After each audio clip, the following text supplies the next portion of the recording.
Volume 1, 100 Million Offers. How to make offers so good people feel stupid saying no. As entrepreneurs, we make bets every day. We are gamblers, gambling our hard-earned money on labor, inventory, rent, marketing, etc., all with the hopes of a higher payout. Oftentimes, we lose. But sometimes, we win, and win big.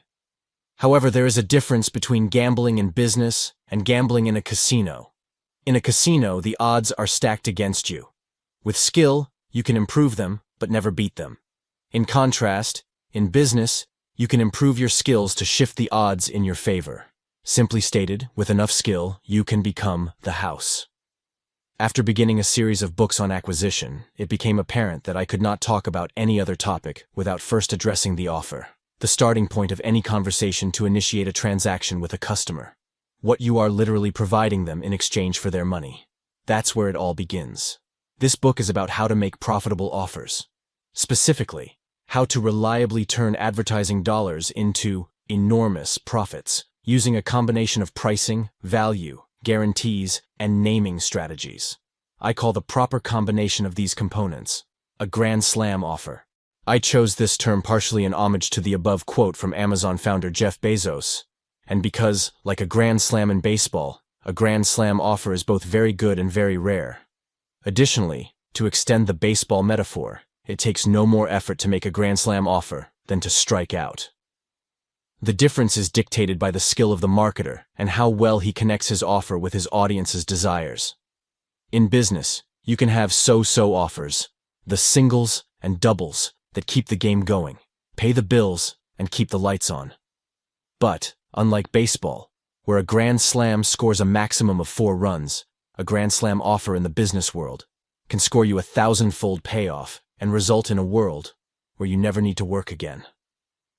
It would be like connecting with the ball so well during one single at bat that you automatically win every World Series for the next 100 years. It takes years of practice to make something as complicated as hitting a major league fastball into the bleachers look effortless. Your stance, vision, prediction, ball speed, bat speed, and hip placement all must be perfect. In marketing and customer acquisition, the process of getting new clients, there are just as many variables that must all align to truly knock it out of the park. But with enough practice and enough skill, you can turn the wild world of acquisition, which will throw curveballs at you every day, into a home run derby, knocking offer after offer out of the stadium. To everyone else, your success will look unbelievable. But to you, it will feel like just another day at work. The greatest hitters of all time also have many strikeouts, just as there are many failed offers in the track record of great marketers. We learn skills through failure and practice. We do this knowing that 9 out of 10 times we will be wrong. We still act boldly, hoping for that offer we connect with so well that it results in our big payoff. The good news is that in business, you only need to hit one grand slam offer to retire forever. I have done this 4 or 5 times in my life. As for my track record, I have a 36:1 lifetime return on my advertising dollars over my business career. Consider this my lifetime batting average, if you will. That means for every 1 I spend on advertising I get 36 back, a 3,600% return. That is my average over 8 years, and I continue to improve. This book is my attempt to share that skill with you, with a specific focus on building grand slam offers, so you can experience the same levels of success. It's also the first in a series of books meant to get entrepreneurs to financial freedom. In plain words, fuck you money. Subsequent books in this series will look more deeply at getting more customers, converting more prospects into clients, making those clients worth more, and other lessons I wish I had learned earlier scaling my businesses. Pro tip: faster, deeper learning, by reading and listening at same time. Here's a life hack I discovered a long time ago. If you listen to the audiobook while reading the ebook or physical book, you will increase your reading speed and retain more information. The contents are being stored in more places in your brain. This is how I read most things worth reading. I've priced my products as cheap as the platforms will allow me to. So this isn't a ploy to make an extra 0.99 cents. Promise. If you want to give it a try, go ahead and grab the audio version and see for yourself. You might find it as valuable as I have, as someone who struggles to stay focused. I took 2 days to talk this book out loud and record it. I figured I'd put this hack at the beginning of the book so you had a chance to do it if you found this first chapter valuable enough to earn your attention. Section 1. How We Got Here. Quote by Morgan Rhodes. Magic will find those with pure hearts, even when all seems lost. December 24, 2016. Christmas Eve. The room was pitch black. My shoes stuck to a floor covered in dried soda and crushed bits of candy. My nostrils were full with the smell of stale popcorn. We had showed up too late to get good seats and ended up pressed near the front of the theater. Just a few rows in front of me, the movie's blazing projection occupied my entire field of view. In the reflected glow, I could see the outlines of Layla's family's faces.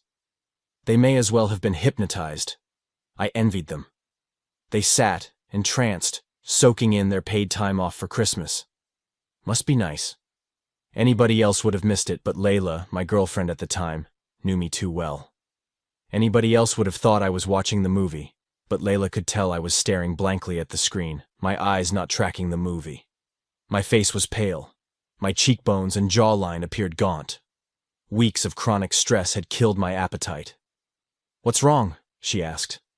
I didn't answer. She rested her hand on mine to get my attention. I didn't react. Within moments, her fingers tightened around my wrist, and she looked at me, her eyes searching for mine. "Your heart is racing," she whispered, concerned. Without asking, she took my pulse. It was 100 beats per minute, nearly twice what it should be for a fit 27-year-old male at rest in a cool, dark room.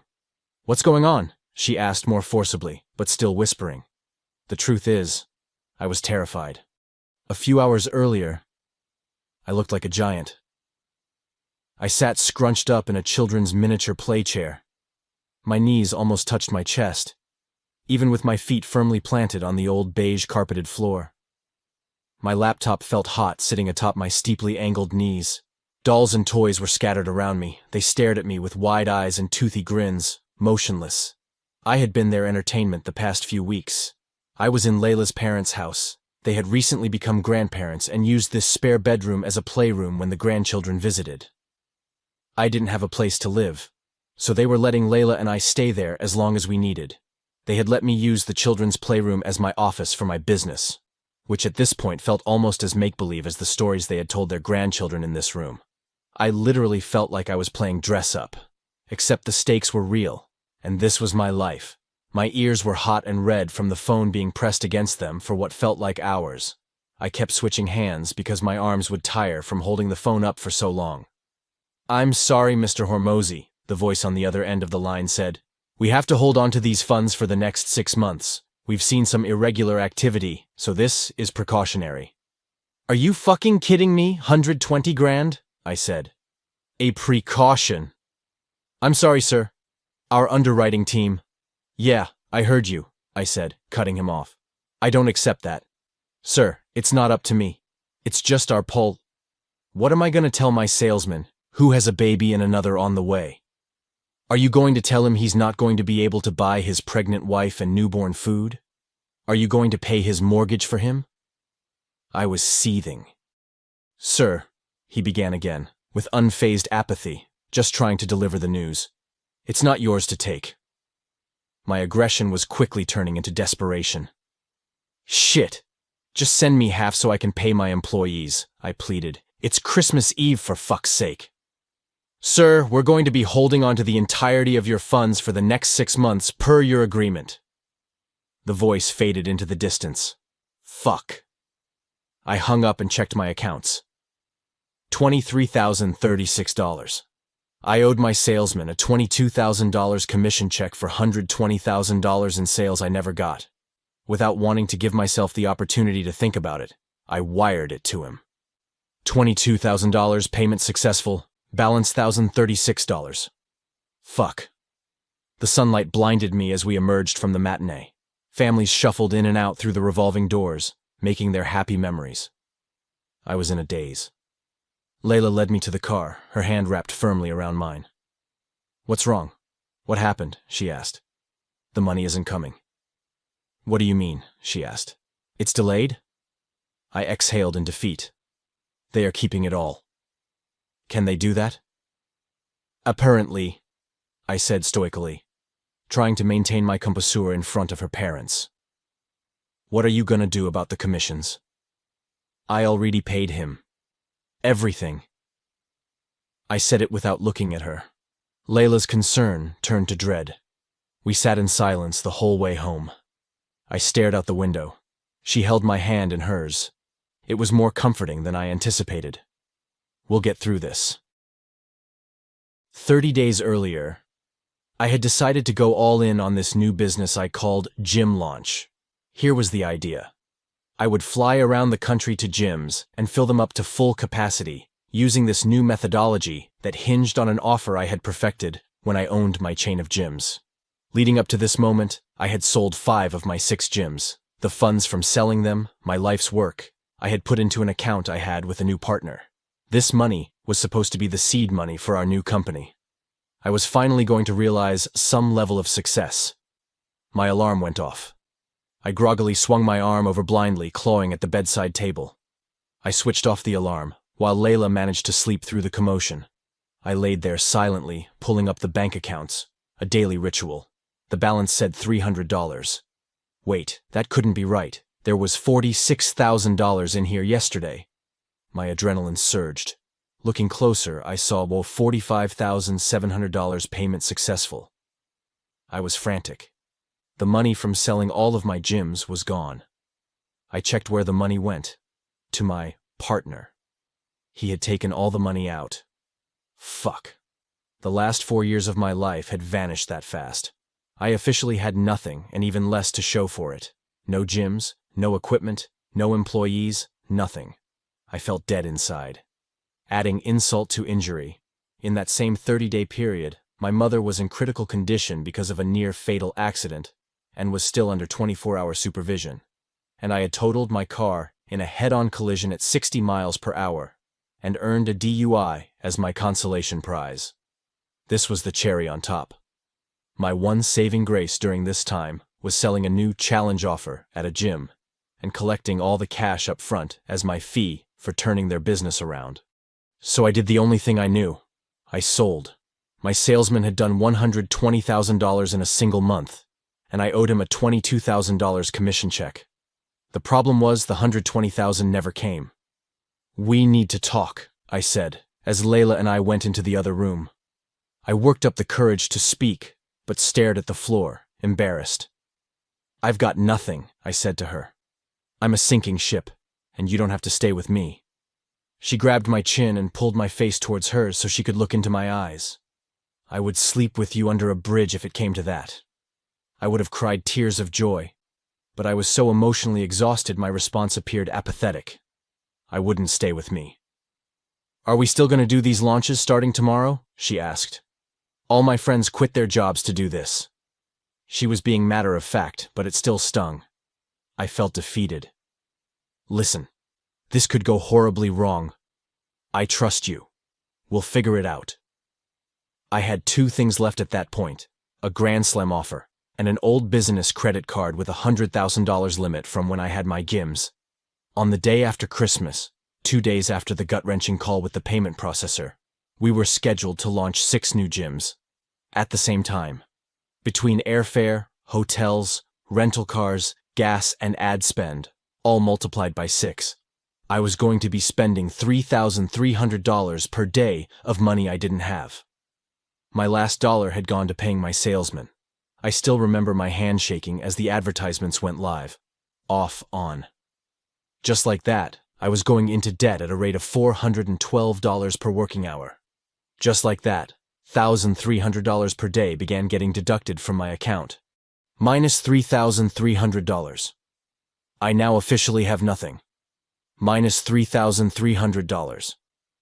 I now have officially less than nothing. Minus $3,300. I have $10,000 less than nothing. Minus $3,300. This one decision is going to ruin my future. Forever. But things started shaping up. Here's what happened that month, January 2017. As documented by my old processing records I dug up. You can see the month along the left column and the revenue collected that month along the right. We made $100,117. It was just enough to cover the $3,300 per day that had been coming off the credit card. It was actually working. I could hardly believe it. I threw the Hail Mary, and the universe caught it. I went from looking up bankruptcy lawyers to figuring out what to do with $3 million in profits, accrued within the first 12 months. It felt surreal. And in hindsight, it still kind of does. By the end of the year, we were doing $1.5 million plus per month. 12 months from then, $4.4 million per month. 24 months after that, we crossed $120 million in sales, donated $2 million to help fund equal opportunity in low-income areas. We met and befriended Arnold Schwarzenegger, lifelong hero, and were asked to be board members of his charity After School All-Stars. Layla and I meeting with Arnold Schwarzenegger at his home. We are now on the national board of his charity After School All-Stars. Creating Grand Slam offers has given us access to people we only dreamed of. 12 months after that, we now have a portfolio of 7 8-figure and multi-8-figure companies across a variety of industries: photography, publishing, fitness, business consulting, beauty, and business types, brick-and-mortar chains, software, service, e-commerce, training, and education. Our portfolio companies now do about $1.6 million per week, and growing. I say this because I honestly can't believe it. All of this was because of a girl who believed in me, a credit card, and a Grand Slam offer. I know I teleported you from rags to riches, and the natural question is how. That's what I'm going to use the rest of this book, and remaining books and free courses in this acquisition.com series, to break down. The skill of making offers saved me from bankruptcy, and likely saved my life. I have made so many mistakes in my life. I've made so many bad life decisions. I've hurt people knowingly and mistakenly. I've done bad things with good intentions. I say this because I am human. I don't pretend to have the answers. I have my own demons that I battle every day. But, despite my many shortcomings, I've still managed to get really good at this one thing. And I'd like to share it with you. I can teach you how to build great offers. I don't know who you are. Yes, you. The one reading this.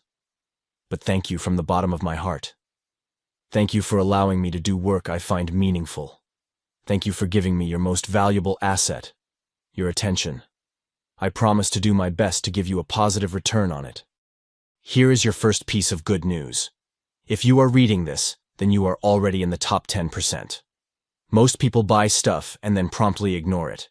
I can also throw out a spoiler. The further you get in the book, the bigger the nuggets become. Just watch. This book delivers. The world needs more entrepreneurs. It needs more fighters. It needs more magic. And that's what I'm sharing with you. Magic. I was 23 years old and, to quote Ruth from Ozark, I didn't know shit about fuck. But there I was, in a Las Vegas penthouse hotel room along with 10 business owners learning about marketing and sales. In my most fashionable beast mode, T-shirt. A shirt I had gotten for free and one of the 5 shirts I owned at the time. Truthfully, I was anxious, self-conscious, and thought I was making a huge mistake. I had paid $3,000 of money. I didn't have to get a seat at the table.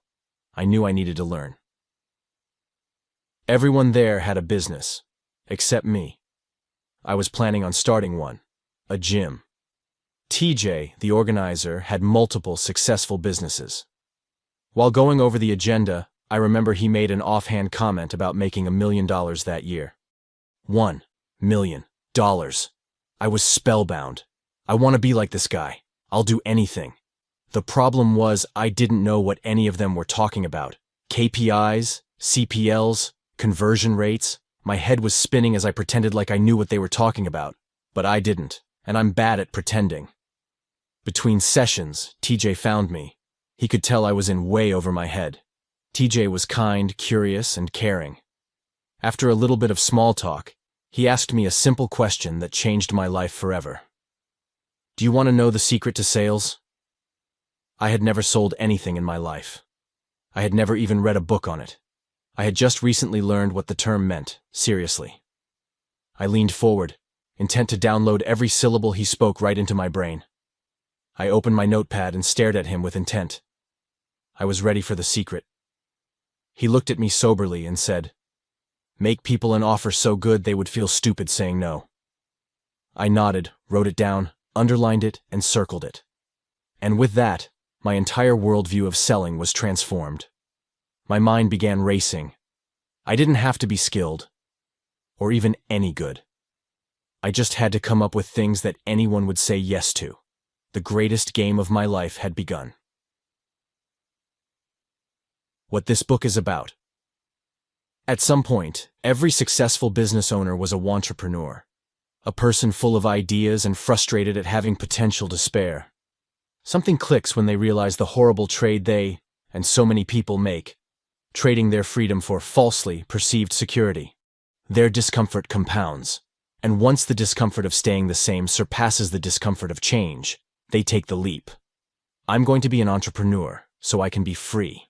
Free to do whatever I want, whenever I want, with whomever I want. Some learned about entrepreneurship through personal development.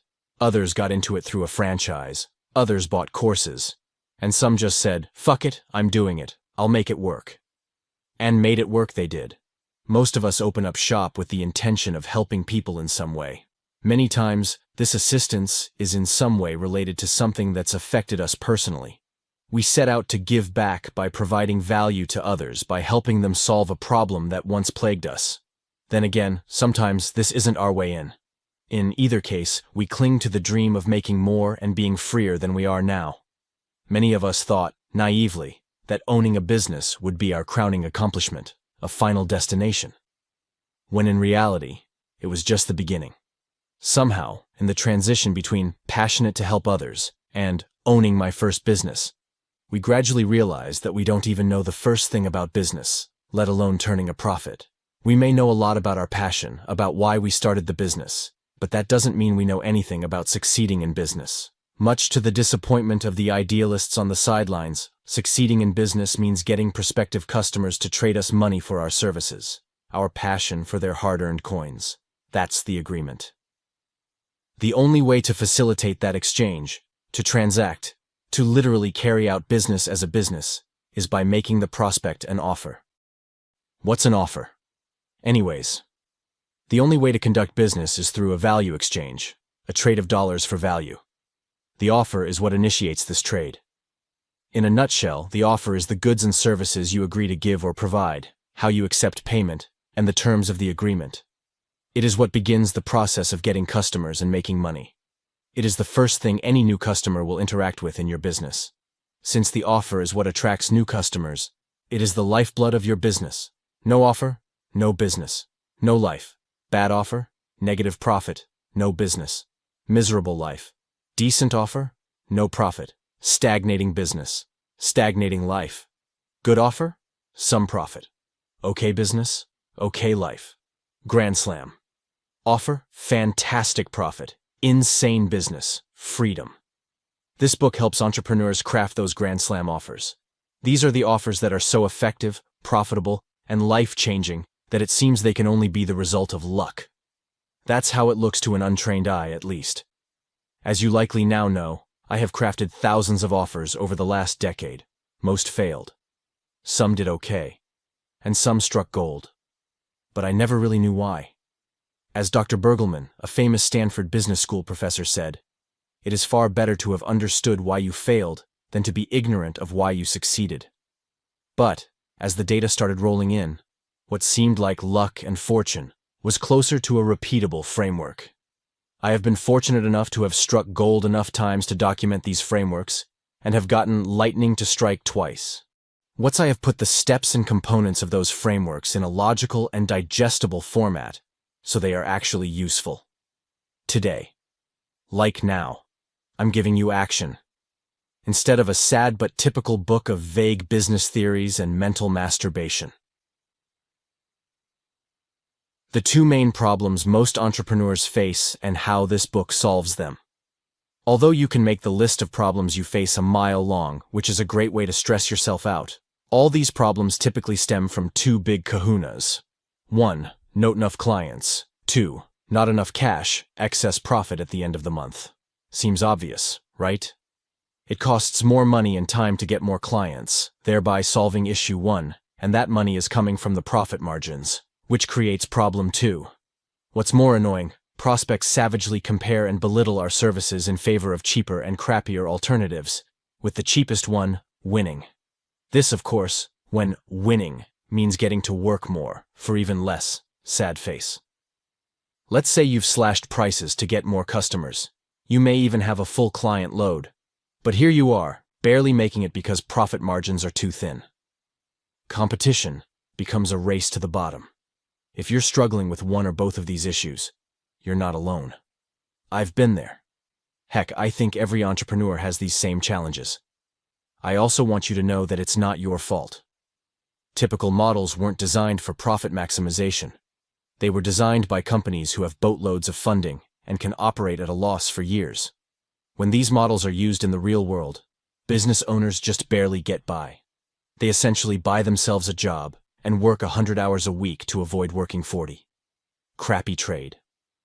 My guess is that if you're anything like me, you signed up for something better. Keep an open mind. The contents of this book, if executed, can transform your business. Fast. It's okay if you're not into money numbers or business models. I've done all that work for you. I'm walking you through the process step by step in these pages.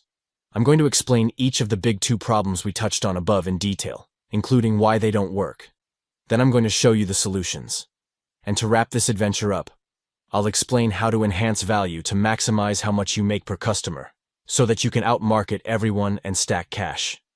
We use this offer model for every niche we work with: chiros, dentists, gyms, agencies, plumbers, roofers, dog walkers, physical products, software, brick-and-mortar stores, and so many more. And it's amazing how fast things can improve with each and every one of them when they use this framework.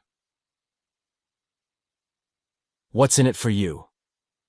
I've made every dumb business mistake in the book. Now, you can learn from my embarrassing, brutal, multi-million-dollar fuck-ups without having to suffer the pain yourself. Building these businesses has been a very hard and emotional journey for me. I wouldn't trade these experiences for the world. However, if this book helps just one entrepreneur avoid suffering as I did, keep their business open, or accomplish their dreams, it will all be worth it.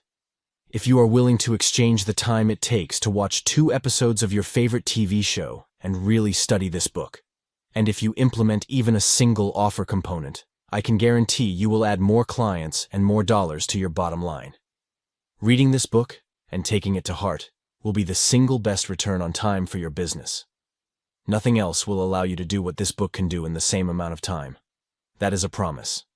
As a side benefit, implementing a new offer is about one of the easiest things to do in a business. So you really can do this.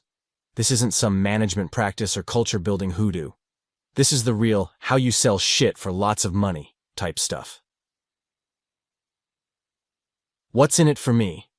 I give all these materials, this book, the accompanying course, and all other books and courses which you can find at acquisition.com, for free or at cost in order to help as many people as humanly possible make more and serve more.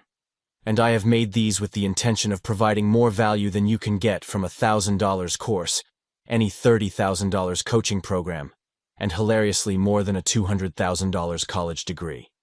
And I do this because, although I could sell these materials in that format, I just don't want to.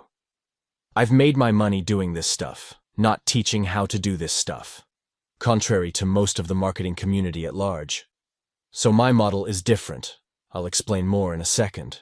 That being said, there are 2 key archetypes I am looking to provide value to with my published materials. For archetype 1, entrepreneurs under $3 million per year in revenue, my goal is to help you get there and earn your trust.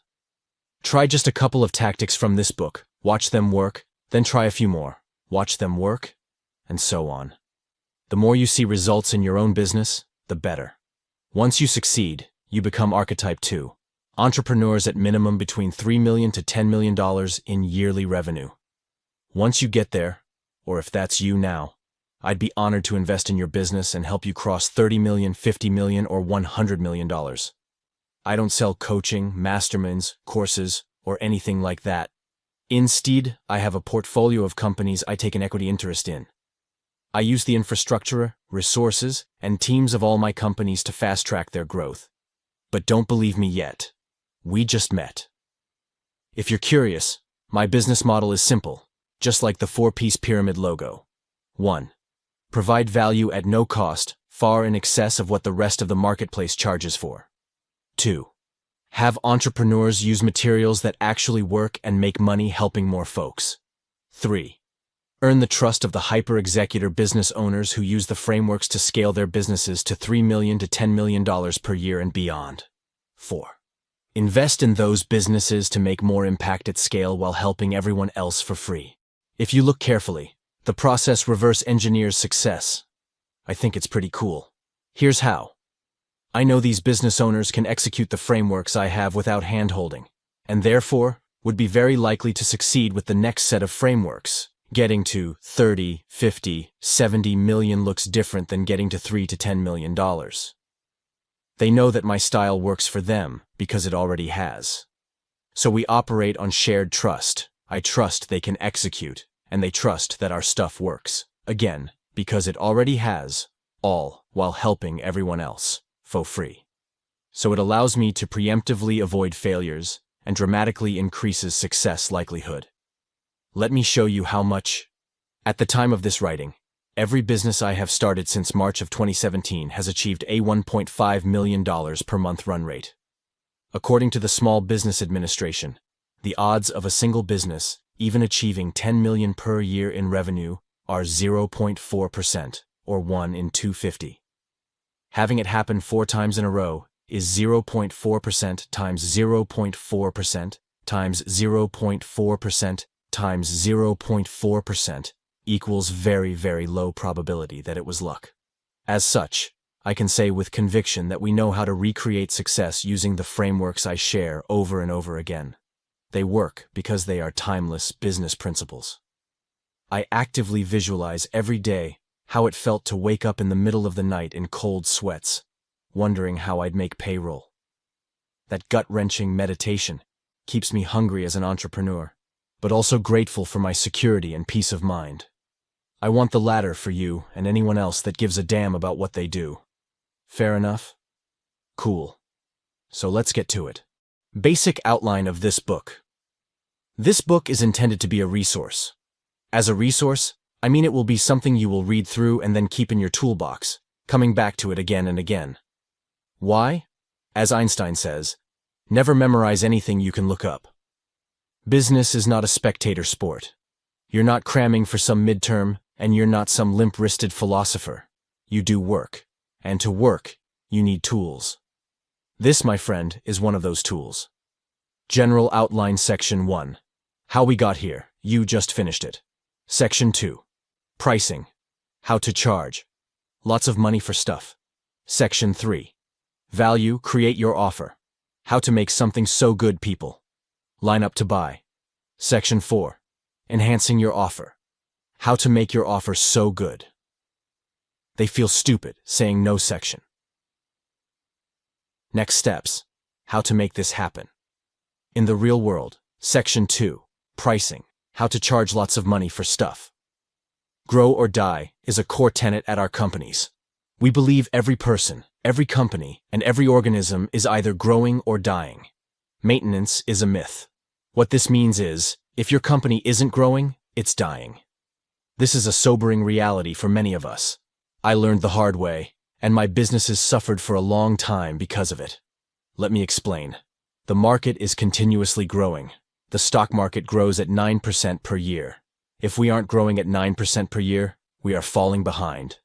Maintenance, in the most generic sense, would be 9% growth year over year.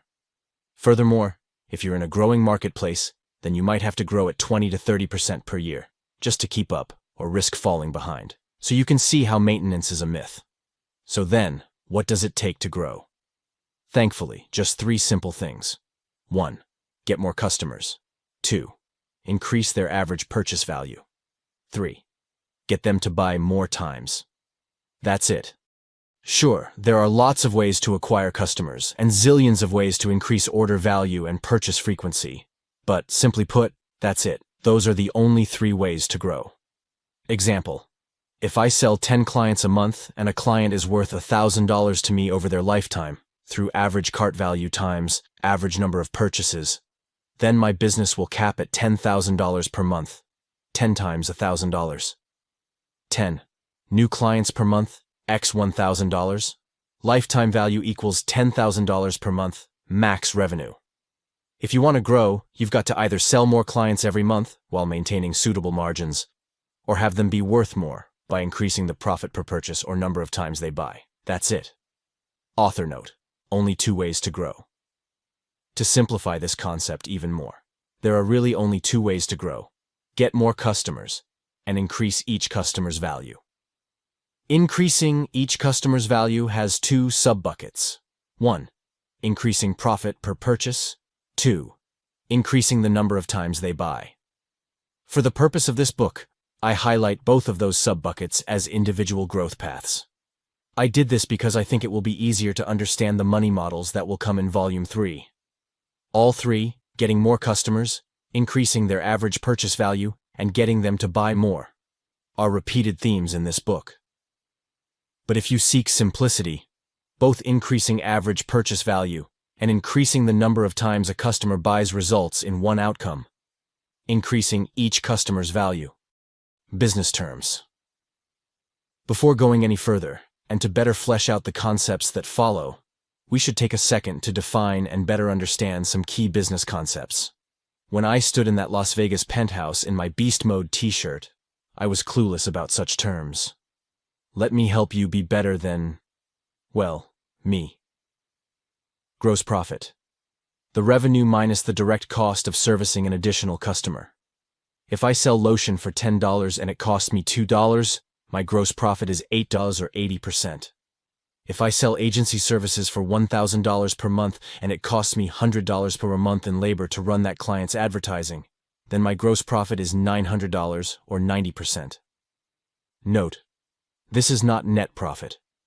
Net profit is what's left over after all expenses are paid, not just the direct costs of fulfillment. Lifetime value. The gross profit accrued over the entire lifetime of a customer. This is gross profit multiplied by the number of purchases an average customer will make over their lifetime. Using the example above, if the average customer stays 5 months and they pay $1,000 per month while it costs me $100 per month to fulfill, then their lifetime value is $4,500. Here's the breakdown: revenue, $1,000 per month times 90%, gross margin times 5 months, equals $4,500. Lifetime value, LTV. Note that the indirect costs like admin, software, rent, etc. are not included in LTV. Note, you will find different definitions for lifetime value depending on the source. The biggest difference is that some sources only count total revenue, while others focus on gross profit over the lifespan. I focus on gross profit. You may also see me refer to this as LTGP, lifetime gross profit, in other texts for clarity's sake. Value-driven versus price-driven purchases. This book was intended to be a textbook for any business that wants to grow. I've spent, and continue to spend, hundreds of hours on calls and in-person meetings consulting entrepreneurs on crafting their offers. I have seen the ones that take off into the stratosphere and those that fizzle. Having a grand slam offer makes it almost impossible to lose. But why? What gives it such an impact? In short, having a grand slam offer helps with all 3 of the requirements for growth: getting more customers, getting them to pay more, and getting them to do so more times. How? It allows you to differentiate yourself from the marketplace. In other words, it allows you to sell your product based on value, not on price. Commoditized BOS, price-driven purchases, race to the bottom. Differentiated HOS, value-driven purchases, sell in a category of one with no comparison. Yes, market matters, which I will expound on in the next chapter. A commodity, as I define it, is a product available from many places. For that reason, it's prone to purchases based on price instead of value. If all products are equal, then the cheapest one is the most valuable by default. In other words, if a prospect compares your product to another and thinks, these are pretty much the same, I'll buy the cheaper one, then they commoditized you. How embarrassing. But really, It's one of the worst experiences a value-driven entrepreneur can have. This is a massive problem for the entrepreneur, because commodities are valued at the point of market efficiency. This means that the marketplace drives the price down through competition until the margins are just enough to keep the lights on. Just enough to become a slave to their business. The business makes just enough to justify the owner waiting anxiously for things to turn around, and by the time that lie is realized, they are in too deep to pivot, at least until now. A Grand Slam offer solves this problem. But what does a Grand Slam offer do? All right, let's start by defining a Grand Slam offer. It's an offer you present to the marketplace that cannot be compared to any other product or service available, combining an attractive promotion, an unmatchable value proposition, a premium price, and an unbeatable guarantee with a money model, payment terms, that allows you to get paid to get new customers, forever removing the cash constraint on business growth. In other words, it allows you to sell in a category of one, or, to apply another great phrase, to sell in a vacuum. The resulting purchasing decision for the prospect is now between your product and nothing. So you can sell at whatever price you get the prospect to perceive, not in comparison to anything else. As a result, it gets you more customers, at higher ticket prices, for less money. If you like fancy marketing terms, it breaks down like this. 1. Increased response rates, think clicks. 2. Increased conversion, think sales. 3. Premium, prices, think charging, a lot of money. Having a Grand Slam offer increases your response rates to advertisements. aka more people will click or take an action on an advertisement they see containing a Grand Slam offer. If you pay the same amount for eyeballs, but 1, more people respond. 2, more of those responses buy. And 3, they buy for higher prices. Your business grows. I've struck gold on my share of offers, not because I've got some superpower, but because I've just done this a lot of times, and failed even more. I sorted through the crap that chronically fails and pocketed all the stuff that reproducibly succeeds, and put it in this book. Here's the key takeaway from all this. A business does the same work in both cases, with a commoditized or a Grand Slam offer. The fulfillment is the same. But if one business uses a Grand Slam offer and another uses a commodity offer, the Grand Slam offer makes that business appear as if it has a totally different product, and that means a value-driven versus price-driven purchase. If you have a commodity offer, you will compete on price, having a price-driven purchase versus a value-driven purchase. Your Grand Slam offer, however, forces a prospect to stop and think differently to assess the value of your differentiated product. Doing this establishes you as your own category, which means it's too difficult to compare prices, which means you recalibrate the prospect's value meter. Real-life Grand Slam offer. Money math. Before and after. Quick backstory. One of our companies is a software that advertising agencies use to work leads for their customers. Using this software, agencies transform their offer from a commoditized offer of lead generation services to a Grand Slam offer of pay-for-performance. Let me show you the multiplicative effect it has on the revenue of the business. While rounded for illustration's sake, these values are based on the real numbers a lead generation agency selling services to brick-and-mortar businesses experience.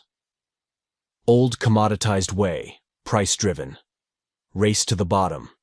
Commoditized offer, $1,000 down, then $1,000 per month retainer for agency services. There are certain metrics, and I will explain it. 1. Advertising spend means dollars spent on advertising. Impressions reached means eyeballs reached from advertising. Repunch rate means percentage of people who book call calculated through click-through rate multiplied by opt-in percentage. 4. Appointments booked equals number of appointments booked as a result. 5. Show rate means the percentage of people who book call. 6. Closing percent means the percentage of people who purchase. 7. Appointments closed refers to number of PLP who purchase. 8. Price indicates the amount that people put down to begin service. 9. Total means total amount of upfront cash collected. 10. ROAS stands for return on advertising spend. Breakdown. At 0.5 to 1 return on advertising spend, you lose money getting customers. But in 30 days, those 5 customers will pay another $1,000 each, bringing you to $10,000 in total and break even. The next month, the $5,000 that comes in would be your first profitable month, and each month thereafter would be profitable, assuming they all stay. This is an example of a commoditized service, normal agency work. There's a million of them, and they all look the same. Commoditized businesses and offers have a harder time getting responses from ads because all their marketing looks the same as everyone else's. Note, it all looks the same because they are all making the same offer. You pay us to work. We do work. Maybe you get results from that work. Maybe you don't. It's reasonable, but it's easily duplicated and subject to commoditization. This commoditization creates a price-driven purchase. You are forced to be priced competitively to get clients and to stay that way to keep them. If the client sees a cheaper version of the same thing, then the value discrepancy will cause them to swap providers. This is a dilemma.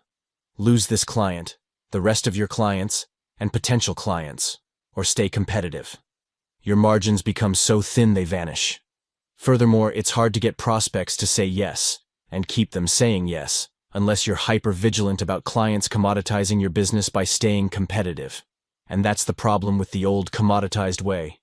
They're able to compare. Unless you switch to a Grand Slam offer, your prices will keep getting beaten down. The business eventually dies, or the entrepreneur throws in the towel. No bueno. We want to make an offer that's so different that you can skip the awkward explanation of why your product is different from everyone else's, which, if they have to ask, then they are probably too ignorant to understand the explanation, and instead just have the offer do that work for you. That's the Grand Slam offer way. Let's dive in to see the contrast in sales numbers. New Grand Slam offer way. Differentiated, incomparable, value-driven. Grand Slam offer, pay one time. No recurring fee, no retainer. Just cover ad spend. I'll generate leads and work your leads for you. And only pay me if people show up. And I'll guarantee you get 20 people in your first month, or you get your next month free. I'll also provide all the best practices from the other businesses like yours.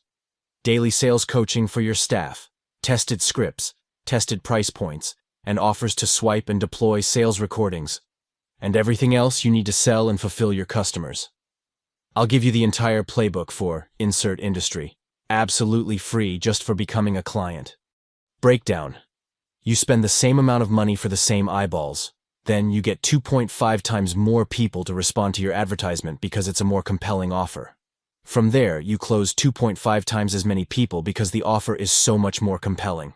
From there, you are able to charge a 4 times higher price upfront. The end result is 2.5x, multiply by 2.5x, multiply by 4, equals 22.4 times more cash collected upfront. Yes, you spent $10,000 to make $112,000. You just made money getting new customers. Comparison. Remember the old way, the way you lost half the ad spend up front? With the new way, you are making more money and getting more customers. This means that your cost to acquire a customer is so cheap, relative to how much you make, that your limiting factor becomes your ability to do the work you already love doing.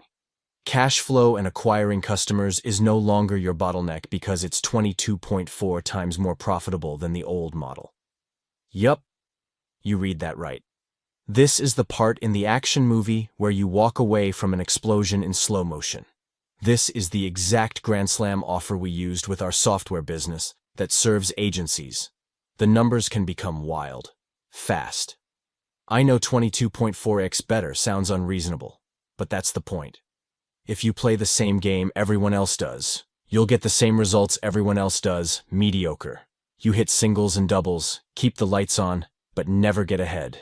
But remember the opening passage of this book, that when you align all the pieces, you can knock it out of the park so well that you win for good. In my first 18 months in business, we went from $500,000 per year to $28 million per year, off of less than $1 million in ad spend. So, when I say 20 is to 1, 50 is to 1, 100 is to 1 returns, I mean it. When you get this right, the results are, well, unbelievable. Summary points. This chapter illustrated the basic problem with commoditization and how Grand Slam offers solve that. This gets you out of the pricing war and into a category of one. The next chapter will focus on finding the correct market to apply our pricing strategies to. It's one of the most important things to get right. A grand slam offer given to the wrong audience will fall on deaf ears. We want to avoid that at all costs. We must detour from pricing for a moment to learn what to look for in a market.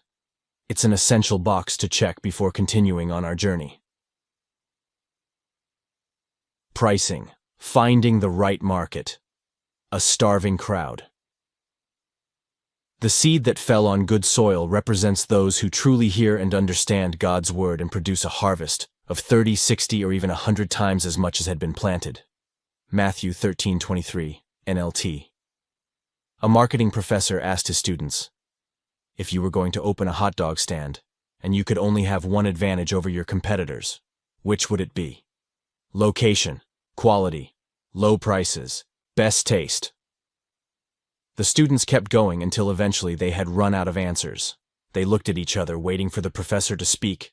The room finally fell quiet. The professor smiled and replied, a starving crowd. You could have the worst hot dogs, terrible prices, and be in a terrible location, but if you're the only hot dog stand in town and the local college football game breaks out, you're going to sell out. That's the value of a starving crowd. At the end of the day, if there is a ton of demand for a solution, you can be mediocre at business, have a terrible offer, and have no ability to persuade people, and you can still make money. An example of this was the toilet paper shortage at the beginning of COVID-19. There was no offer, the pricing was atrocious, and there was no compelling sales pitch.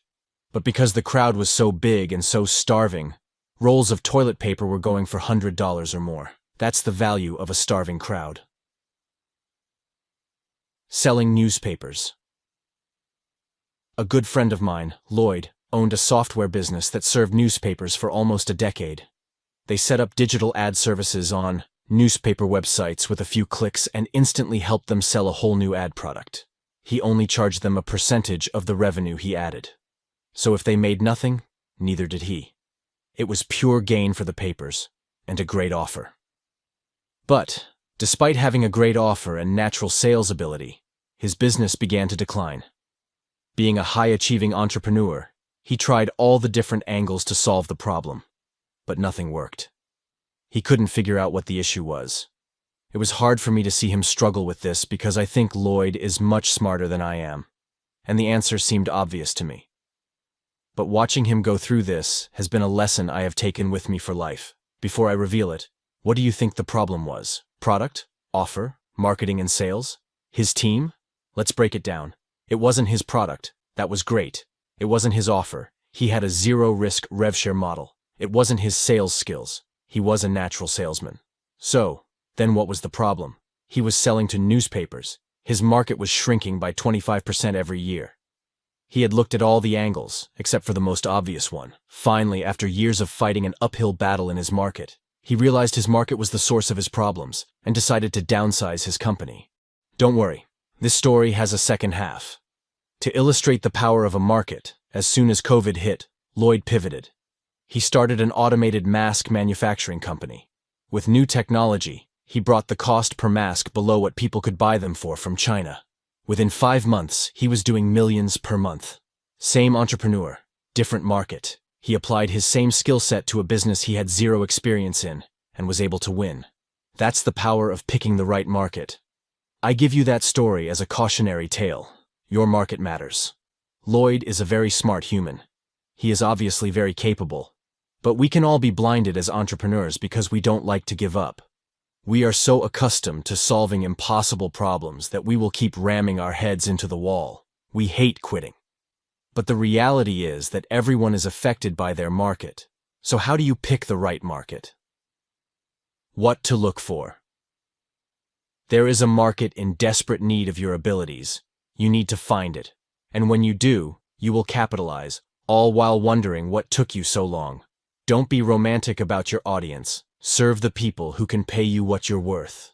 And remember that picking a market, like anything, is always our choice, so choose wisely. In order to sell anything, you need demand. We are not trying to create demand. We are trying to channel it. That is a very important distinction. If you don't have a market for your offer, nothing that follows will work. This entire book sits atop the assumption that you have at least a normal market, which I define as a market that is growing at the same rate as the marketplace, and that has common unmet needs that fall into one of three categories: improved health, increased wealth, or improved relationships. For example, Lloyd, from the above newspaper story, could have gone through this entire book and nothing in here would have worked for him. Why? Because he would be targeting newspapers, a dying market. That being said, having a great market is an advantage, but you can be in a normal market that's growing at an average rate and still make crazy money. Every market I have been in has been a normal market. You just don't actually want to be selling ice to Eskimos. Here are the basic tenets of what I look for in markets. Let's run through them before we return to the offer. When picking markets, I look for 4 indicators. 1. Massive pain. They must not want, but desperately need, what I am offering. Pain can be anything that frustrates people about their lives. Being broke is painful. A bad marriage is painful. Waiting in line at the grocery stores is painful. Back pain. Ugly smile pain. Overweight pain. Humans suffer a lot, so for us entrepreneurs, endless opportunity abounds. The degree of the pain will be proportional to the price you will be able to charge. More on this in the value equation chapter. When they hear the solution to their pain, and inversely, what their life would look like without this pain, they should be drawn to your solution. I have a saying I use to train sales teams: the pain is the pitch.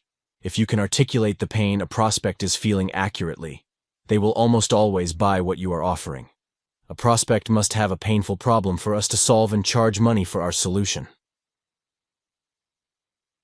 Pro tip. The point of good writing is for the reader to understand. The point of good persuasion is for the prospect to feel understood. 2. Purchasing power. A friend of mine had a very good system for helping people improve their resumes to get more job interviews. He was great at it. But try as he did, he just could not get people to pay for his services. Why? Because they were all unemployed. This, again, may seem obvious. But he thought, these people are easy to target. They're in massive pain. There are plenty of them, and it's constantly adding new people. This is a great market. He just forgot a crucial point. Your audience needs to be able to afford the service you're charging them for. Make sure your targets have the money, or access to the amount of money, needed to buy your services at the prices you require to make it worth your time. 3. Easy to target. Let's say you have a perfect market, but no way of finding the people who comprise it. Well, making a grand slam offer will be difficult. I make my life easier by looking for easy-to-target markets. Examples of this are avatars that have associations they belong to, mailing lists, social media groups, channels they all watch, etc. If our potential customers are all gathered together somewhere, then we can market to them. If searching them out, however, is like finding needles in a haystack, then it can be very difficult to get your offer in front of any potentially interested eyes. This point is tactical. It is reality, not theoretical. For instance, you may want to serve rich doctors. But if your ads are being displayed to nursing students, your offer will fall on deaf ears, no matter how good it is. Main point. You want to make sure you can target your ideal audience easily. Clarifying point. There is no issue wanting to serve rich doctors. They are easy to find. This is just illustrative that your promotions must be served to the right audience. 4. Growing markets are like a tailwind. They make everything move forward faster. Declining markers are like headwinds. They make all efforts harder. This was Lloyd's example.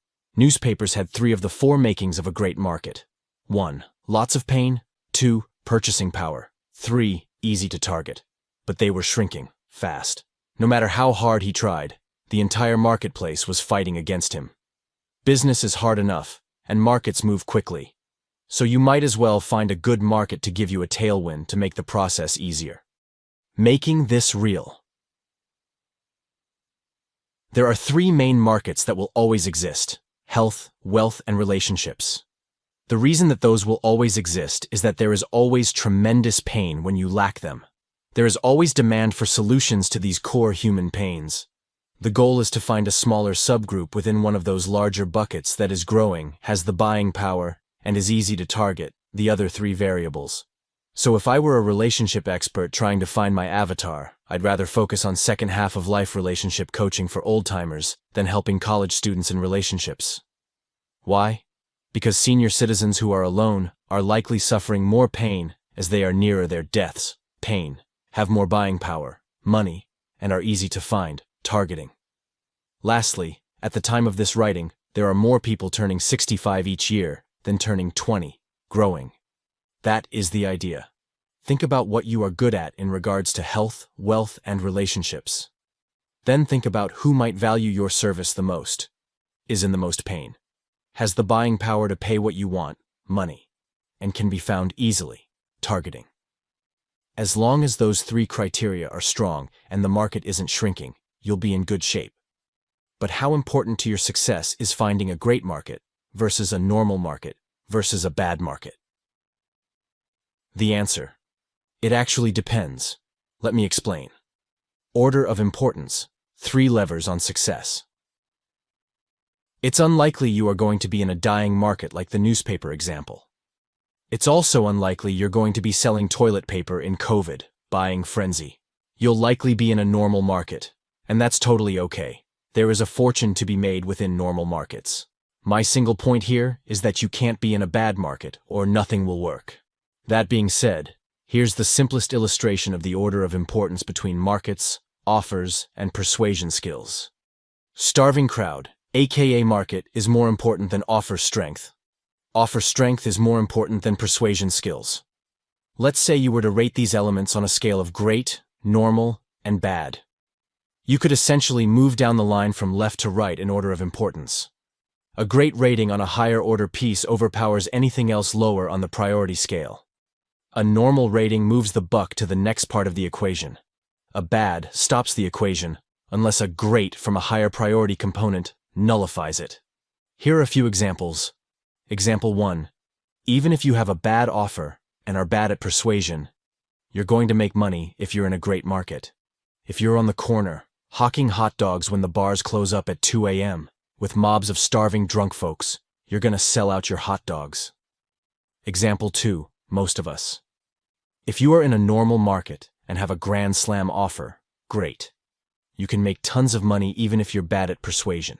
This is most people reading this book. That's why I wrote it. To help you maximize your success by learning to really build a grand slam offer. Example 3. Let's say you're in a normal market and have a normal offer. In order to be massively successful, you would have to be exceptionally good at persuasion. Then, and only then, will you succeed, with your persuasive skills serving as the fulcrum of your success. Heck, many empires have been built by exceptional persuaders. It's just the hardest path to follow and requires the most effort and learning. Nailing your offer helps you shortcut this path to success. Otherwise, you will just have a normal business that takes exceptional skill to be successful. Nothing wrong with that, but probably not what you signed up for. Commit to the niche. I have a saying when coaching entrepreneurs on picking their target market: don't make me niche slap you. Too often, a newer entrepreneur half-heartedly tries one offer in one market, doesn't make $1 million, then mistakenly thinks, this is a bad market. Most times, that's not actually the case. They just haven't found a grand slam offer yet to apply to that market. They think, I'll switch from helping dentists to helping chiropractors. That's it. When, in reality, both of those are normal markets and represent billions of dollars in revenue. Either would work, just not both. You must pick one.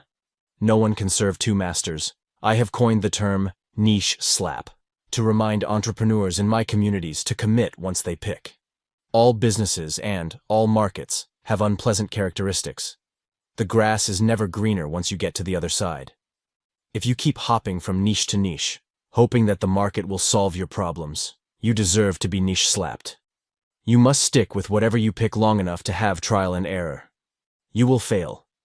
In fact, you will fail until you succeed. But you will fail far longer if you keep changing who you market to, because you must start over from the beginning each time. So, pick then commit. Riches are in the niches. The other reason to commit to the niche is because of how much more you will make. Simply put, niching down will make you far more money. Author note: When to broaden. Advice for most people. For most, if you are under 10 million per year, niching down will make you more money. After that, it will depend on how narrow the niche is, or what is called TAM, total addressable market. A business can really only grow to meet the total addressable market. That being said, for most people, getting to 10 million per year is already a top 0.4% achievement. Only 1 in 250 businesses achieve this. So for 99.6% of readers below 10 million per year, it's almost always easier to serve fewer clients more narrowly. But if you want to go beyond that, you may, depending on the size of your TAM, have to broaden your audience by going upmarket, downmarket, or into an adjacent market where your existing services can provide value. For context, many companies expanded to $30 million plus per year serving a single niche: chiropractors, gyms, plumbers, solar, roofers, salon owners, etc. If you are at 1 million or 3 million, thinking you have capped and must expand, you are wrong. You just need to be better. When I truly grasped how much more profit I was leaving on the table, it changed my life. It was what took me from doing acquisition for anyone to teaching it to a specific avatar.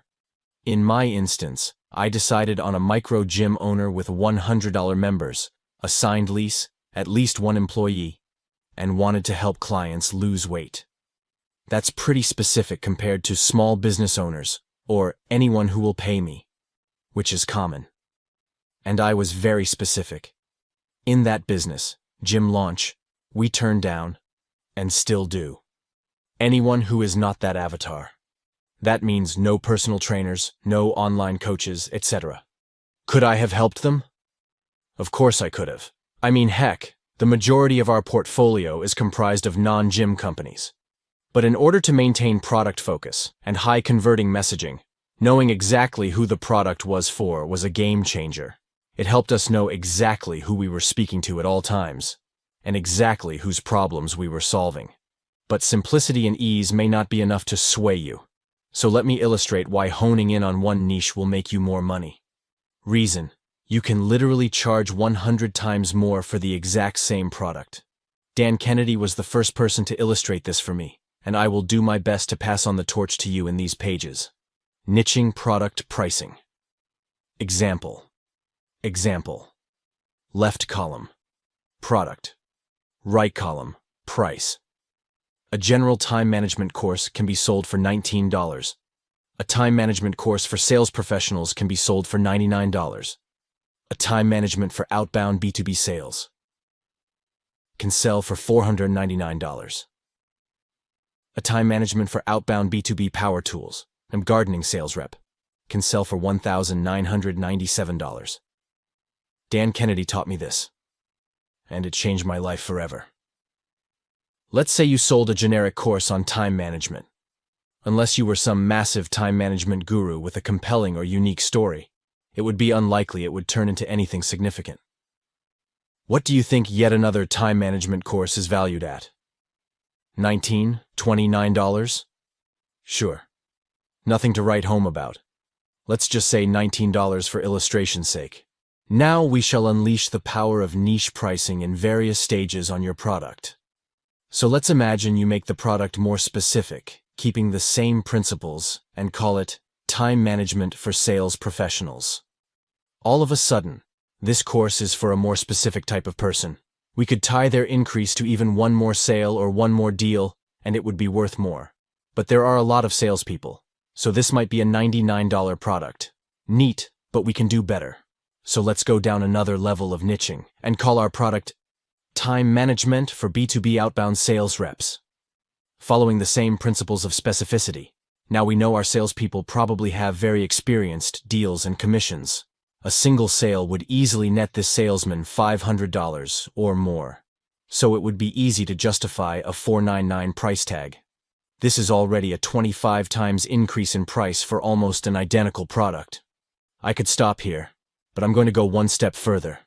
Let's just niche down one last level. Time management for B2B outbound power tools and gardening sales reps. Boom. Think about it for a second. If you were a Power Tools outbound sales rep, you would think to yourself, this is made exactly for me, and would happily fork over maybe $1,000 to $2,000 for a time management program that could help you achieve your goal. The actual pieces of the program may be the same as the generic $19 course, but since they have been applied, and the sales messaging could speak so much to this avatar, they will find it more compelling and get more value from it in a real way. This concept applies to anything you decide to do. You want to be the guy who services this type of person, or solves this type of problem. And even more niched, I solve this type of problem for this specific type of person in this unique intuitive way that reverses their deepest fear. That's why a fitness program for generic weight loss might be priced at only $19, while a fitness program designed and marketed only to shift nurses might be priced at $1,997, even though the core of the program is likely similar: eat less, move more. End result: the market matters, your niche matters, and if you can sell the same product for 100 times the price, should you? I'll let you decide. Summary points. The purpose of this chapter is to reinforce two things. First, don't pick a bad market. Normal markets are fine. Great markets are great. Second, once you pick, commit to it until you figure it out. If you try 100 offers, I promise you will succeed. Most people never try anything. Others fail once, then give up. It takes resilience to succeed. Stop personalizing. It's not about you.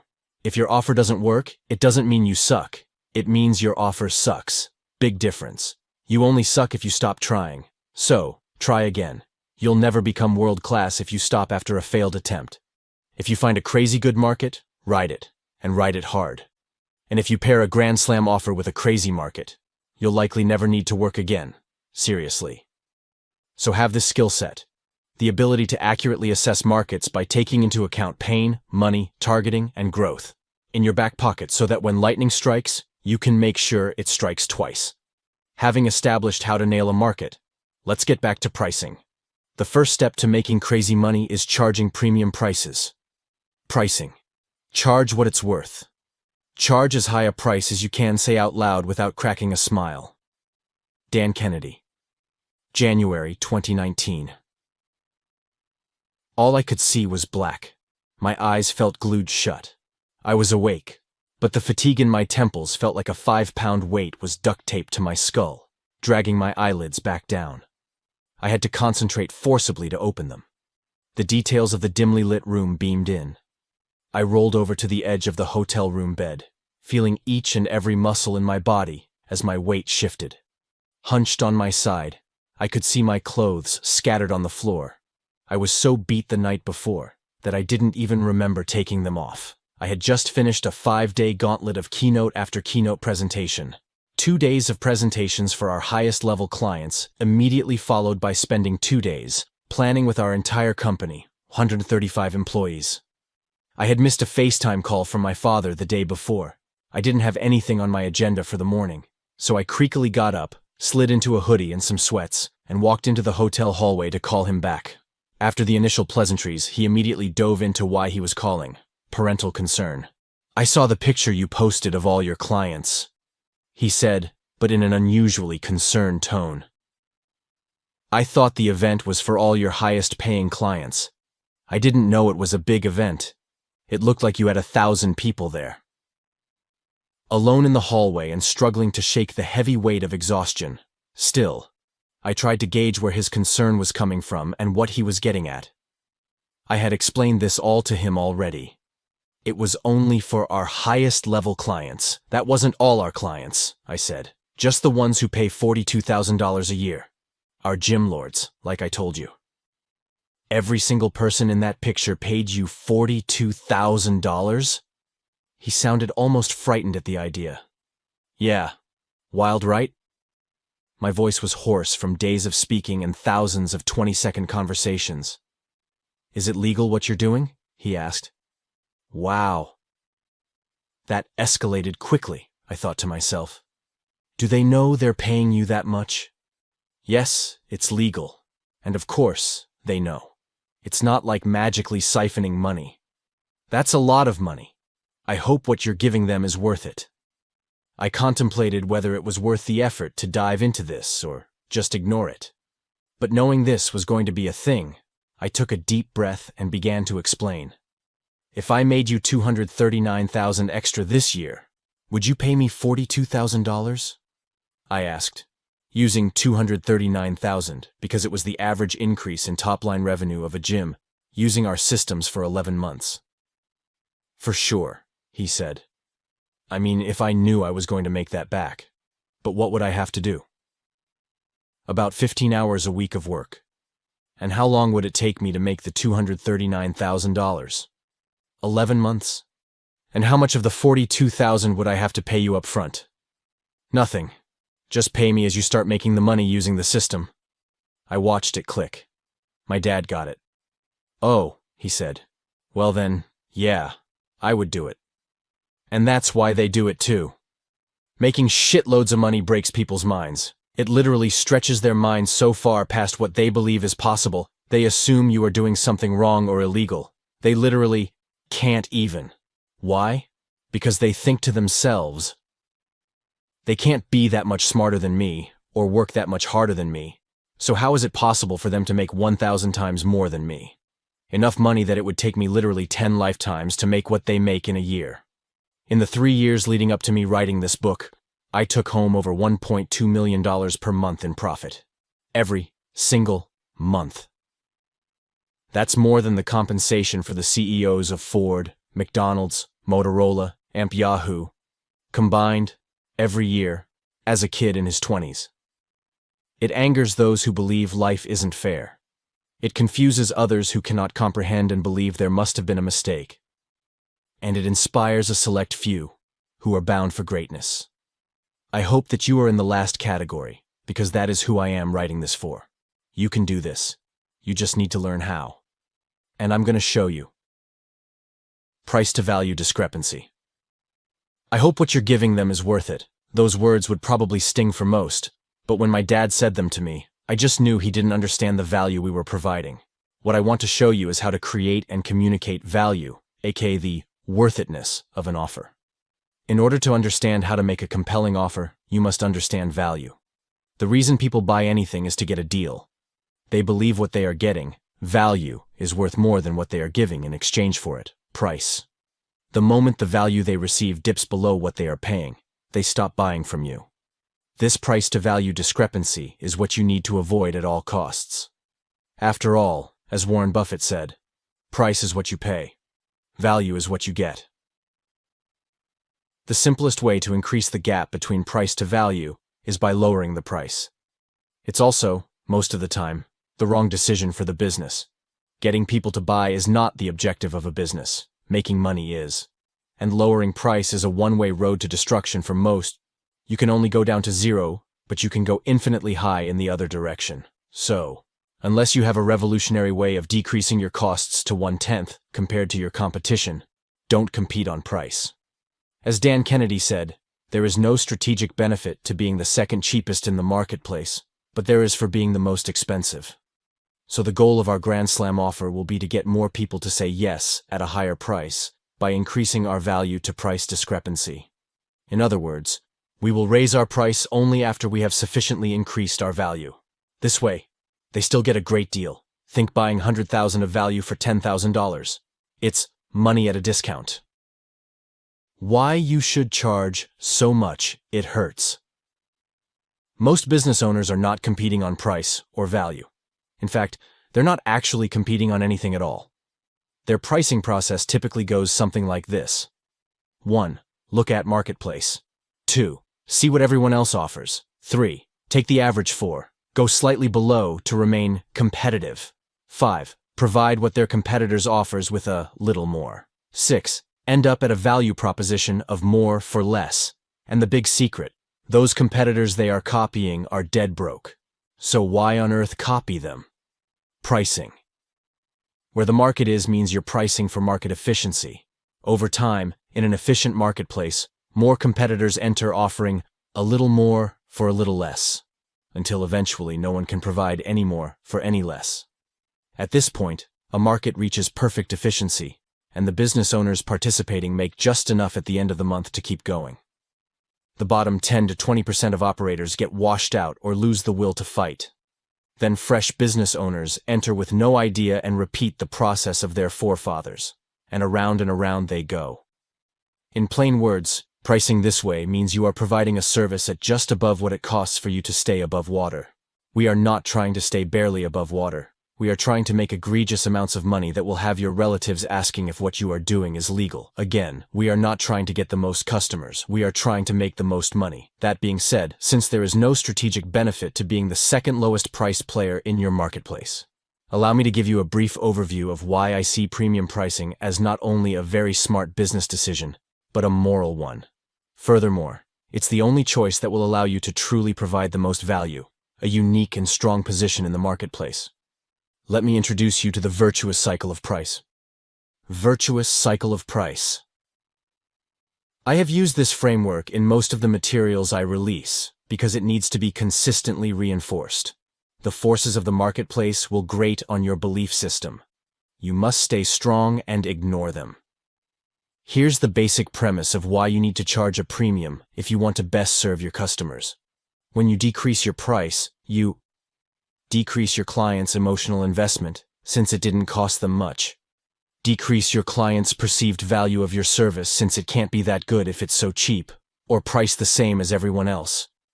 Decrease your client's results because they do not value your service and are not invested.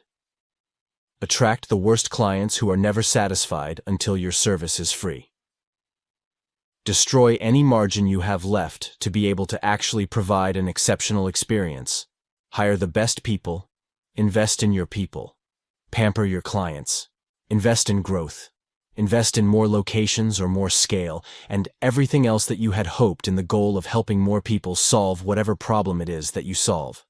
In essence, your world sucks.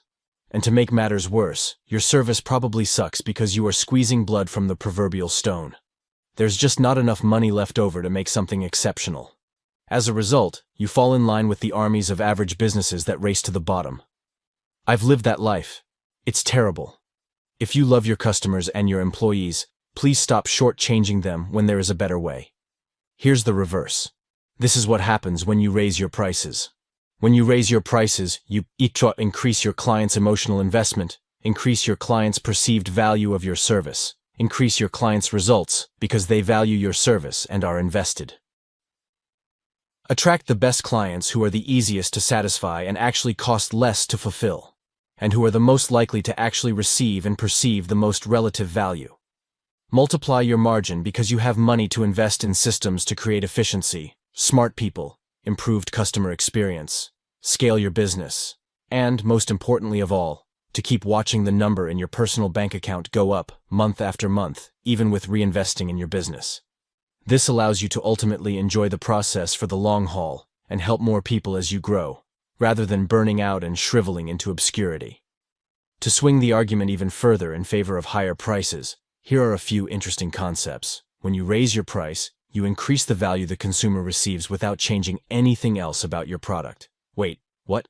Yes. Higher price means higher value, literally. In a blind taste test, researchers asked consumers to rate 3 wines: a low-priced wine, a medium-priced wine, and an expensive wine. Throughout the study, the participants rated the wines with the prices visible. They rated them, unsurprisingly, in order of their price, with the most expensive being the best, the second most expensive being second best, and the third, cheapest option, being rated as cheap wine. What the tasters didn't know is that the researchers gave them the exact same wine all 3 times. Yet, the tasters reported a wide discrepancy between the high-priced wine and the cheap wine. This has deep implications for the direct relationship between value and price. In essence, raising your prices can directly enhance the value you provide. What's more, the higher the price, the more allure your product or service has. People want to buy expensive things. They just need a reason. And the goal isn't just to be slightly above the market price. The goal is to be so much higher that a consumer thinks to themselves, "This is so much more expensive. There must be something entirely different going on here." That is how you create a category of one. In this new perceived marketplace, you are a monopoly and can make monopoly profits. That is the point. One final point I want to drive home. If you offer a service where a customer must do something in order to achieve the result or solve the problem you say you solve, they must be invested. The more invested they are, the more likely they are to achieve the positive result. Therefore, it follows that if you care about your customers, you should get them as invested as humanly possible. Ideally, this means pricing your services or product in such a way that it stings a little when they buy. That sting will force and focus their attention and their investment in your product or service. Those who pay the most attention. And if your customers are more adherent and follow through, and if they achieve better results with your service than your competition, then you are in a very real way providing more value than anyone else. This is how you win. But I know this isn't easy, and it shouldn't be. Your product must deliver. So many wish to shortcut the real work. Do that, and you will fail. In the real world, to have the gonads to charge big ticket prices, you must outwork your self-doubt. You must be so confident in your delivery, because you have done it so many times, that you know that this person will succeed. Experience is what gives you the conviction to ask for someone's entire year's salary as payment. You must believe so deeply in your solution that when you look at yourself in the mirror at night alone, your conviction remains unshakable. So let me bring this section home with my personal experience, my premium price experience. In my first niche consulting business and gym launch, I teach gym owners a better business model. Before productizing my consulting services, I flew out to 33 gyms in 18 months to do full turnarounds. We would fly out, fix everything in the gym, and relaunch it in 21 days. We would average an increase in $42,000 in additional sales in 21 days. It was wild. My fee was the 100% of the revenue I would bring in. At our peak, we were turning around 8 gyms a month. This quickly became a logistical nightmare. After the wear and tear of living in motels month after month after month, I thought to myself, there has to be a better way to do this. One month, there was a gym we were scheduled to go fly out to. But I simply didn't want to do it, so I told them we were going to cancel the engagement. The gym owner practically threatened me to help him. So I said I would help him, but he would have to do all the work, but I would show him how. Within 30 days, this gym had made almost $44,000 in new upfront cash collected sales, 4 times their previous month. As soon as I saw that my process could be duplicated from afar, without me having to fly people in, our business exploded. I had found the missing link because my travel schedule was no longer a constraint.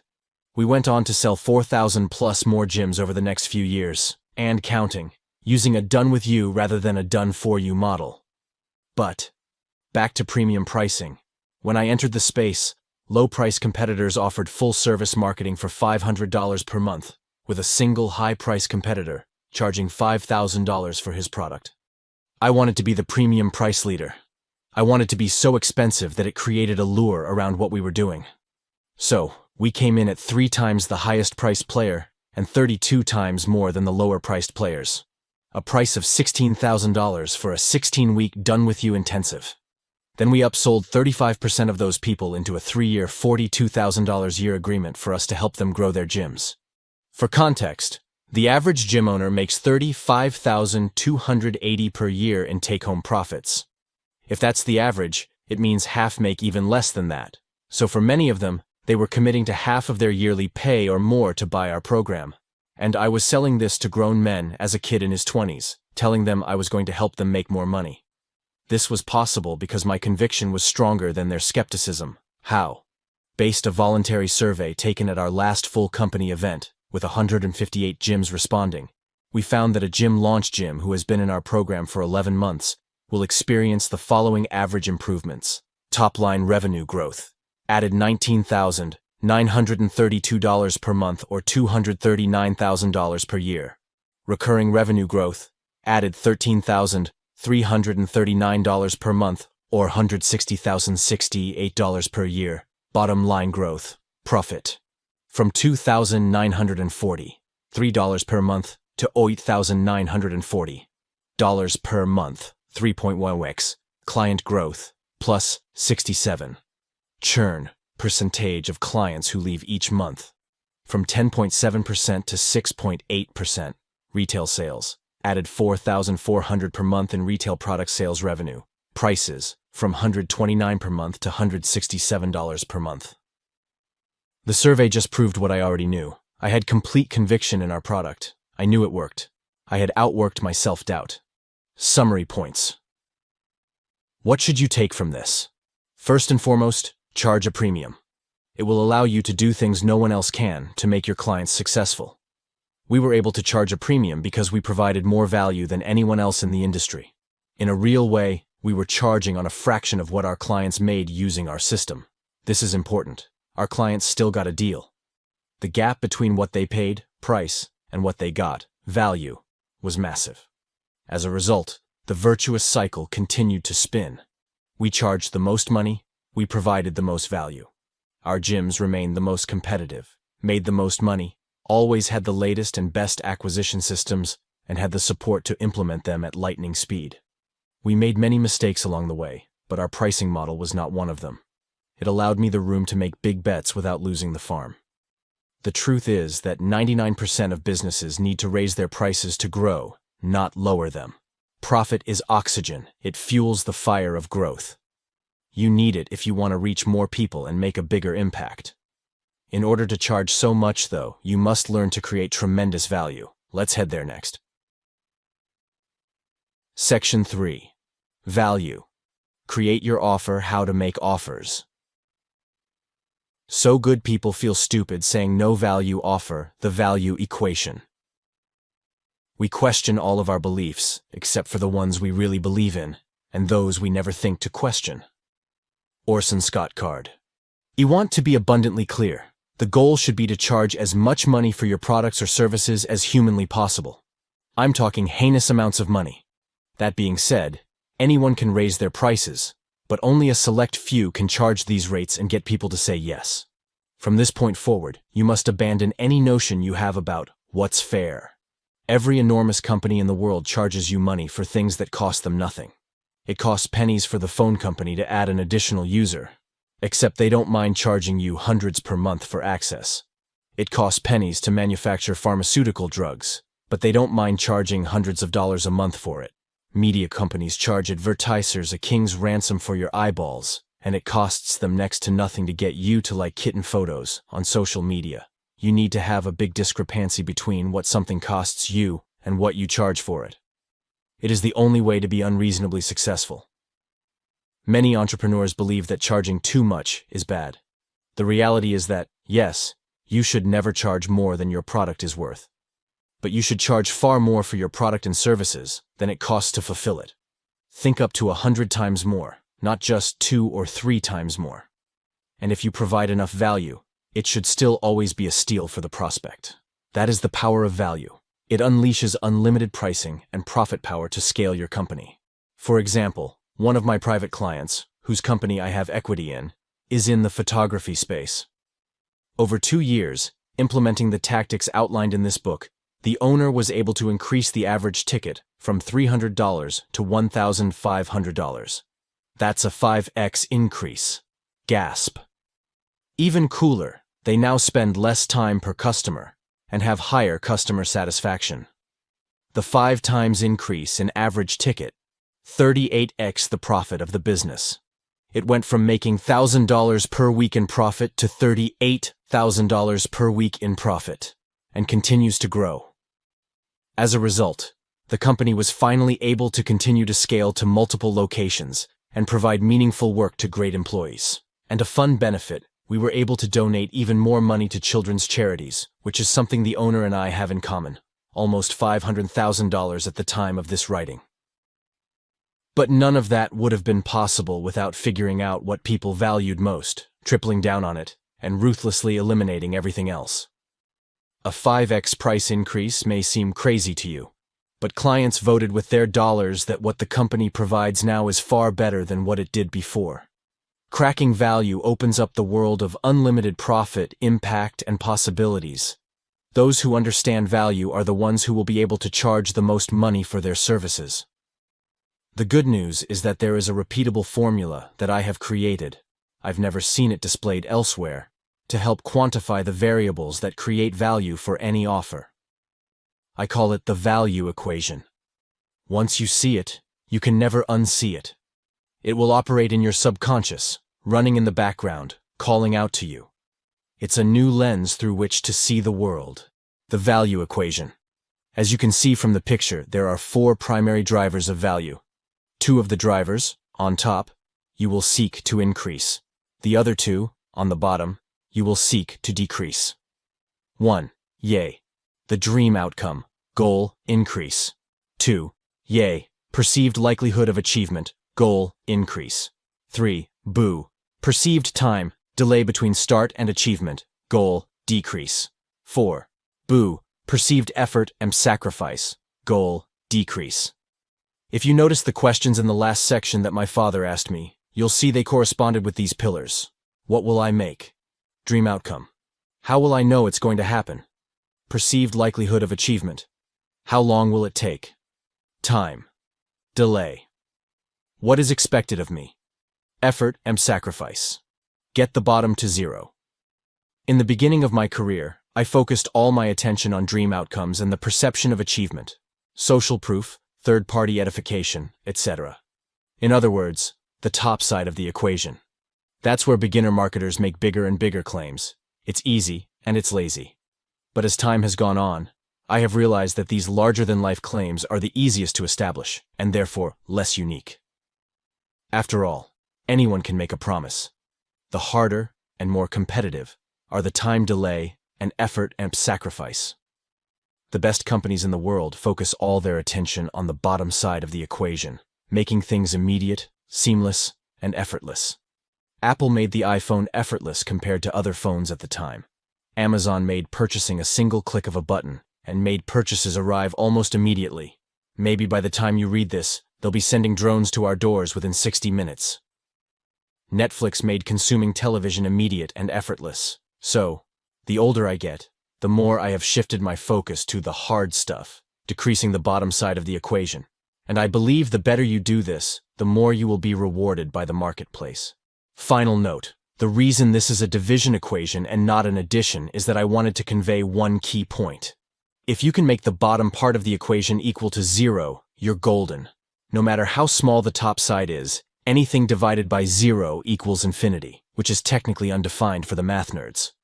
In other words, if you can reduce your prospect's true time delay to receiving value to 0, aka you realize your immediate dream outcome, and your effort and sacrifice is 0, you have an infinitely valuable product. If you accomplish this, you win the game. Given this postulate, a prospect would, in theory, purchase something from you. And the moment their credit card was run, it would immediately become their reality. That is infinite value. Imagine clicking the purchase button on a weight loss product and instantly seeing your stomach turn into a six-pack. Or imagine hiring a marketing firm, and as soon as you sign your document, your phone begins ringing with new, highly qualified prospects. How valuable would these product services be? Infinitely valuable. And that's the point. I don't know if we entrepreneurs will ever get there, but that is the hypothetical limit we all should strive towards, and why I structured the equation this way. Perception is reality. It's not about how much you increase your prospect's likelihood of success, or decrease the time delay to achievement, or decrease their effort and sacrifice. That in itself is not valuable. Many times, they will have no idea. The Grand Slam offer only becomes valuable once the prospect perceives the increase in likelihood of achievement, perceives the decrease in time delay, and perceives the decrease in effort and sacrifice. A prime example of this happened in the London tunnel system. The biggest increase in rider satisfaction, aka value, was never from faster trains to decrease wait times. Instead, it was from a simple dotted map that showed them when the next train was coming and how long they had to wait. The dotted map, which only cost a few $1 million, decreased the rider's perception of time delay and sacrifice, being bored waiting, more than actually making the trains faster, which cost billions of dollars to do. Isn't that cool? This is how we need to think about our products. Pro tip: logical versus psychological solutions. Most people naturally try and solve problems using logical solutions, but the logical solutions have usually been tried because they're logical. It's what everyone would try and do. As a business owners and entrepreneurs, I increasingly approach problems to find psychological solutions, rather than logical ones. Because if there were a logical solution, it probably would have already been solved, thereby eliminating the problem. All that's left are the psychological problems. Examples inspired by Rory Sutherland, CMO of Ogilvy Advertising. Any fool can sell a product by offering it for a discount. It takes great marketing to sell the same product for a premium. Logical solution: make trains faster to increase satisfaction. Psychological solution: decrease the pain of waiting by adding a dotted map.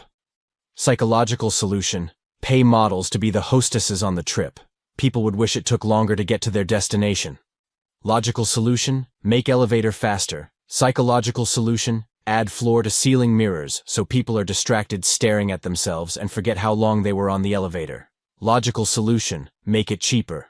Psychological solution: make fewer of them and raise the price, which causes people to want it more. Often, most logical solutions have been tried and failed. At this point in history, we must give the psychological solutions a shot to solve problems. As such, as business owners, it is up to us to communicate these value drivers with clarity to increase the prospect's perception of these realities. The extent to which you answer these questions in the mind of your prospect will determine the value you are creating. Only then will we truly be able to realize the actual value of our product to the marketplace, and by extension, the egregious prices we want to charge. It's difficult to separate the four value drivers from another, as most vehicles combine many of these elements together. But I will do my best to isolate and clearly explain each below. Factor 1. Dream outcome. Goal, shuck, increase. People have deep, unchanging desires. This is what marriages are lost over, wars are fought over, and people will willingly die for. Our goal is not to create desire. It's simply to channel that desire through our offer and monetization vehicle. The dream outcome is the expression of the feelings and experiences the prospect has envisioned in their mind. It's the gap between their current reality and their dreams. Our goal is to accurately depict that dream back to them, so they feel understood, and explain how our vehicle will get them there. The dream outcome is simple. It's the getting there where the value gets enhanced or detracted. People generally, and our clients specifically, want to be perceived as beautiful, to be respected, to be perceived as powerful, to be loved, to increase their status. These are all powerful drivers, but multiple vehicles may accomplish the same thing. Take the desire to be perceived as beautiful. For example, here are a lot of things that touch on this desire: makeup, anti-aging creams, serums, supplements, shapewear, plastic surgery, fitness. All these vehicles channel the desire to be perceived as beautiful. And if we further unpack the idea of a desire to be beautiful, we see that it may be a surface-level declaration of a deeper desire to achieve higher status in one's social group.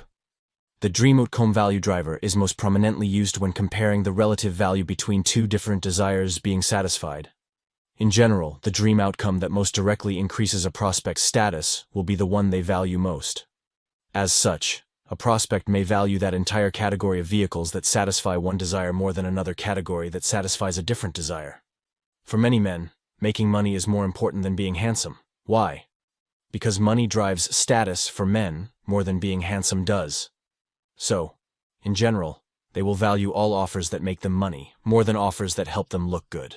I once heard Russell Brunson tell a story about this concept. He explained how his wife, Colette, at first hearing about this status concept, rejected it. She claimed she wasn't driven by status and would never want to drive a Lamborghini. Instead, she favored her minivan. But after talking further, she revealed it was because driving a Lamborghini would decrease her status amongst her mom friends, while driving a minivan would show she was a good mother, increase in status. So it's not about the money, it's about the status, the perceived increase or decrease in relative standing when compared to others socially or professionally. Talk in terms of things your prospect believes will increase their status, and you will have your prospects drooling. Pro tip: frame benefits in terms of status gained from the viewpoint of others. When writing copy, you can make it that much more powerful by talking about how other people will perceive the prospect's achievement. Connect the dots for them. Example: If you buy this golf club, your drive will increase by 40 yards.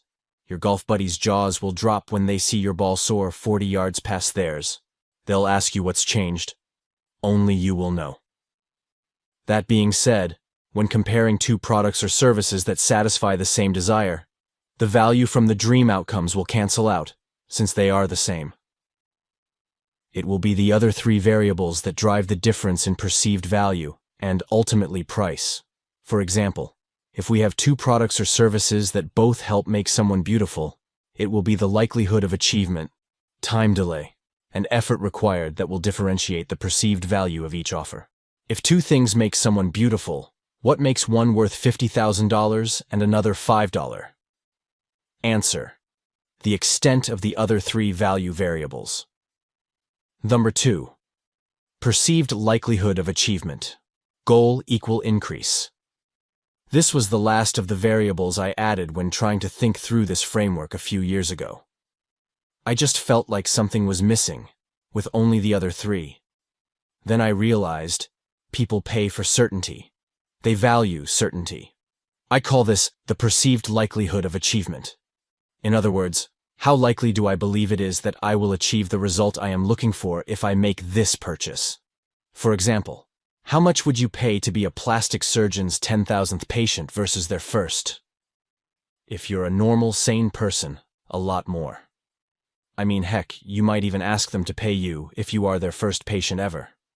So you can see even from this simple example that while the service you are receiving is technically the same, the only thing that changes is your perceived likelihood of getting what you want. Both surgeons take the same amount of time to do the surgery. If anything, the guy who has done it 10,000 times would likely get it done faster and still charge more.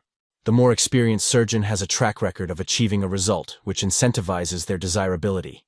People value this perceived likelihood of achievement. Increasing a prospect's conviction that your offer will actually work for them will make your offer that much more valuable, even though the work remains the same on your end. So to increase value with all offers, we must communicate perceived likelihood of achievement through our messaging, proof, what we choose to include or exclude in our offer, and our guarantees. More on these later. 3. Time delay. Goal equal decrease. Time delay is the time between a client buying and receiving the promised benefit. The shorter the distance between when they purchase and they receive value, the outcome, the more valuable your services or product is. There are two elements to this driver of value: long-term outcome and short-term experience. Many times, there are short-term experiences that occur while en route to the long-term outcomes. They happen along the way and provide value. It's good to understand both. The thing people buy is the long-term value, aka their dream outcome. But the thing that makes them stay long enough to get it is the short-term experience. These are little milestones a prospect sees along the way that shows them they are on the right path. We try and tie as many of these as possible into any service we offer. We want clients to have a big emotional win early, as close as possible to their purchase. This gives them the emotional buy-in and the momentum to see it through to their ultimate goal. For example, it takes a while to add an extra $239,000 per year to a gym. But that's what they're buying, so once they have purchased, we need to create emotional wins fast. One way we do this is to get their ads live and get them to close their first $2,000 sale within their first 7 days. By doing this, their decision to work with us is reinforced, and they immediately trust us more. This makes them more likely to follow the rest of our systems and get to their ultimate destination. Pro tip: fast wins. Always try and incorporate short-term, immediate wins for a client. Be creative. They just need to know they are on the right path and that they made the right decision, trusting you and your business. Let me give you another example. If I sell someone a bikini body, their time delay to realize that outcome may be 12 months or even longer. Along the way, though, as they change their bodies, they may experience higher sex drive, more energy, and an increased community of friends. They aren't initially buying those things, but those things may become short-term benefits that keep them in the game long enough to achieve their ultimate outcome. They buy the dream, but they stay for the benefits they discover along the way. The faster and more clearly you can demonstrate those benefits, the more valuable your service will be.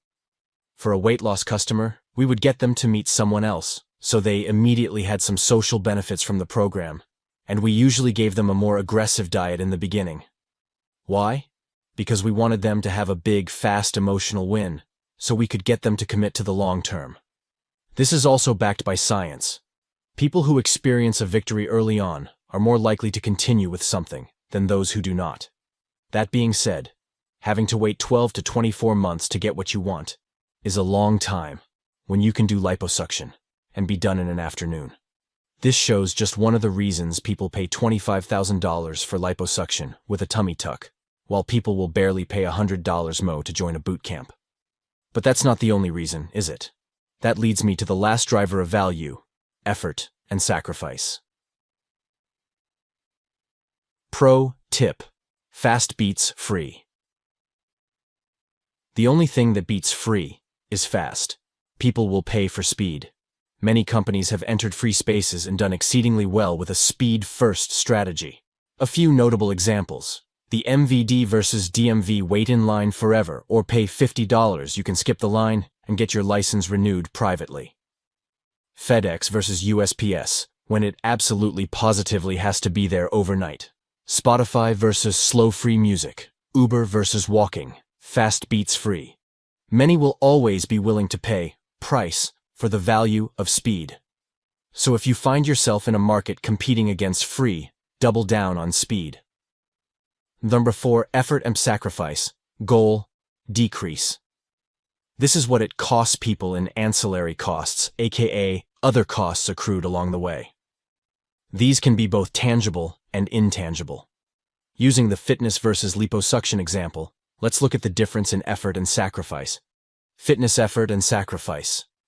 Examples: wake up 1 to 2 hours earlier in the morning. That is 5 to 10 hours per week of time lost.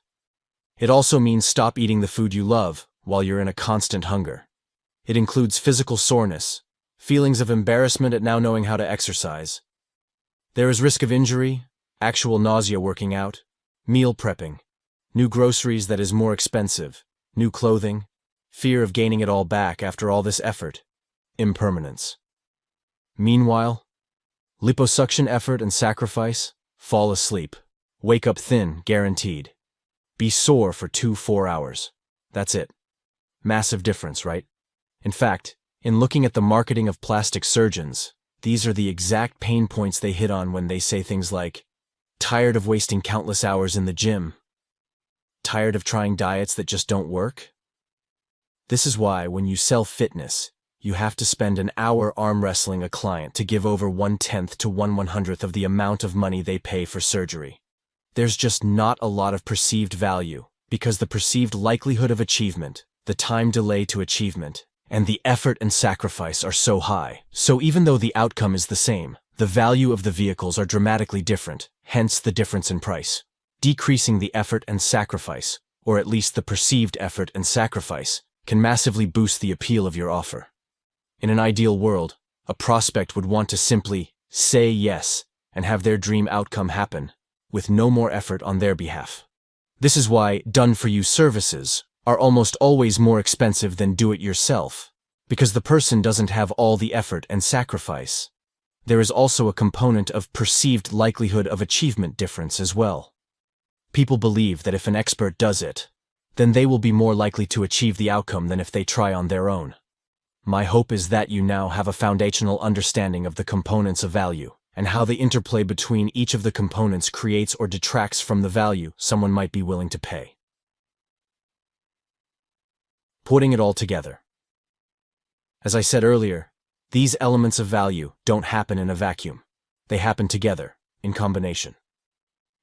So let's look at a few examples that utilize all 4 components of value at once. In an effort to quantify the value, I'll rate them on a binary scale of 0 or 1.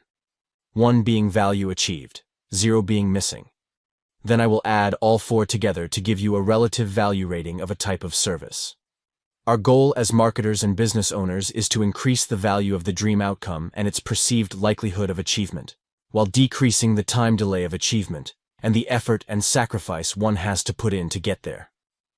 To start, I will do a side-by-side comparison of two vehicles with identical dream outcomes, meditation and Xanax. Both offer the buyer relaxation, decreased anxiety, and feelings of well-being.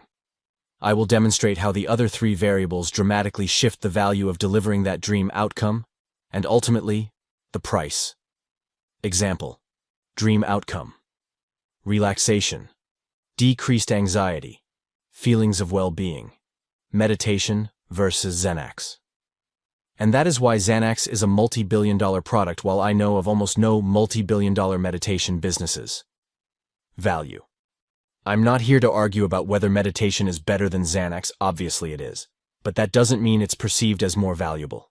This is also the reason that the supplement industry, $123 billion Grandview Research, is twice the size of the health club industry, $62 billion IRSA. They both accomplish the same perceived objectives: being healthy, losing weight, looking good, increased energy, etc. But one is perceived as more valuable because it has lower costs. People are more willing to pay $200 for supplements than they are a $29 per month membership. Taking a pill or drinking a shake is so much faster and easier than going to the gym every day. Hence, valued. Crazy world we live in. And you can either sit there and make complain posts about how people ought to be a certain way, or you can take advantage of the way people are and capitalize. This book is for those people who want to be victors, not victims of circumstances. You can either be right or you can be rich. This book is for getting rich. If that bothers you, just put this down and go back to arguing against human nature. Hint: you're not going to change it. Now, that being said, knowing what people value versus what is good for them is key. It means you can find ways to monetize the things that people value in order to give them what they really need. Win-win. You can make your dent in the universe while making a profit. Free goodwill. He who said money can't buy happiness hasn't given enough away. People who help others with zero expectation experience higher levels of fulfillment, live longer, and make more money. I'd like to create the opportunity to deliver this value to you during your reading or listening experience. In order to do so, I have a simple question for you. Would you help someone you've never met if it didn't cost you money, but you never got credit for it? If so, I have an ask to make on behalf of someone you do not know, and likely never will. They are just like you, or like you were a few years ago. Less experienced, full of desire to help the world, seeking information but unsure where to look. This is where you come in. The only way for us at acquisition.com to accomplish our mission of helping entrepreneurs is, first, by reaching them. And most people do, in fact, judge a book by its cover and its reviews. If you have found this book valuable thus far, would you please take a brief moment right now and leave an honest review of the book and its contents? It will cost you $0 and less than 60 seconds. Your review will help one more entrepreneur support his or her family. One more employee find work they find meaningful. One more client experience a transformation they otherwise would never have encountered. One more life change for the better. To make that happen, all you have to do is, and this takes less than 60 seconds, leave a review. If you are on Audible, hit the 3 dots in the top right of your device, click Rate Number Review. Then leave a few sentences about the book with a star rating. If you are reading on Kindle or in a reader, you can scroll to the bottom of the book, then swipe up, and it will automatically prompt a review. If for some reason they have changed either functionality, you can go to the book page on Amazon, or wherever you purchase this, and leave a review right on the page. P.S. If you feel good about helping a faceless entrepreneur, you are my kind of people. I'm that much more excited to help you crush it in the coming chapters. You'll love the tactics I'm about to go over. PPS. Life hack. If you introduce something valuable to someone, they associate that value with you. If you'd like goodwill directly from another entrepreneur, send this book their way. Thank you from the bottom of my heart. Now back to our regularly scheduled programming. Your biggest fan, Alex Value Offer, the thought process. If at first you don't succeed, try again. Thomas H. Palmer, Teacher's Manual. I want to do an exercise with you right now. I want to show you the difference between convergent and divergent problem solving. Why? so that you can actually create the grand slam offer that will become the cornerstones of your business. Convergent and divergent thinking.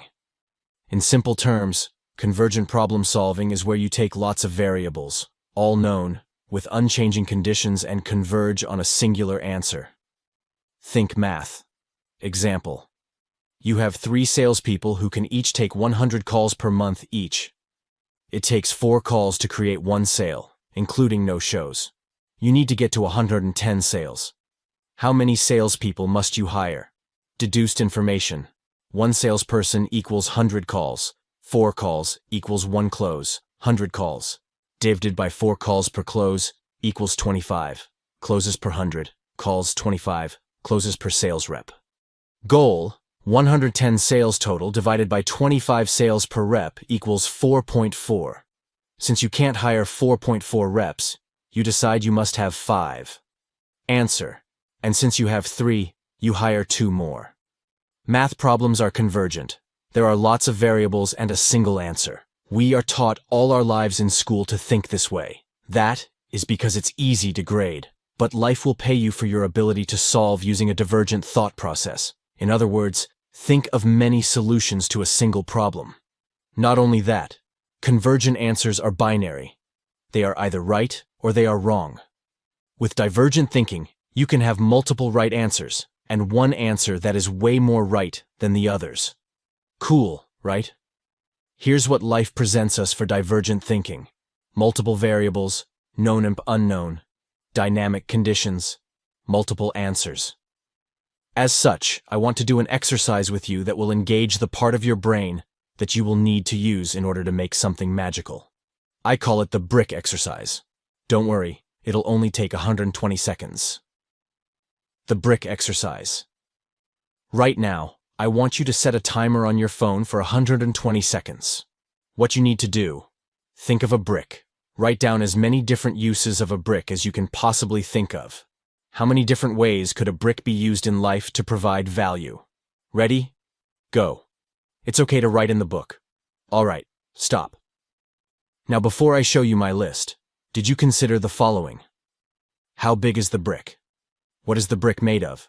Plastic, gold, clay, wood, metal. How is the brick shaped? Does it have holes in it? Does it have divots for interlocking?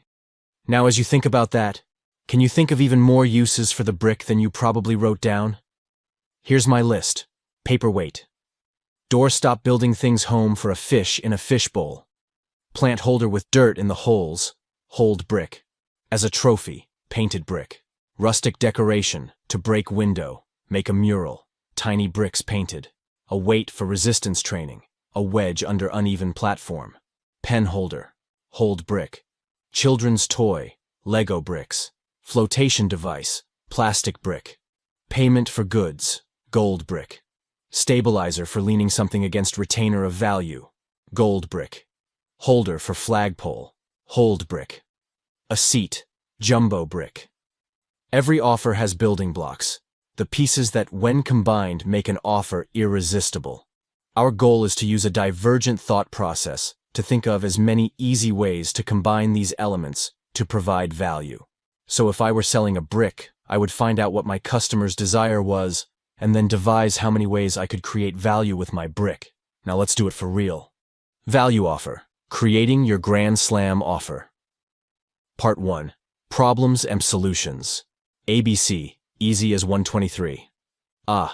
Simple as do re mi. Michael Jackson, ABC.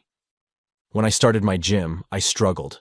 I wanted so deeply to be successful, prove my dad wrong about my decision to start my own business, and prove to myself that I was worth something. But try as I did, I couldn't even sell people into a $99 per month boot camp. People would say, Ella Fitness is $29 per month. This is expensive.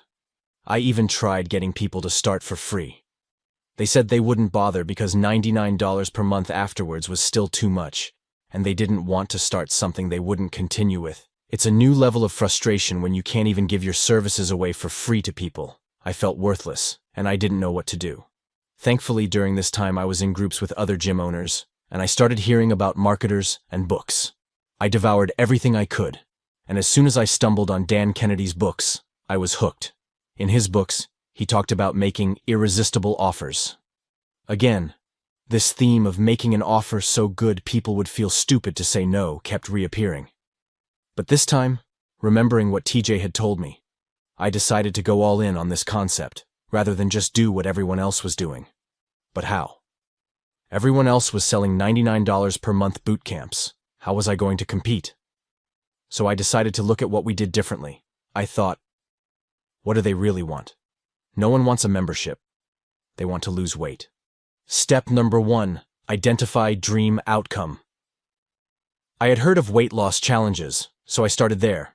Lose 20 pounds in 6 weeks. Big dream outcome, lose 20 pounds. With a decreased time delay, 6 weeks. Note, I wasn't selling my membership anymore. I wasn't selling the plane flight. I was selling the vacation. When you are thinking about your dream outcome, it has to be them arriving at their destination and what they would like to experience. Step 2. List problems. Next, I wrote down all the things people struggled with and their limiting thoughts around them. When listing out problems, think about what happens immediately before and immediately after someone uses your product service. What's the next thing they need help with? These are all the problems. Think about it in insane detail. If you do, you will create a more valuable and compelling offer, as you'll continually be answering people's next problem as it manifests.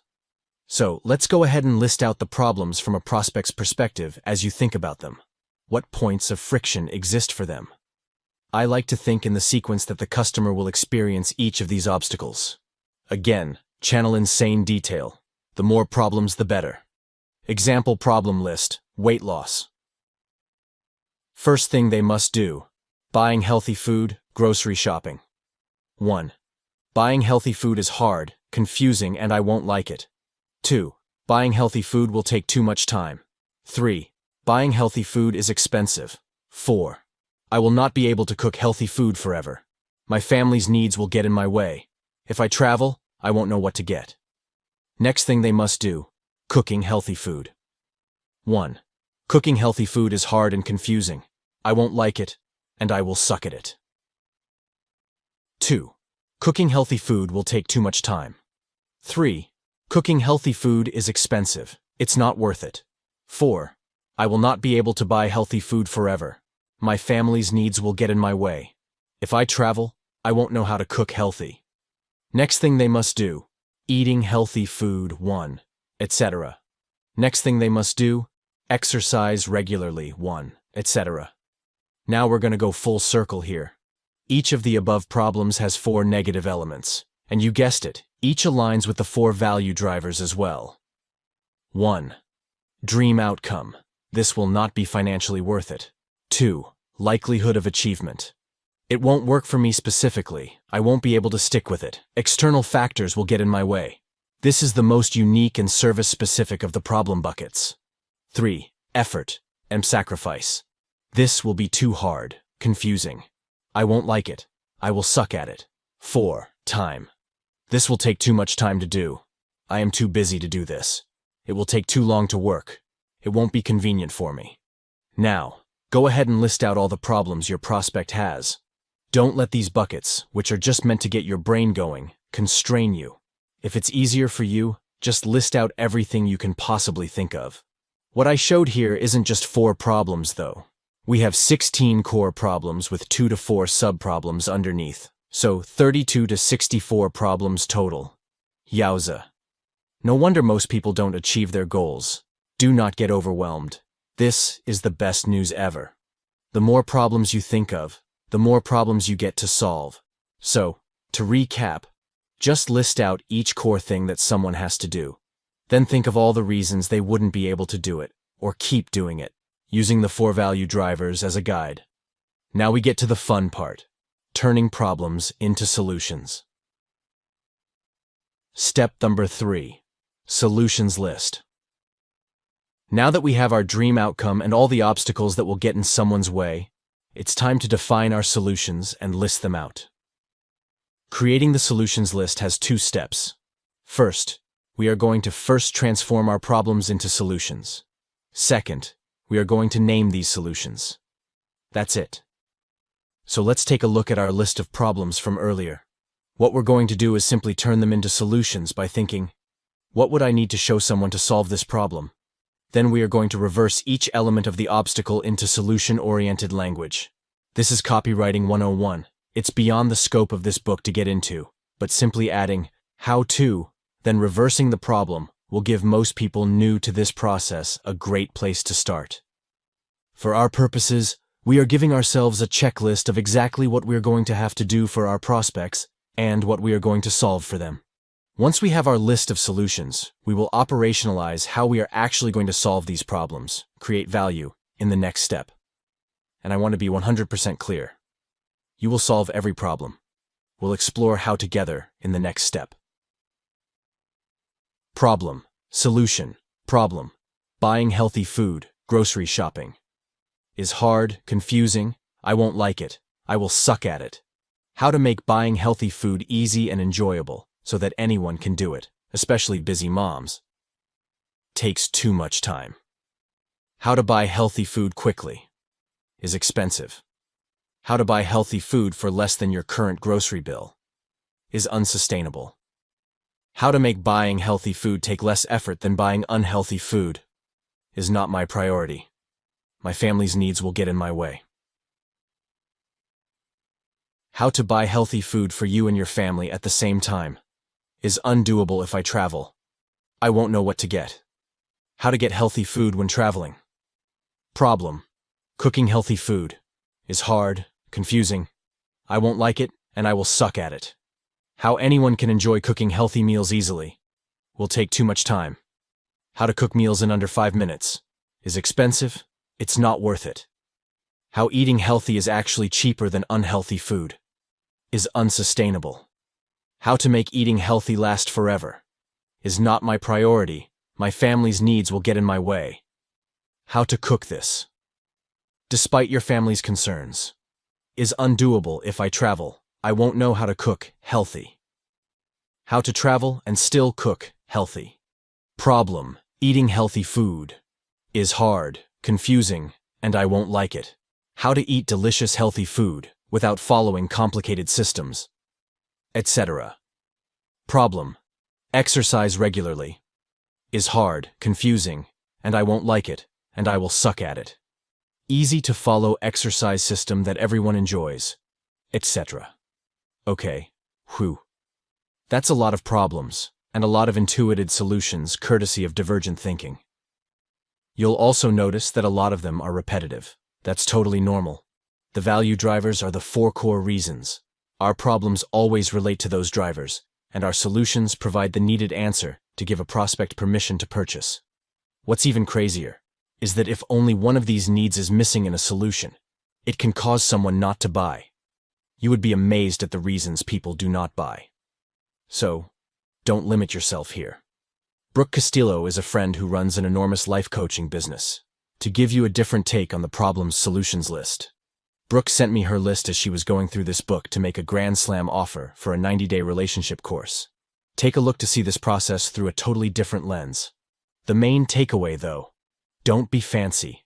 Just get all the problems down, then turn them into solutions, regardless of whether the offer you're creating is around fitness, like the example, a relationship course, like Brooke, or something wildly different, like earaches. We now know what we need to do. Step 4 is the how, and how to do it without breaking the bank. Value offer, creating your grand slam. Offer part 2, trim, emp stack, cut, cut, cut. Friends to Rachel Green in Friends. I divided this chapter into 2 parts because it's the meatiest section in the book. It's also the most important. Without a valuable product or service, the rest of the book won't be as actionable. We just covered all the problems we are going to solve. The second half of making your offer is breaking down tactically what we are going to do, provide for our client. In theory, we'd all love to fly out and live with our customers to fix their problems. In reality, that wouldn't make a very scalable business. We need our offer to be incredibly attractive and profitable. That being said, if this is your first Grand Slam offer, it's important to over-deliver like crazy. Maybe flying out isn't such a bad idea in the beginning. Make some sales, then think about how to make it easier for your clients. You want them to think to themselves, I get all this, for only that? In essence, you want them to perceive tremendous value. Everyone buys bargains. Some people just buy $100,000 things for only $10,000. That's where we want to live. High prices, but a steal for the value, like hopefully this book so far. Sales to fulfillment continuum. In order to best absorb the notions of trimming and stacking, we need a mental reframe. Enter the sales to fulfillment continuum. Whenever you are building a business, you have a continuum between ease of fulfillment and ease of sales. If you lower what you have to do, it increases how hard your product or service is to sell. If you do as much as possible, it makes your product or service easy to sell but hard to fulfill because there's more demand on your time investment. The trick, and the ultimate goal, is to find a sweet spot where you sell something very well that's also easy to fulfill. I have always lived by the mantra, create flow, monetize flow, then add friction. This means I generate demand first. Then, with my offer, I get them to say yes. Once I have people saying yes, then, and only then, will I add friction in my marketing, or decide to offer less for the same price. Practicality drives this practice. If you can't get demand flowing in, then you have no idea whether what you have is good. I'd rather do more for every customer and have cash flow coming in than optimize my business but have zero cash flow coming in after, and zero idea about what I need to adjust to better serve my customers. Here's a perfect example to drive this home. When I started Gym Launch, gym owners reached out asking me to help. They needed so much help, I didn't know where to start. But I wanted to make sure they got way more than they paid me. So here's what I ended up doing to fill their gyms. I would fly out to their gym for 21 days, spend my own money on hotels, car rentals, eating out, advertising, generate the leads, work the leads, then sell for them. I would even do the first onboarding meeting with clients to get them started. In short, I did everything. I took on all the risk. They only had to put down $500 to reserve their date, which I made refundable at the end of their launch. So they had zero financial risk, zero time risk, zero effort. And the deal was, I got to keep all the upfront cash collected from selling their services, and they got clients for free. You can imagine how this was a pretty compelling offer. On my own, I was able to sell about $100,000 per month in upfront cash for myself. So these deals were very lucrative for me. Over time, I scaled that to a team of 8 guys selling every month. But this began to wear on me and the team. It was at that point that I realized that if I were to simply teach them how to do what I did, I could charge maybe a third of what I would normally make, but I would be able to help hundreds of gyms a month instead of 8, and I could do it all sleeping in my own bed every night. My promise was fundamentally the same. I will fill your gym in 30 days. It was simply the how and what I did that changed. The how and what is what we are breaking apart. When talking to business owners about their model, I tell them to create cash flow by over-delivering like crazy at first. Then use the cash flow to fix your operations and make your business more efficient. This revision process can be pretty seamless. You may not even have to change what you offer. You may just end up creating systems that create the same value for the customer, but cost you significantly less resources. Ultimately, this is how businesses beat one another. Understanding this will be important as you scale your business. Now that we've established the importance of the fulcrum and how to approach the sales fulfillment balance at the outset, let's cover the last 2 steps of creating our Grand Slam offer. To recap quickly, remember that we covered identifying dream outcomes, step 1, listing problems, step 2, and determining solutions, step 3. Step 4, create your solutions delivery vehicles, the how. The next step is thinking about all the things you could do to solve each of these problems you've identified. This is the most important step in this process. This is what you are going to deliver. This is what you are going to do or provide in exchange for money. For the purposes of keeping creativity high, divergent thinking, think about anything you could possibly do. Think of all the things that might enhance the value of your offer, so much so that they would be stupid to say no. What could you do that someone would immediately say, all that? Seriously? Yes, I'm in. Doing this exercise will make your job of selling so much easier. Even if you come up with something you're not actually willing to do, it's okay. The goal here is to push your limits and jog your brain into thinking of a different version of the solution you'd normally default to. This is where you get to flex your entrepreneurial creativity. Reminder, you only need to do this once, literally one time for a product that may last years. This is high-value, high-leverage work. You ultimately get paid for thinking. You got this. This should be fun. Go ahead and list out all your possibilities now. Then I'll take you through my example. I'll just use the buying food problem from earlier as an example. I like to group things by how many people I'm going to deliver this thing to at once. My list is below. And at the bottom, I've given you my cheat codes for how I think through this to get even more creative. Problem. Buying healthy food is hard, confusing, and I won't like it. If I wanted to provide a one-on-one solution, I might offer 1. In-person grocery shopping, where I take clients to the store and teach them how to shop. 2. Personalized grocery list, where I teach them how to make their list. 3. Full-service shopping, where I buy their food for them. We're talking 100% done for them. 4. In-person orientation, not at store, where I direct them what to get. 5. Text support while shopping, where I help them if they get stuck. 6. Phone call while grocery shopping, where I plan to call when they go shopping to provide direction and support. If I wanted to provide a small group solution, I might offer 1. In-person grocery shopping, where I meet a bunch of people and take them all shopping for themselves. 2. Personalized grocery list, where I teach a bunch of people how to make their weekly lists. I could do this one time or every week if I wanted to. 3. Buy their food for them, where I purchase their groceries and deliver them as well. In-person orientation, where I teach a small group offsite what to do, not at store. If I wanted to provide a small group solution, I might offer 1. In-person grocery shopping, where I meet a bunch of people and take them all shopping for themselves. Personalized grocery list, where I teach a bunch of people how to make their weekly lists. I could do this one time or every week if I wanted to. 3. Buy their food for them, where I purchase their groceries and deliver them as well. 4. In-person orientation, where I teach a small group off-site what to do, not at store. If I wanted to provide a one-to-many solution, I might offer 1. Live grocery tour virtual, where I might live. Stream me going through the grocery store for all my new customers and let them ask questions live.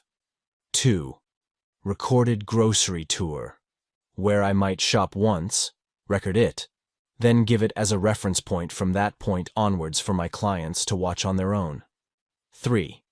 DIY grocery calculator, where I create a shareable tool, or show them how to use a tool to calculate their grocery list. 4. Predetermined lists, where each customer plan comes with its own grocery list for each week. I could make this ahead of time so they have it. Then they could use it on their own time. 5.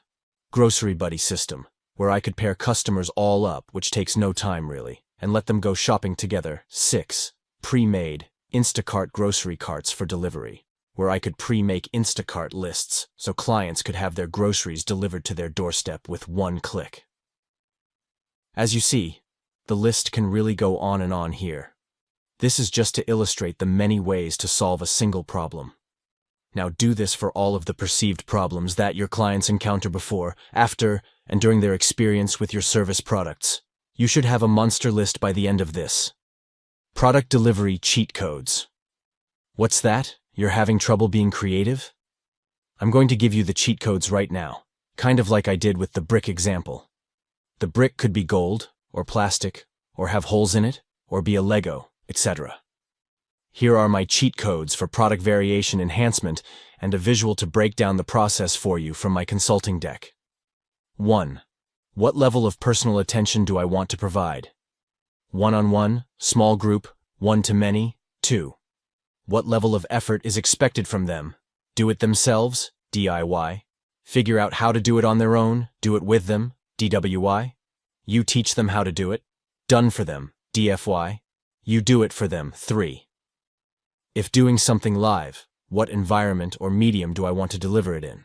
In-person, phone support, email support, text support, Zoom support, chat support. 4. If doing a recording, how do I want them to consume it? Audio, video, or written. 5. How quickly do we want to reply? On what days? During what hours? 24/7, 9 to 5, within 5 minutes, within an hour, within 24 hours. 6. 10x to 1/10 test. If my customers paid me 10x my price, or $100,000, what would I provide? If they paid me 1/10 the price and I had to make my product more valuable than it already is, how would I do that? How could I still make them successful for 1/10 price? Stretch your mind in either direction and you'll come up with widely different solutions.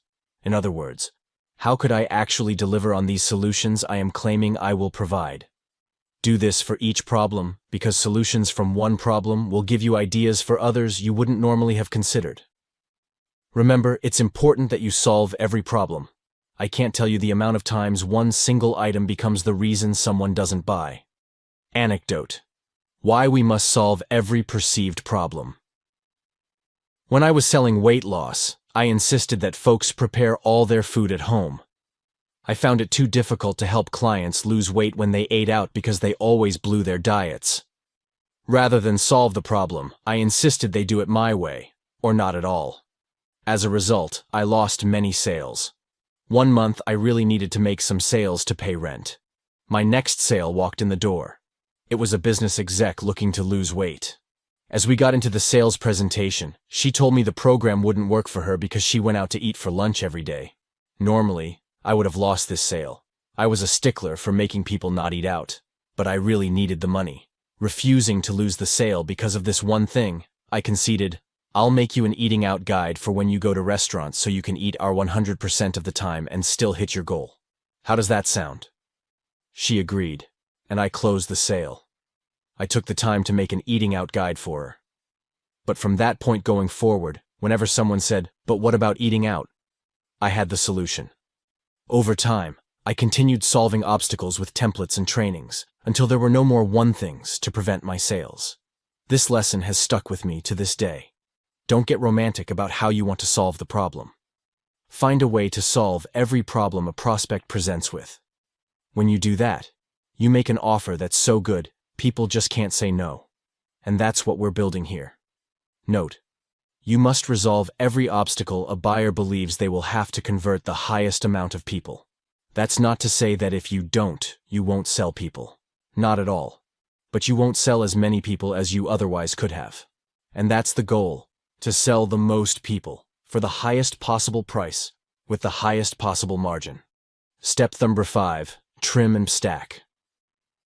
Now that we have enumerated our potential solutions, we will have a gigantic list. Next, I look at the cost of providing these solutions to me, the business. I remove the ones that are high cost and low value first. Then I remove low cost, low value items. If you aren't sure what's high value, go through the value equation and ask yourself which of these things will this person 1. Financially value.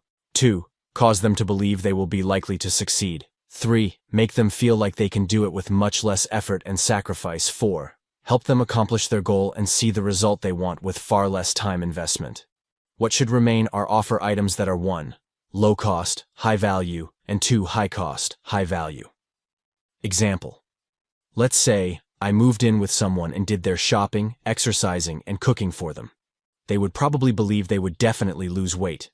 But I am not willing to do that for any amount of money short of $1 gazillion. The next question becomes, is there a lesser version of this experience that I can deliver at scale? Just take one step back at a time until you arrive at something that has a time commitment or cost you are willing to live with. Or obviously massively increase your price so it becomes worth it for you, i.e., the $1 gazillion to live with someone. If there's one type of delivery vehicle to focus on, it's creating high-value, one-to-many solutions.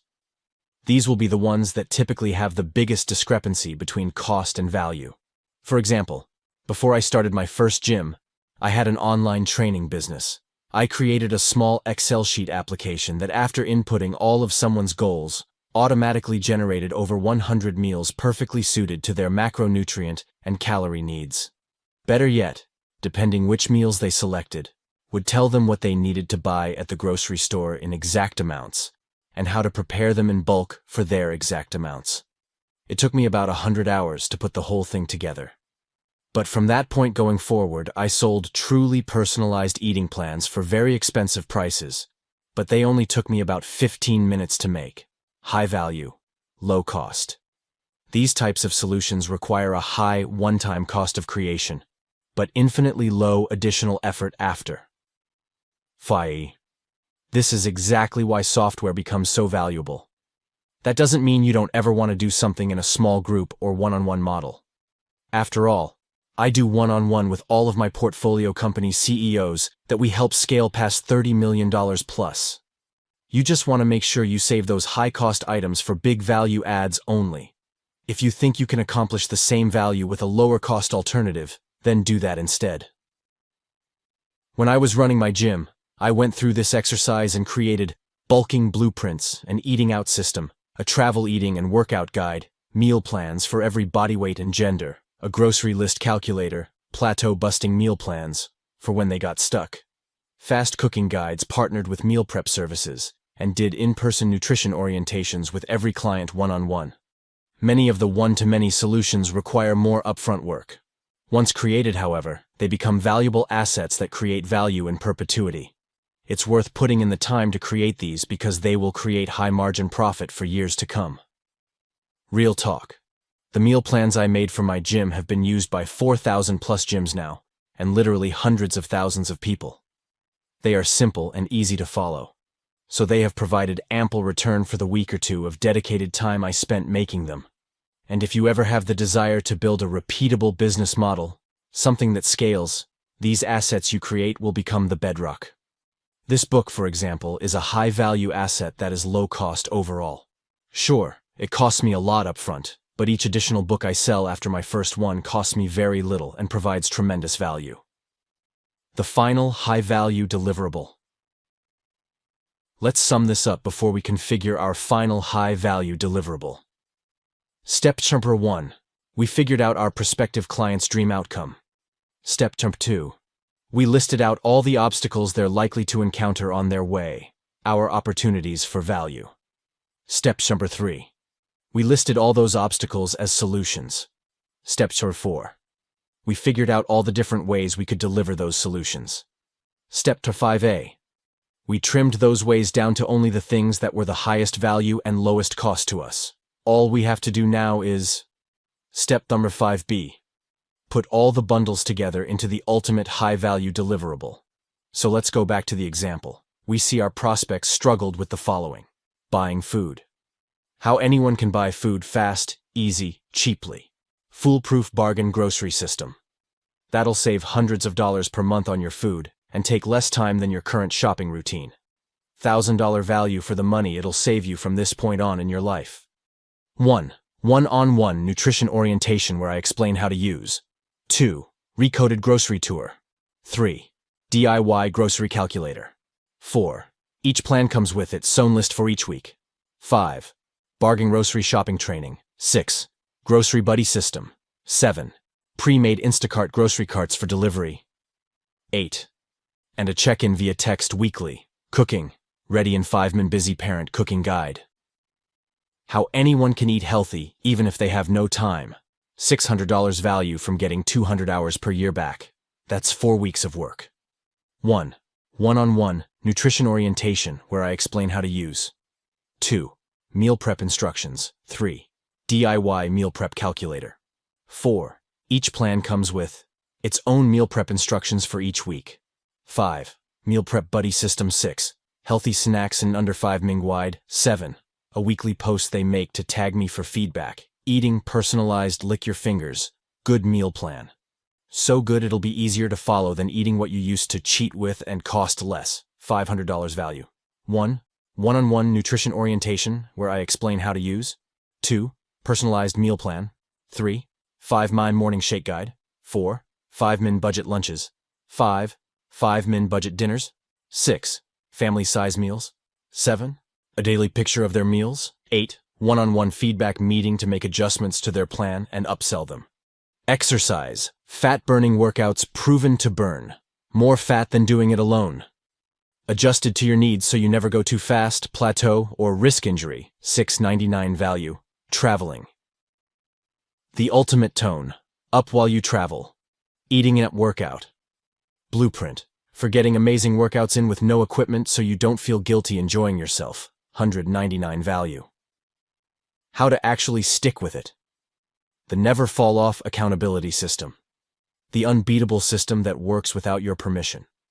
It's even gotten people who hate coming to the gym to look forward to showing up. $1,000 value. How to be social. The live it up while slimming down.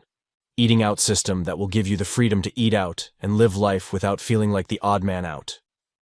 349 value. Total value. $4,351. All for only $5.99. Author note.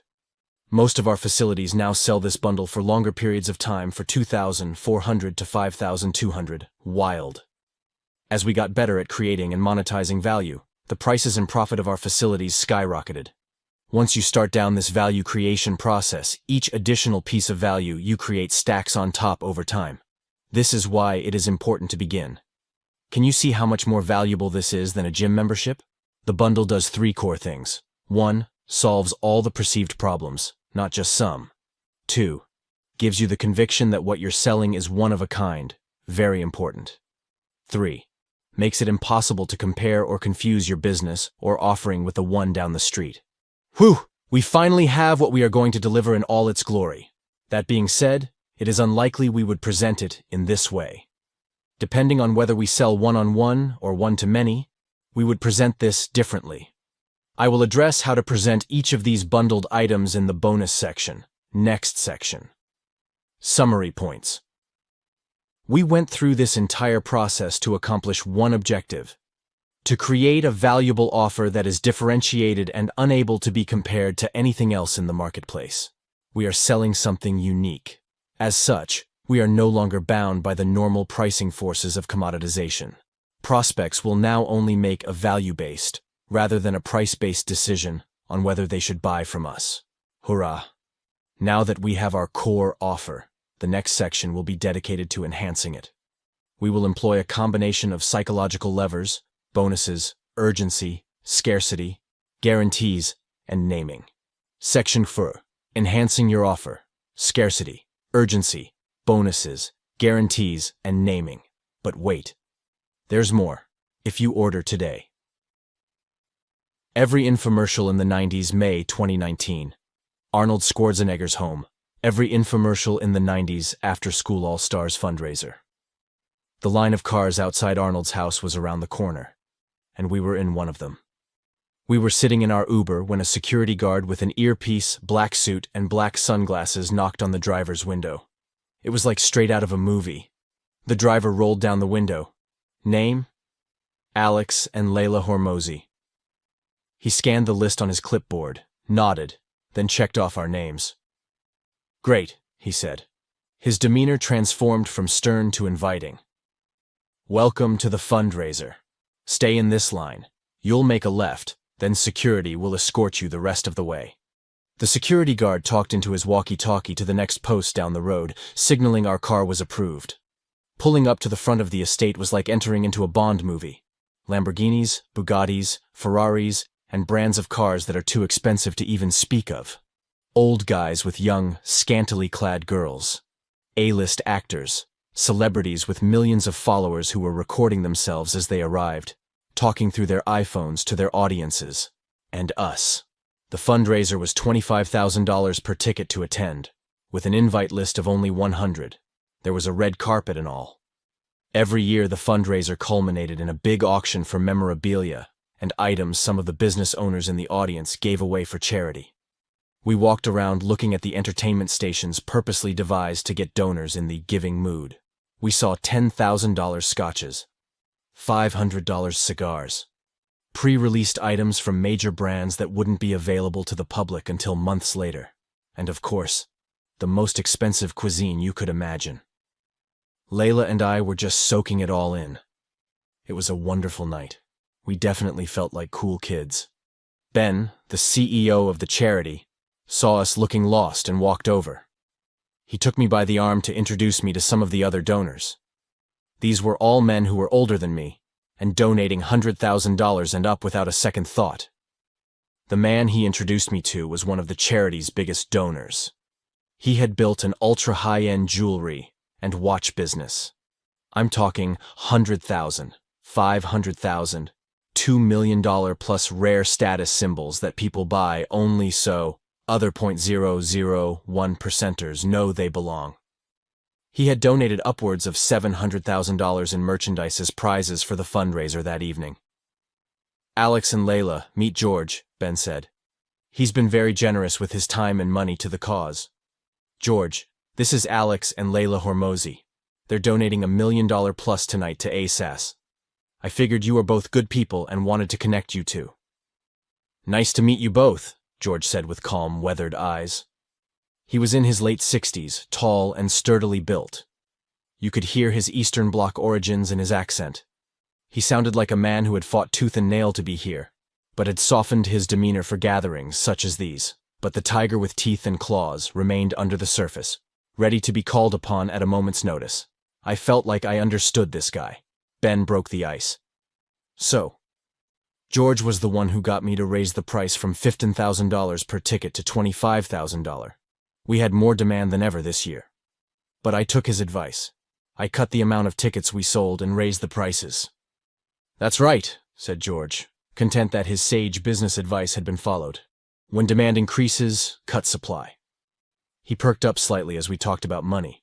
This man had built his business from nothing and had found ways to sell things for extraordinary profits by understanding human psychology. I had long learned about supply and demand, but this guy was using its psychological underpinnings to fuel a fundraising. You could take the tiger out of the jungle, but not the jungle out of the tiger. People want what they can't have. People want what other people want. People want things only a select few have access to. He was dead right.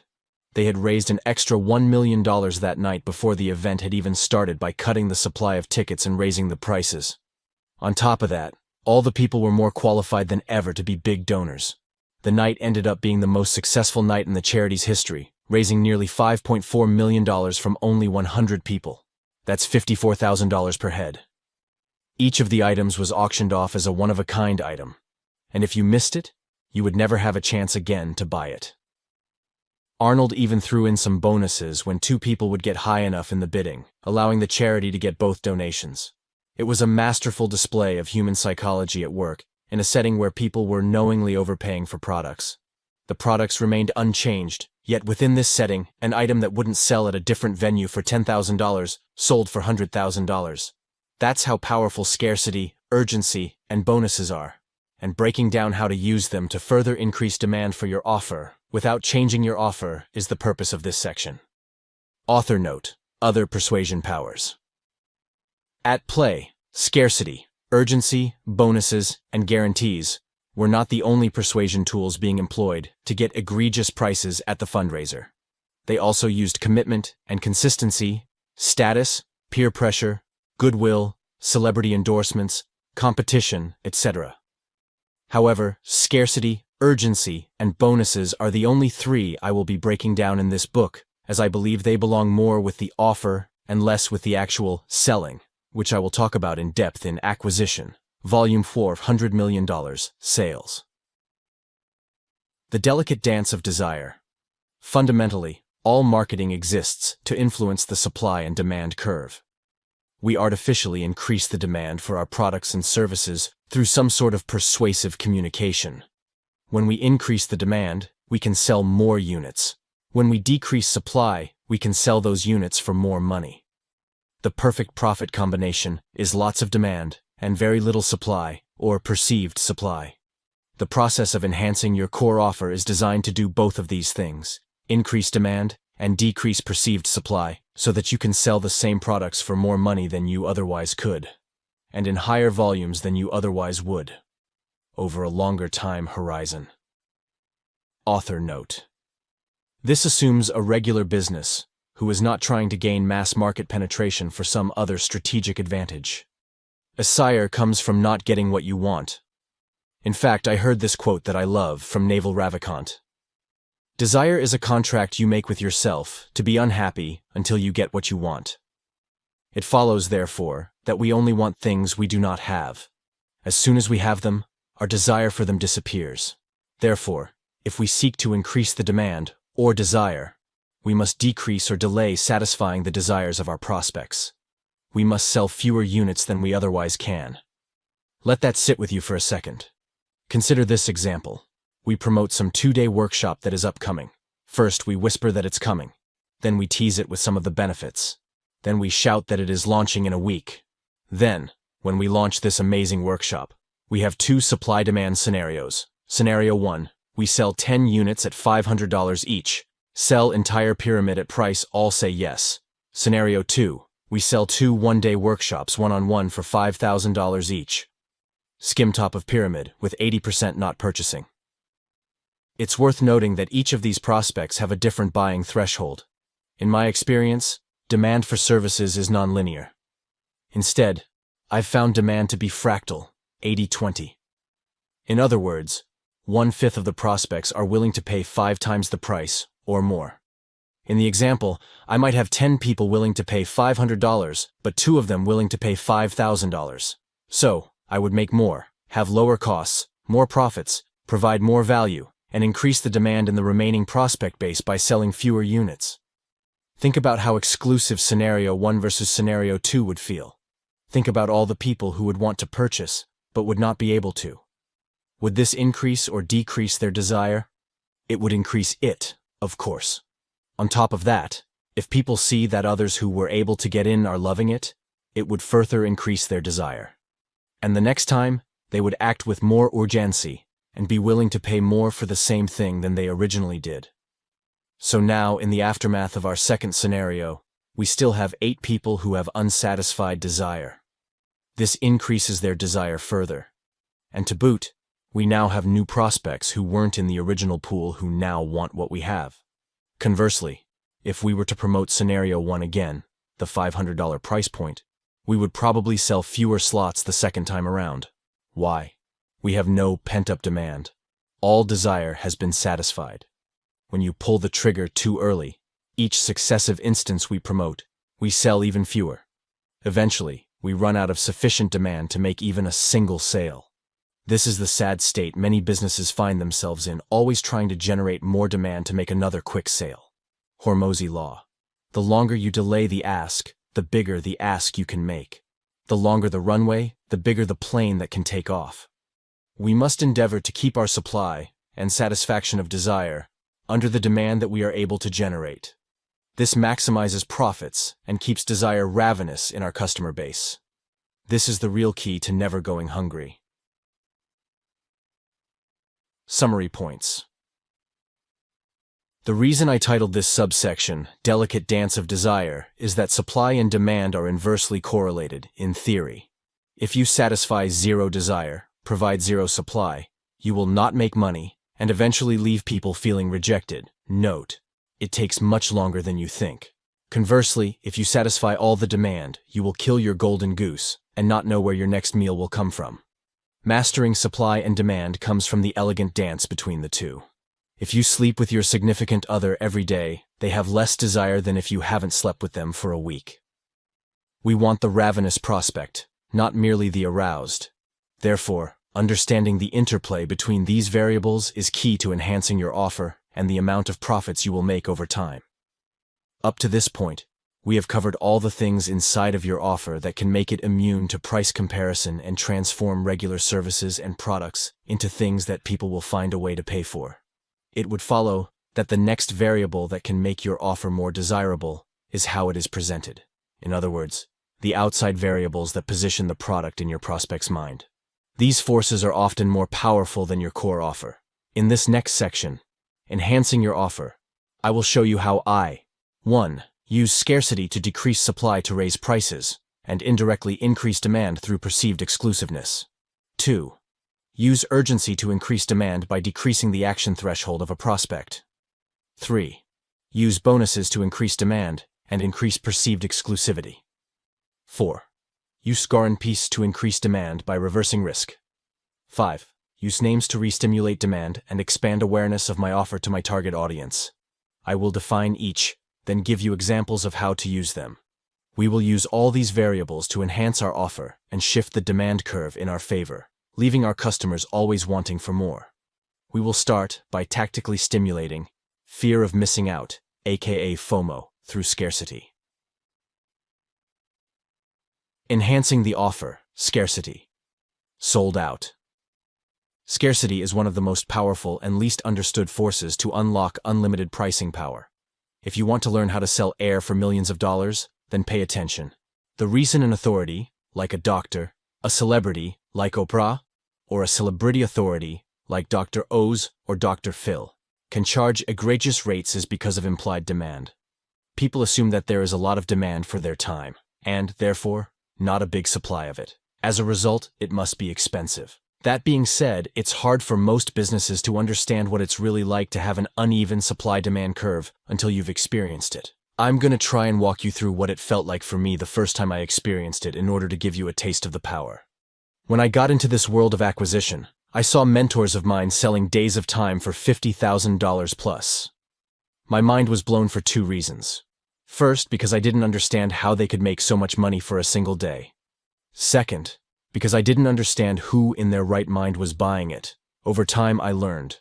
I'll start with the buyer. If I have a rare problem, and I must solve this problem for my own pursuit of happiness, it will consume all of my attention. By the nature of my problem being specialized, there will be very few people who can solve it. This means there is not a large supply of solvers. In many cases, I will perceive only one possible solver. Supply equal 1. Real-life value. Case study. There are many people who can solve the problem. How do I make $10,000 per month? But far fewer who can solve, how can I add $5 million in profit without adding any extra product lines to my business? This was a real project that took me 60 minutes and resulted in exactly $5 million in bottom-line profit by slightly altering the pricing model of the business. You could say the business owner was very happy with the result of the engagement. Beyond that, if solving this problem speeds up my achievement of a goal by a year or two, or immediately results in me making hundreds of thousands of dollars or millions of dollars, that solution becomes far more valuable, does it not? Of course it does. And so, it would follow. If I can pay someone $50,000 for a day of their time and see an increase of $500,000 per month in revenue within 3 months, because of the insights and strategies revealed, that would be a hell of a return on investment, right? So, there are two components to the value. First, how rare the sources are. Second, the actual value being provided. The value and rarity compound to create some truly breathtaking profits. Specialized consultants are paid millions of dollars to solve problems worth tens of millions to clients. The client pays for all the experience and expertise the expert has, and avoids the cost of errors, time, and money. In short, they skip the bad stuff and go straight to the good stuff more quickly and for less money than it would cost to figure it out on their own. A beautiful economic exchange. I personally experienced this for the first time when I had 2 different people offer me $50,000 for a day of my time after speaking at an event. They were scaling an education business in a niche, not too dissimilar from my own, and could not get past the $1 million per month mark. As someone who was doing $1 million per week in the same business type, at the time, I was a very specific type of person with the keys to their problem. So what happened, you ask? Drum roll. I didn't accept their offers. Why? Because I was making more than $50,000 per day in profit from my business and didn't want the distraction. Author note. It was years later that I started acquisition.com to help these very people. But instead of charging a day rate, I simply become an equity holder in the company to completely align interests for short and long term, and so I can see the implementations through. And as my time is limited by the laws of physics, for everyone else below, that 3 million to 10 million per year mark, I make all these materials for free. After the event concluded, and I was speaking with Layla, I realized how I had somehow become one of those people I had always wondered about. It was a very surreal experience for me. I finally understood how premium prices were truly made. Simple supply and demand. There is little that substitutes for incredible demand. You can try and fake it, but there is a special type of oh fucks given vibe that's hard to replicate when you truly do not need a person's money, or even want it. That's how these guys can charge so much, because they don't need it. The person who needs the exchange less always has the upper hand. I always try to remember that. It's one of the negotiating and pricing principles that has best served me in my life. But Alex, how are you going to show me how to use scarcity to increase the amount of people who want my offer when currently no one does? Great question. Let's attack some real-world in-the-trenches strategies to reliably create scarcity. Creating scarcity. When there's a fixed supply or quantity of products or services that are available for purchase, it creates scarcity, or a fear of missing out. It increases the need to take action, and by extension, purchase your offer. This is where you publicly share that you are only giving away X amount of products or can only handle Y new clients. For example, if a musician drops a limited edition hoodie and says he only made 100 and they will never be made again, are you more or less likely to buy it than one that is always available? More likely, naturally. The idea that you can never get it again makes it more desirable. This is an example of scarcity. It is the fear of missing out on something. It pulls on our psychological fear of loss to get us to take action. Humans are far more motivated to take action to hoard a scarce resource than they are to act on something that could help them. Fear of loss is stronger than desire for gain. We will wield this psychological lever to get your clients to buy in a frenzy, all at once, until you are sold out. 3 types of scarcity. 1. Limited supply of seats slots, in general or over X period of time. 2. Limited supply of bonuses. 3. Never available again. But how do you use this properly without being phony? I'll try and give you some real-world examples.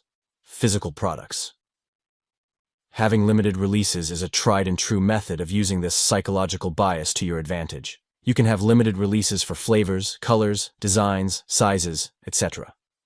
This month, we are releasing 100 boxes of mint chocolate cookie-flavored protein bars. Important point. To properly utilize this method, you should always sell out. Here's why. It's better to sell out consistently than overorder and fail at creating that scarcity. This method stacks in effectiveness if it is done repeatedly over time, just not too often. Once a month seems to be the sweet spot for most of the companies that I know who do this with regularity. Second important note, when using this tactic, you must also let everyone know that you sold out.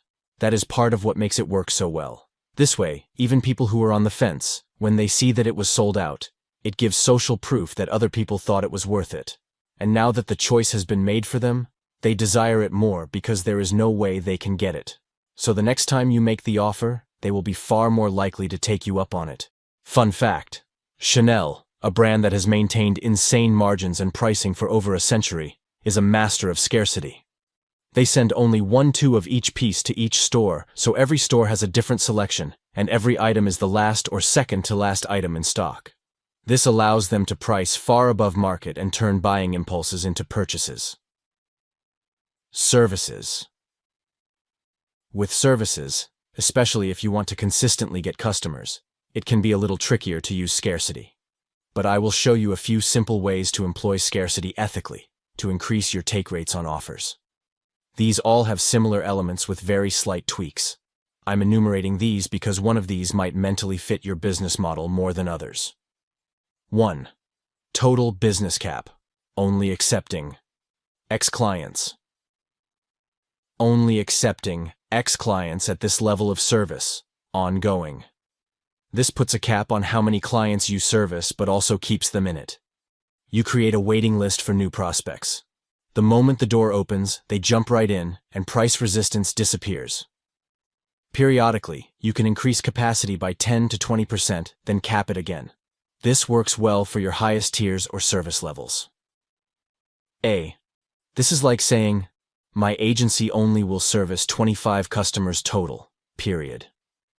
Over time, you can increase your prices and squeeze the lower performing accounts out and bring in new, more profitable accounts. Or, you can periodically open slots as your capacity allows, always leaving some demand unmet. 2. Growth rate cap. Only accepting X clients per week, ongoing.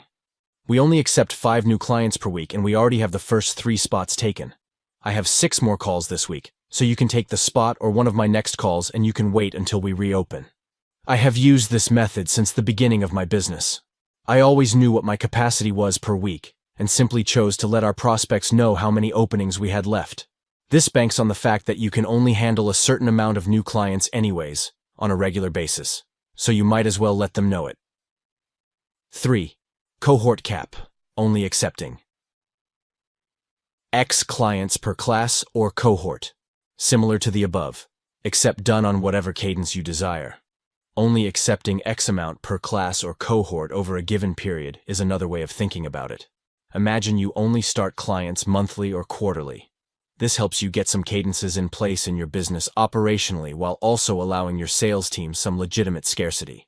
Example: we take on 100 clients 4 times a year. We open the doors, then close them, etc. Pro tip: provide limited access for higher ticket services. These scarcity tactics work especially well for higher ticket upsells. If you want to create one-off workshops, trainings, events, seminars, consulting, etc. These are things that by their nature take time and provide more access. Pairing them with clear scarcity or fixed amounts, seats or spots will rapidly drive up the demand.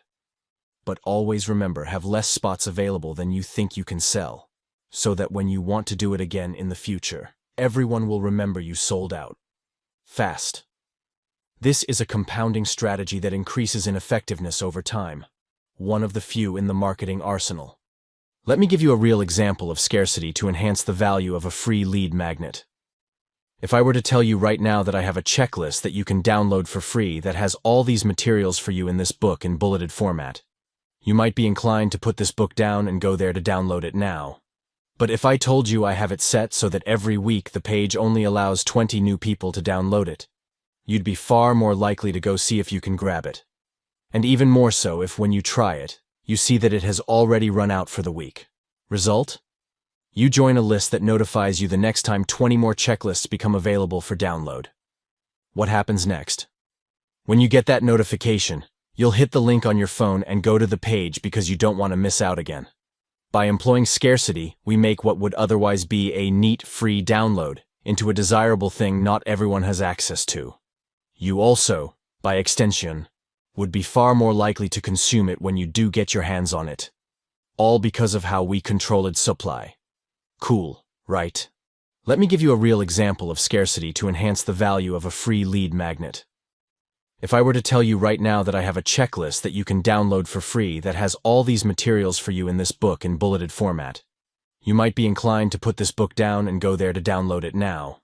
But if I told you I have it set so that every week the page only allows 20 new people to download it, you'd be far more likely to go see if you can grab it. And even more so if when you try it, you see that it has already run out for the week. Result? You join a list that notifies you the next time 20 more checklists become available for download. What happens next? When you get that notification, you'll hit the link on your phone and go to the page because you don't want to miss out again. By employing scarcity, we make what would otherwise be a neat, free download into a desirable thing not everyone has access to. You also, by extension, would be far more likely to consume it when you do get your hands on it. All because of how we control its supply. Cool, right? Honest scarcity, the most ethical scarcity. The easiest scarcity strategy is honesty. Wait, what? Let me explain. I'm sure right now, you probably couldn't handle 1,000 clients tomorrow, right? But how many could you handle? 5? 10? 25? Well, you might as well define a number that you are willing to take on in a given time period, then advertise that. Simply letting people know that you are 3/4 of the way to capacity this week will move people over the edge to buying from you. Or letting people know that you are 81% to capacity in your total business will make people more likely to sign up with you before they lose the chance. Scarcity also implies within it social proof. If you are 81% to capacity, then a decent amount of people made the decision to work with you, and the closer you get to your arbitrary fullness, the faster the spots will disappear. But only you get to draw where that line is full. Neat, right? Summary points. Employ one or multiple methods of scarcity in your business. You will drive a faster purchasing decision from your prospects and at higher prices. Just let them know your limits and let psychology do the rest. Now that we've covered some of my favorite scarcity tactics that you can use year-round, what else could you do to increase demand without changing anything about your offer? Increase urgency. We will cover that next. Pro tip: extreme scarcity. If you don't hate money, sell a very limited supply of one-on-one access. You can do that via any of the mediums described in Delivery Cube. Direct message access, email access, phone access, voice memo access, Zoom access, etc. There are lots of ways you can do this, but I promise you this: if you want to immediately make a lot of money, create a very exclusive service level based on access to you, yes, unscalable, that you cap at a tiny number. Price it very high. Then, tell people. You will make more money than you thought possible. These also tend to be some of the best clients. And limit your delivery to something that you don't hate. For me, I hate emails and messages but don't mind Zoom calls. Make it work for your working style. The cream of the crop, the 1% of 1%, will adjust and take action. Pro tip: once you're out, you can never come back. You can create scarcity by also capping your service level and saying that if they leave, then can never return. This type of scarcity makes people think extra hard about leaving. I started doing this with my gyms early on. Then I was in a mastermind that employed this. Then I started using it in my higher level of gym lords. This works best with small groups, like the above example. As groups become much bigger, the tactic loses some teeth, speaking from experience. Enhancing the offer. Urgency. Deadlines drive decisions. Me. Scarcity is a function of quantity. Urgency is a function of time. This is where you only limit when people can sign up, rather than how many. Having a defined deadline or cutoff for a purchase or action to occur creates urgency.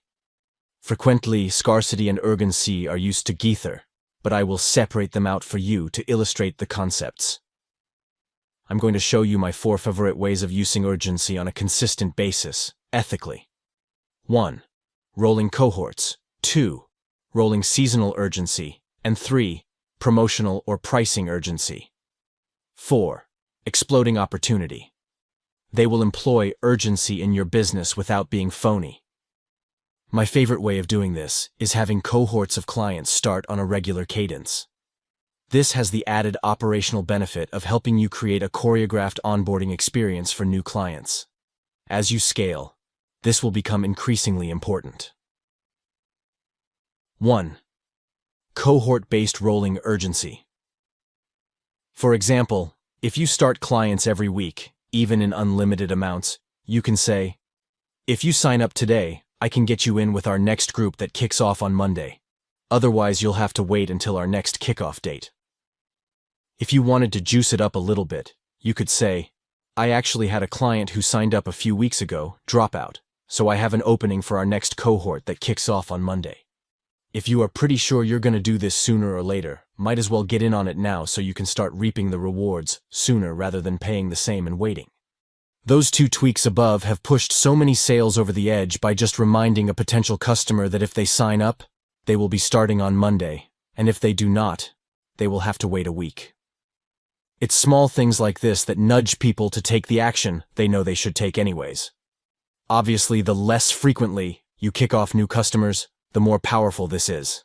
For example, if you only start clients 2 times a year, people will be very inclined to sign up, especially as the date approaches. Even starting new clients every other week can confer this urgency nudge. What if I lose sales by turning business away? Just like guarantees, there is always a fear that you will make less money by employing this strategy. We are afraid that we will lose sales we would have otherwise made. Every experienced marketer on the planet will tell you, it is a fear, and it is unfounded. The biggest sales on a week-long campaign or launch happen in the last 4 hours of the last day, up to 50 to 60%. That means that the last 3% of the time allotted creates 50 to 60% of the sales. That's completely illogical, but also unmistakably human. So, just like a guarantee, you will make more money from the many people who decided to take action than people who actually missed out. Because in reality, those people were never going to buy. Heck, they didn't even buy when they had their feet to the fire, so why would they without? Good to remember. What to do if you just started a cohort and someone wants to buy? You have two options. 1.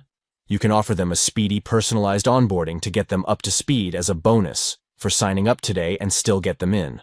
Or, my preference, 2. You can explain to them that since the next group starts in a little, they will have the advantage of having more time to review the materials, talk to their employees for B2B products, or family members for B2C products. On top of that, they can have a more extended payment plan that you can only make available to them since the start date is so far out, an advantage that most clients do not get. In the end, remember, you always have the advantage because you are the one who calls the shots. 2. Rolling seasonal urgency. In a digital setting, having actual sign-up date countdowns is very useful. But make sure they are real. If they aren't, you'll lose credibility and just look like every other wannabe marketer. This is very common with internet businesses that use launch models.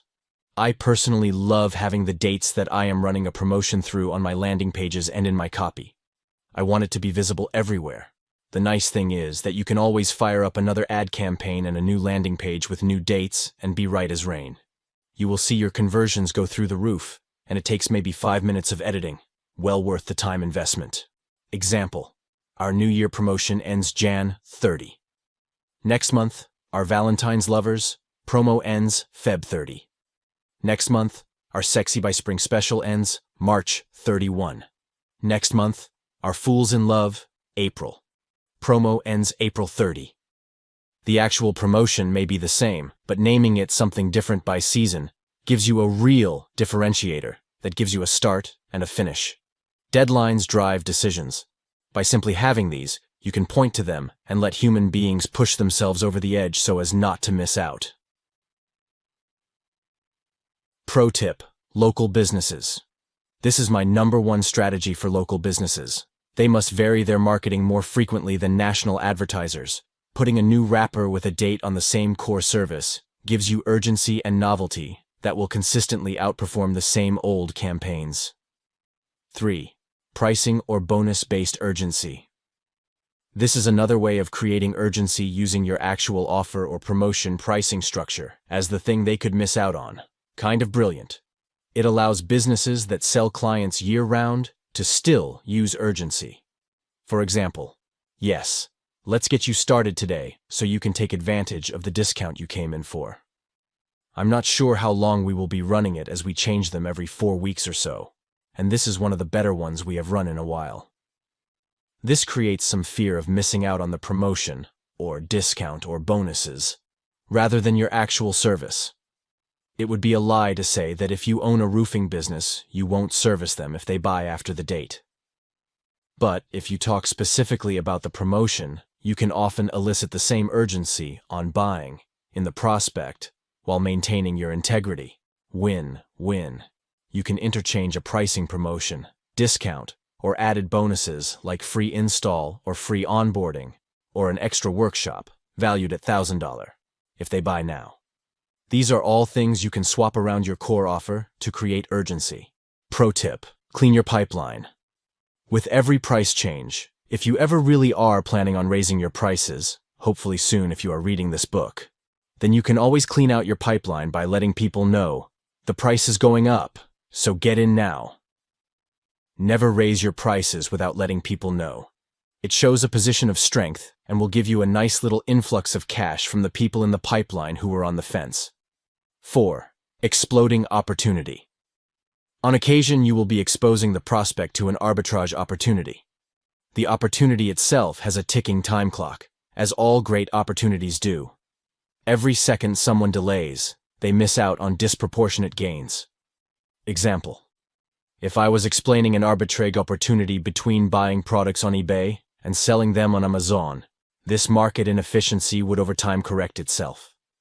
The sooner someone acts, the better it will be for them. This could be true for selling someone on the opportunity of trading cryptocurrencies, buying a stock, getting into a new platform to advertise before competitors jump on the bandwagon. Highly competitive job environments often get job offers that are exploding offers.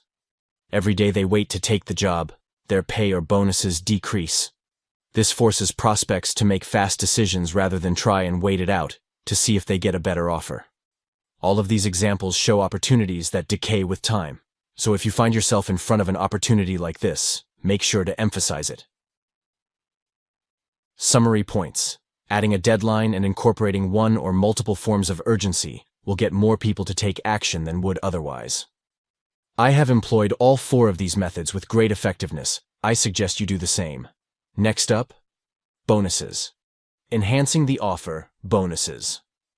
It's all gravy, baby. Play on an old English saying. I have to give special thanks to Jason Fladlian for my renewed appreciation for bonuses. They are so powerful that they earned an entire chapter. In this chapter, I'm going to cover what to offer, how to pick them, how to value them, how to present them, how to price them. The main point I want you to take away from this is that a single offer is less valuable than the same offer broken into its component parts and stacked as bonuses. See image. The entirety of our offer we came up with at the end of the last section. This section is about how to present those pieces in what order. For example, I may in fact do lots of things in my service, but until I enumerate them, they are unknown. This is why every infomercial of all time continues on with, "But wait, there's more." They would not use these techniques unless they were effective, as every second of airtime costs money and must be justified with ROI. You'll also notice that if you watch those old infomercials, they would sell one knife for $38.95, then include 37 other knives, sharpeners, pans, and guarantees to beat the prospect into submission. They establish the price, then they expand upon it until you feel it's such a good deal it would be stupid to pass it up. The reason this works is we are increasing the prospect's price to value discrepancy by increasing the value delivered instead of cutting the price. We anchor the price we tell them to the core offer. Then, with each increasingly valuable bonus, that discrepancy grows wider and wider until it's too big to bear, and we snap the rubber band in their mind that is holding their wallet in their pocket. We are now going to present that stack of deliverables that we assembled earlier in a way that makes them irresistible. Pro tip: add bonuses. Instead of discounting whenever possible on core offers. Whenever trying to close a deal, never discount the main offer. It teaches your customers that your prices are negotiable, which is terrible. Adding bonuses to increase value to close the deal is far superior to cutting prices. It puts you in a position of strength and goodwill rather than weakness. Presenting bonuses one-on-one versus group selling. There are key differences between pitching to a group versus a single person. Group selling is beyond the scope of this book, but I want to at least address when a bonus would be brought up in a one-on-one selling scenario. When selling one-on-one, you ask for the sale first, before offering the bonuses. If they say yes, then after they have signed up, you let them know the additional bonuses they're going to get. This creates a wow experience and reinforces their decision to buy. On the other hand, if the person does not buy after the first ask, then you present a bonus that matches their perceived obstacle, then ask again. Don't feel weird about asking again. You simply agree with the prospect, add the bonus, and ask if this consolation was fair enough. People have a hard time rejecting reciprocity, so adding a bonus to accommodate, then another, and people will feel almost obligated to buy from you.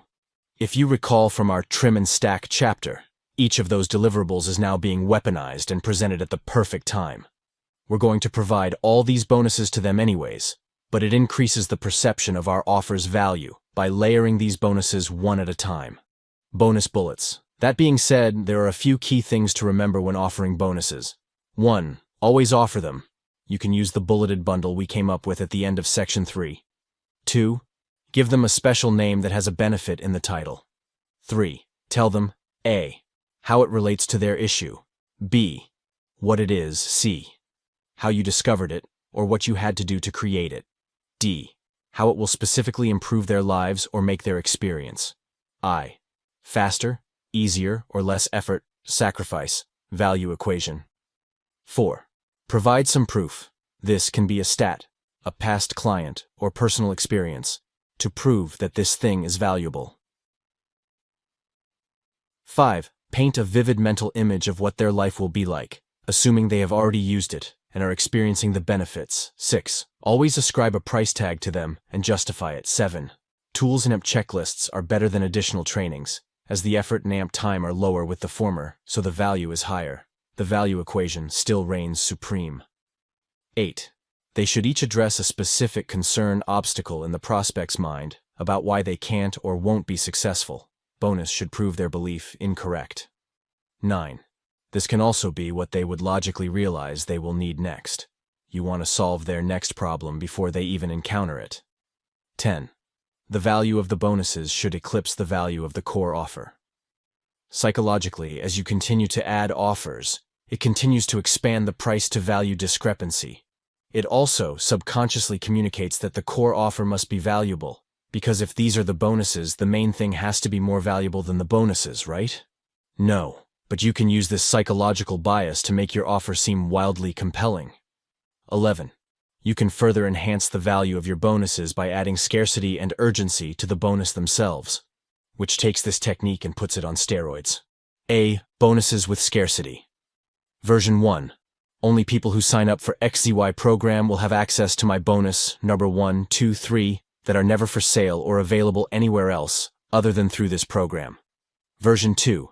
I have 3 tickets left to my $5,000 virtual event. If you buy this program, you can get one of the last 3 tickets as a bonus. B. Bonuses with urgency. Version 1. If you buy today, I will add in XYZ bonus that normally costs $1,000 for free. And I'll do that because I want to reward action takers. C. With hope, you can see the subtle differences. The first 2 examples aren't constrained by time.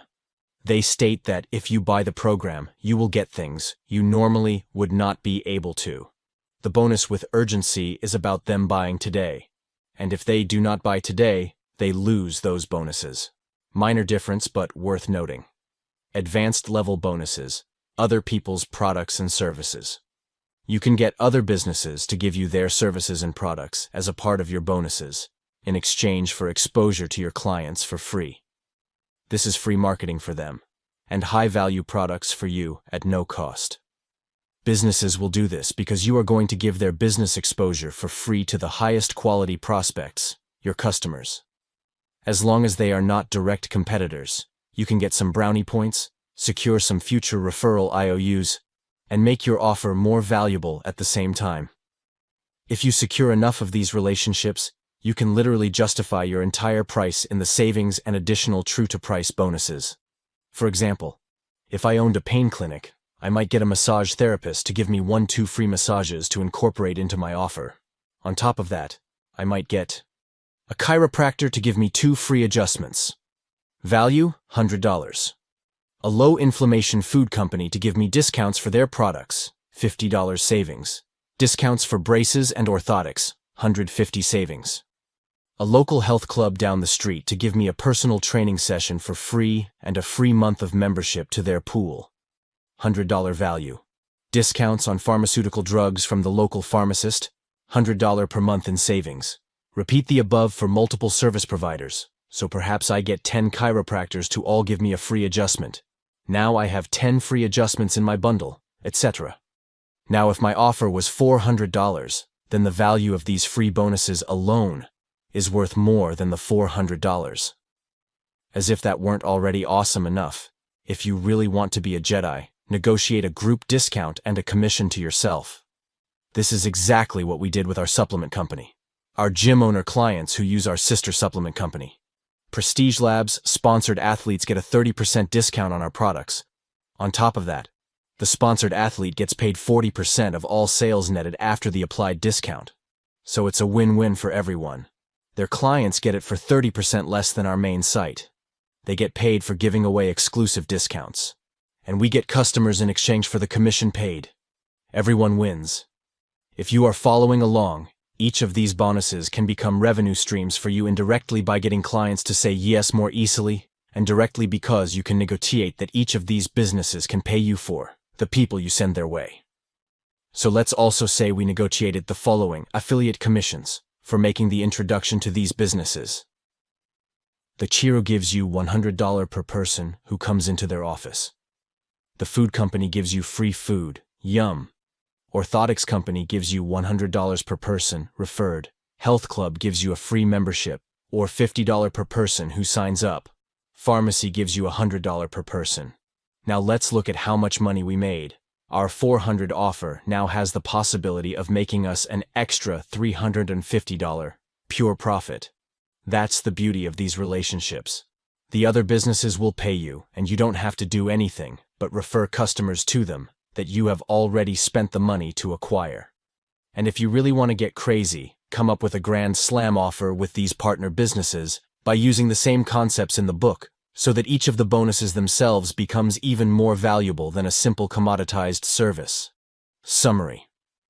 We want to employ bonuses because they expand the price to value discrepancy and get people to purchase who otherwise wouldn't.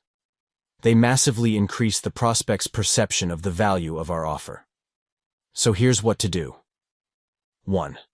Create checklists, tools, swipe files, scripts, templates, and anything else that would take lots of time and effort to create on one's own, but is easy to use once created. Anything that you can invest in one time, that clearly costs time or money to create, but can be given away endless time, is a perfect fit for a bonus. 2. Beyond that, make a habit to record every workshop, every webinar, every event, every interview, and use them as additional bonuses, as needed to crush a perceived obstacle. 3. Proactively negotiate group discounts and a referral commission with adjacent businesses that solve needs your customer will have as a result of beginning this process with you. What's the next natural thing they might want? Go to those businesses. Get a deal for them they could never get for themselves, because you are negotiating with the purchasing power of all your customers at once. Very powerful. Author note. The longer you are in business, the more of these bonus assets you will have at your disposal. All of these things are valuable. Put them in a vault and keep them in your back pocket to sprinkle into an offer to get the deal closed. Information products work very well here because they have high perceived value, low cost, and zero operational effort besides giving an additional login. Tickets to virtual experiences or events work too. Same goes for a higher level of service that has a fixed cost, like giving someone VIP service for a month, which also doubles as a way of upselling them into that level of service to keep them on it.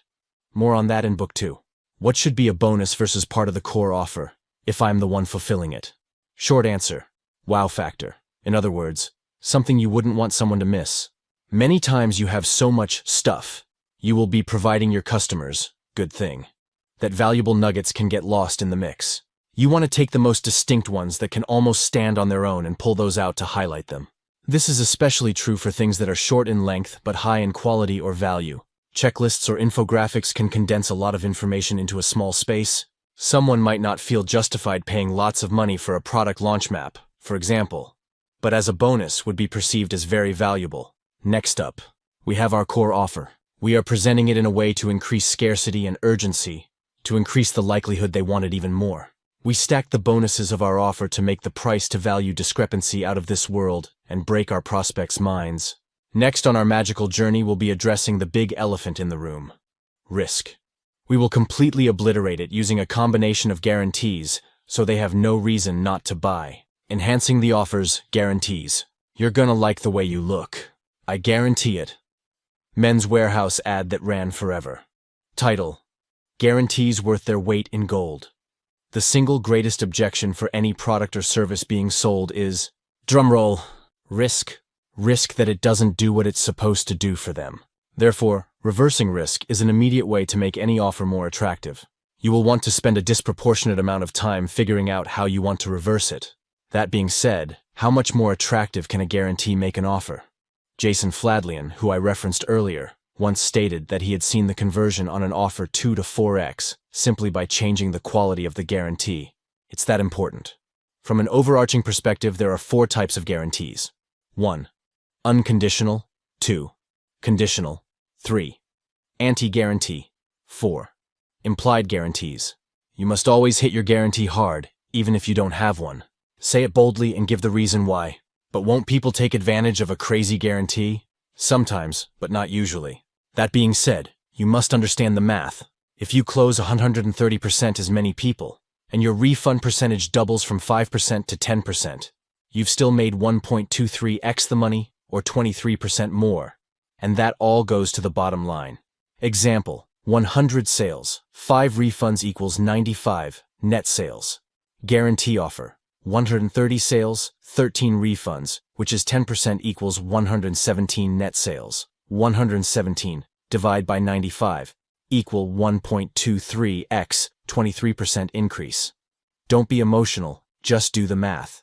For a guarantee to not be worth it, the increase in sales would have to be 100% offset by people who refunded. So an absolute increase in sales of 5% would need to be offset by an absolute increase in refunds of 5%. But that might be a doubling of refunds, which is unlikely. So, for the most part, the stronger the guarantee, the higher the net increase in total purchases, even if the refund rate increases alongside it. Warning: while guarantees can be effective sellers, people who buy because of guarantees can become very shitty customers. A person who only buys because of a guarantee is a person who may not be willing to put in the work necessary to see success with your product or service. In a world where you want to reverse risk and get customers the best outcome possible, tying your guarantee to the things they need to do to be successful can help all parties. Pro tip: high-cost services warning. If you have a tremendous amount of cost associated with your product or service, you will likely want to employ a conditional guarantee or an anti-guarantee, as you will have to eat the cost of the refund and the cost of fulfilling. Types of guarantees: if you don't achieve X, we will. What makes a guarantee have power is a conditional statement. If you do not get X result in Y time period, we will Z. To give a guarantee teeth, you have to decide what you'll do if they don't get the result. Without the or what portion of the guarantee, it sounds weak and diluted. Note: this is what most marketers do. Bad example: we will get you 20 clients guaranteed. Better example: you will get 20 clients in your first 30 days, or we give you your money back, plus your advertising dollars spent with us.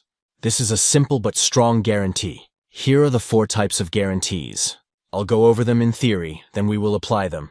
1. Unconditional guarantees.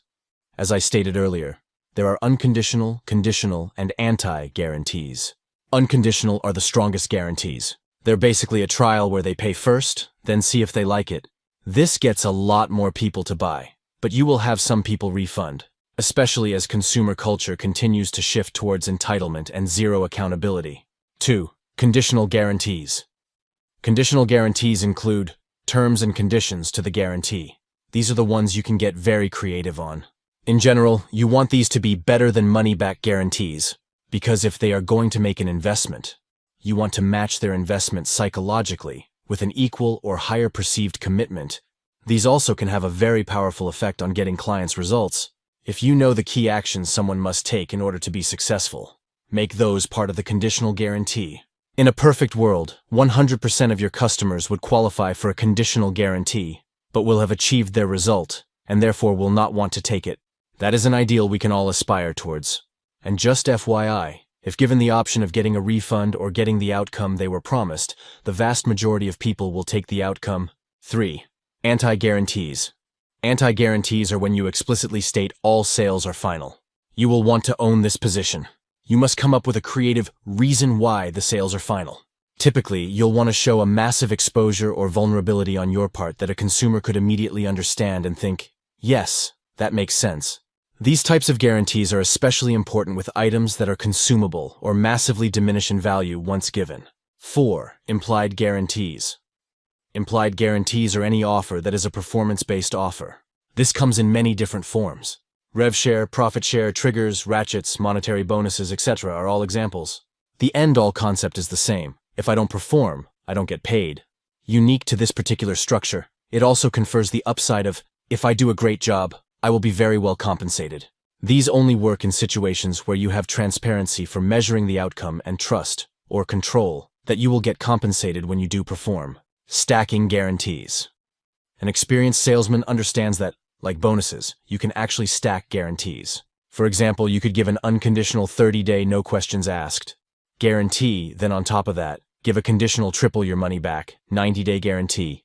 That would be an example of stacking an unconditional with a conditional guarantee.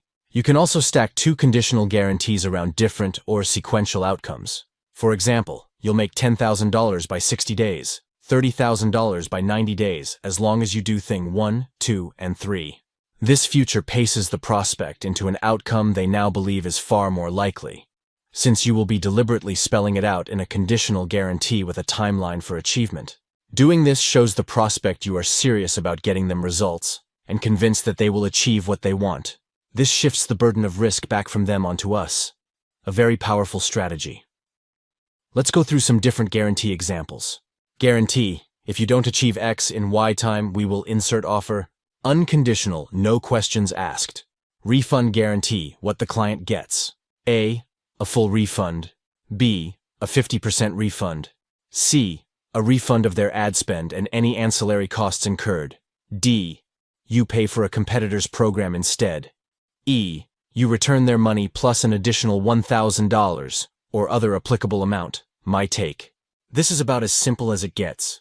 It's also very risky. You put yourself in a situation where if someone does not achieve the results, whether because of your fault or not, you will still be held accountable. Obviously, this is a strong but unoriginal guarantee. You can add conditions, but the more conditions you add, the faster this guarantee loses its teeth. Wording: I heard Jason Fladlian, who I referenced earlier, pitch his unconditional guarantee on a webinar, and I thought it was unbelievable. These are 100% his words and not my own. I take no credit for this, but have included it for completeness. I'm not asking you to decide yes or no today. I'm asking you to make a fully informed decision. That is all. The only way you can make a fully informed decision is on the inside, not the outside. So you get on the inside and see if everything we say on this webinar is true and valuable to you. Then, if it is, that's when you decide to keep it. If it's not for you, no hard feelings. You will then, after signing up at URL, be able to make a fully informed decision that this isn't for you. But you can't make this decision right now for the same reason you don't buy a house without first looking at the inside of it. And know this, whether it's 29 min or 29 days from now. If you ain't happy, I ain't happy. For any reason whatsoever, if you want your money back, you can get it because I only want to keep your money if you're happy. All you have to do is go to support XYZ. Commentel use, gimme my money, and you got it. And in short order, our response times to any support request average 61 dolmen over a 24/7 time period. You can only make such a guarantee when you're confident that what you have is the real deal. And I'm fairly confident that when you sign up at URL, you're getting exactly what you need to benefit. Pro tip: name your guarantee. Something cool. If you are going to give a guarantee, spice it up. Instead of using satisfaction or some other vanilla word, describe it more strongly. Generic example: bad. 30-day money-back satisfaction guarantee. Creative imagery. Example number 1, good. In 30 days, if you wouldn't jump into shark-infested waters to get our product back, we will return every dollar you paid. Creative imagery. Example number 2, great. You'll get our famous Club a Baby Seal guarantee. After 30 days of using our services, if you wouldn't club a baby seal to stay on as a customer, you don't have to pay a penny. Unconditional satisfaction-based refund guarantee, expanded from above. What the client gets. If at any time they're not satisfied with the level of service they're receiving from you, they can request a refund at any time for the program. My take. Believe it or not, this was my guarantee when I sold weight loss programs. Besides being an irresistible offer, I guaranteed satisfaction. I used the strength of my guarantee to close a lot of deals. Do you think I'd still be in business if I gave a crazy guarantee like that and wasn't good at what I did? Now I'm not guaranteeing you're going to hit this goal in 6 weeks after all because I can't eat the food for you. But I am guaranteeing that you will get $500 worth of value and service from us to support you. If you don't feel like we gave you that level of service, I'll write you a check the day you tell me we suck. It works perfectly with a best case, worst case close. Best case, you get the body of your dreams, and we give you all your money towards staying with us to hit your long-term goal. Worst case, you tell me I suck, I write you a check, and you get 6 weeks of free training. Both options are risk-free, but the only thing guaranteed not to help you is walking out of here today. If you are good at what you do, you can use a guarantee like this to push a lot of people over the edge. That line made me a lot of money. I had 2 people take me up on it out of 4,000 sales in 3.5 years. Satisfaction, no questions asked, is the highest form of guarantee. It means we could do everything right and you could still ask for your money back. As long as you know the math, you will typically make up for the refunds in spaces with higher and faster closing on the sales side. But you have to be good at fulfilling your promises. If not, steer clear. I believe this offer works much better in lower ticket situations. It becomes very risky as you go into higher ticket services with higher costs of fulfillment. Pro tip: unconditional versus conditional based on business. Type bigger, broader guarantees work better with lower ticket B2C businesses. many people just won't bother taking the time. The higher the ticket, and the more business-oriented it is, the more you want to steer towards specific guarantees that may or may not include refunds and may or may not have conditions. Conditional outsized refund guarantee. What the client gets, double or triple their money back, or a no-strings-attached payment of X, or another amount that's far more than what they paid. My take. This is for when you sell something with high margins. And this is a guarantee to add with a consumption condition. That means they must do a variety of things to qualify for this guarantee. A world-class affiliate marketer, Jason Fladlian, who did $27 million in a single day, recently used an amazing guarantee for a course he sold. He said, "If you buy this course and spend X on advertising your e-commerce store using the methods herein and don't make money, I will buy your store from you for $25,000, no questions asked." He claimed that an additional $3 million in sales came from this crazy guarantee on a $29.97 course. What's more, he only gave 10 of these $25,000 refunds out. So the refund generated $2.75 million in extra sales. That's what a crazy guarantee does for you. In general, a very strong guarantee like this will definitely drive more sales. This really serves the purpose when you need a lot of stuff to be done by your prospect. And, assuming those things are done, there's a low chance of the result not being achieved. Sometimes a guarantee like this can actually get clients better results on top. This guarantee will typically outperform a traditional 30-day money-back guarantee in terms of net conversions, sales minus refunds. Conditional service guarantee. What the client gets. You keep working for them free of charge until X is achieved. My take. This is probably my personal favorite guarantee of all time. It essentially guarantees they will achieve their goal, but it eliminates the element of time. You are never at risk for losing the money. The guarantee is around the outcome. To add further flavor to it, you can make this guarantee conditional on them doing key actions linked with success. Setting up a web page, attending calls, showing up to workouts, weighing in, reporting data, etc. Real talk.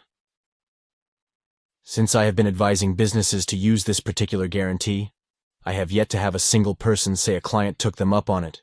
Realistically, if someone actually does everything you ask them to do and doesn't achieve the result by the time you had said, one of two things usually happens. 1.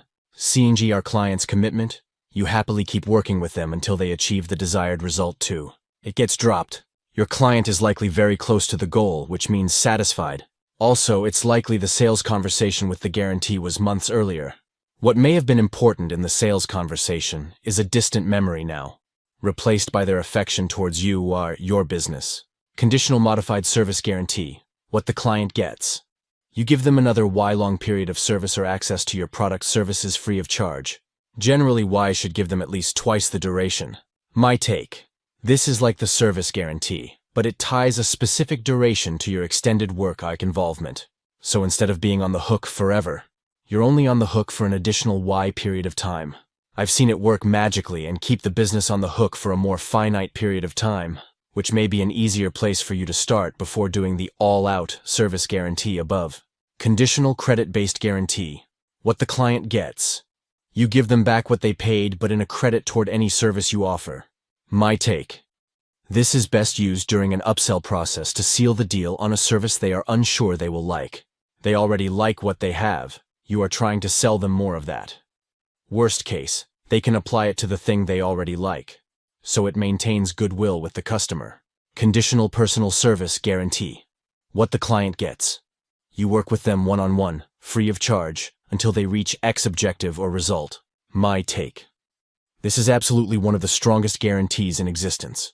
It's like a service guarantee on crack. You will definitely want to add conditions, though. They must respond back in 24 hours. They must use the products you tell them to. They must XYZ. Only if they do that, will you keep working with them one-on-one? This is especially powerful as you scale and become more edified as a business owner. Can you imagine one of my salespeople saying, "Alex will personally work with you until your offer converts"? Right. It would work. It would also be a nightmare. So I would probably put contingencies like, provided you've already spent $10,000 on your existing offer using our structure. The offer you ran was for lead generation, and it was a free offer. These are things that would make it unlikely they would not succeed. If for some reason they hadn't with those stipulations in place, I could probably fix their problem in 10 minutes just looking at it. Conditional hotel plus airfare perks. Guarantee what the client gets. If you don't receive value, we will reimburse your product and your hotel plus airfare. My take, this is technically a refund of ancillary costs from our first example. I just love it a lot for workshops and in-person experiences.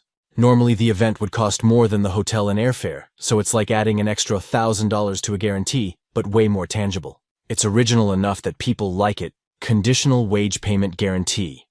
What the client gets. You offer to pay their hourly rate, whatever that may be, if they don't find your call session with them valuable.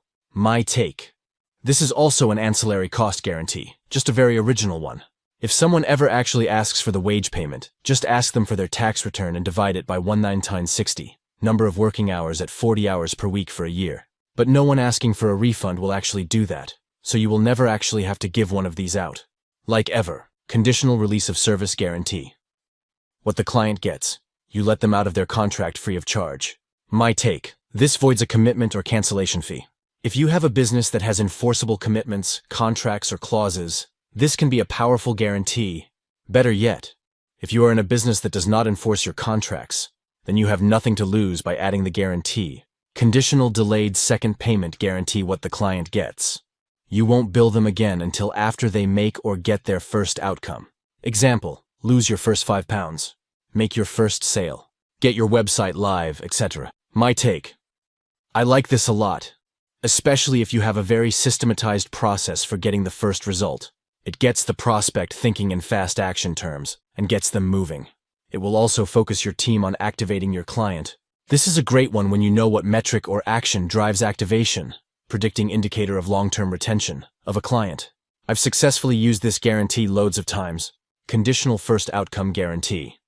What the client gets. You continue to pay their ancillary costs, ad spend, hotel, etc., until they reach their first outcome. Example, if you don't make your first sale in 14 days, we will pay for your ad spend until you do. My take. Just like the delayed second payment, just centered around a different cost. I personally like this setup a lot.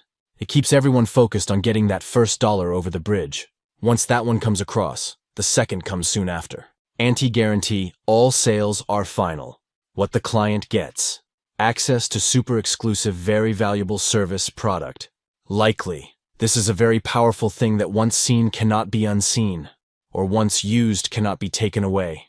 Example, a line of code to improve your checkout experience on a website.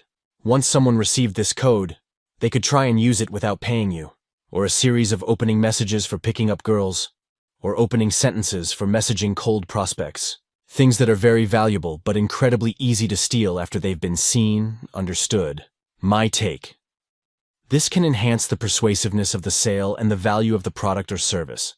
It essentially implies that the client is going to use it and see an immense benefit, thereby exposing the business to vulnerability. It acts as a damaging admission.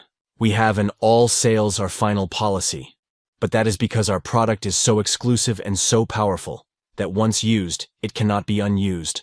Since it is so standard to have some sort of guarantee, not having one is attention-worthy. So instead of being wishy-washy, lean into the fact this thing works so well and is so easy to copy.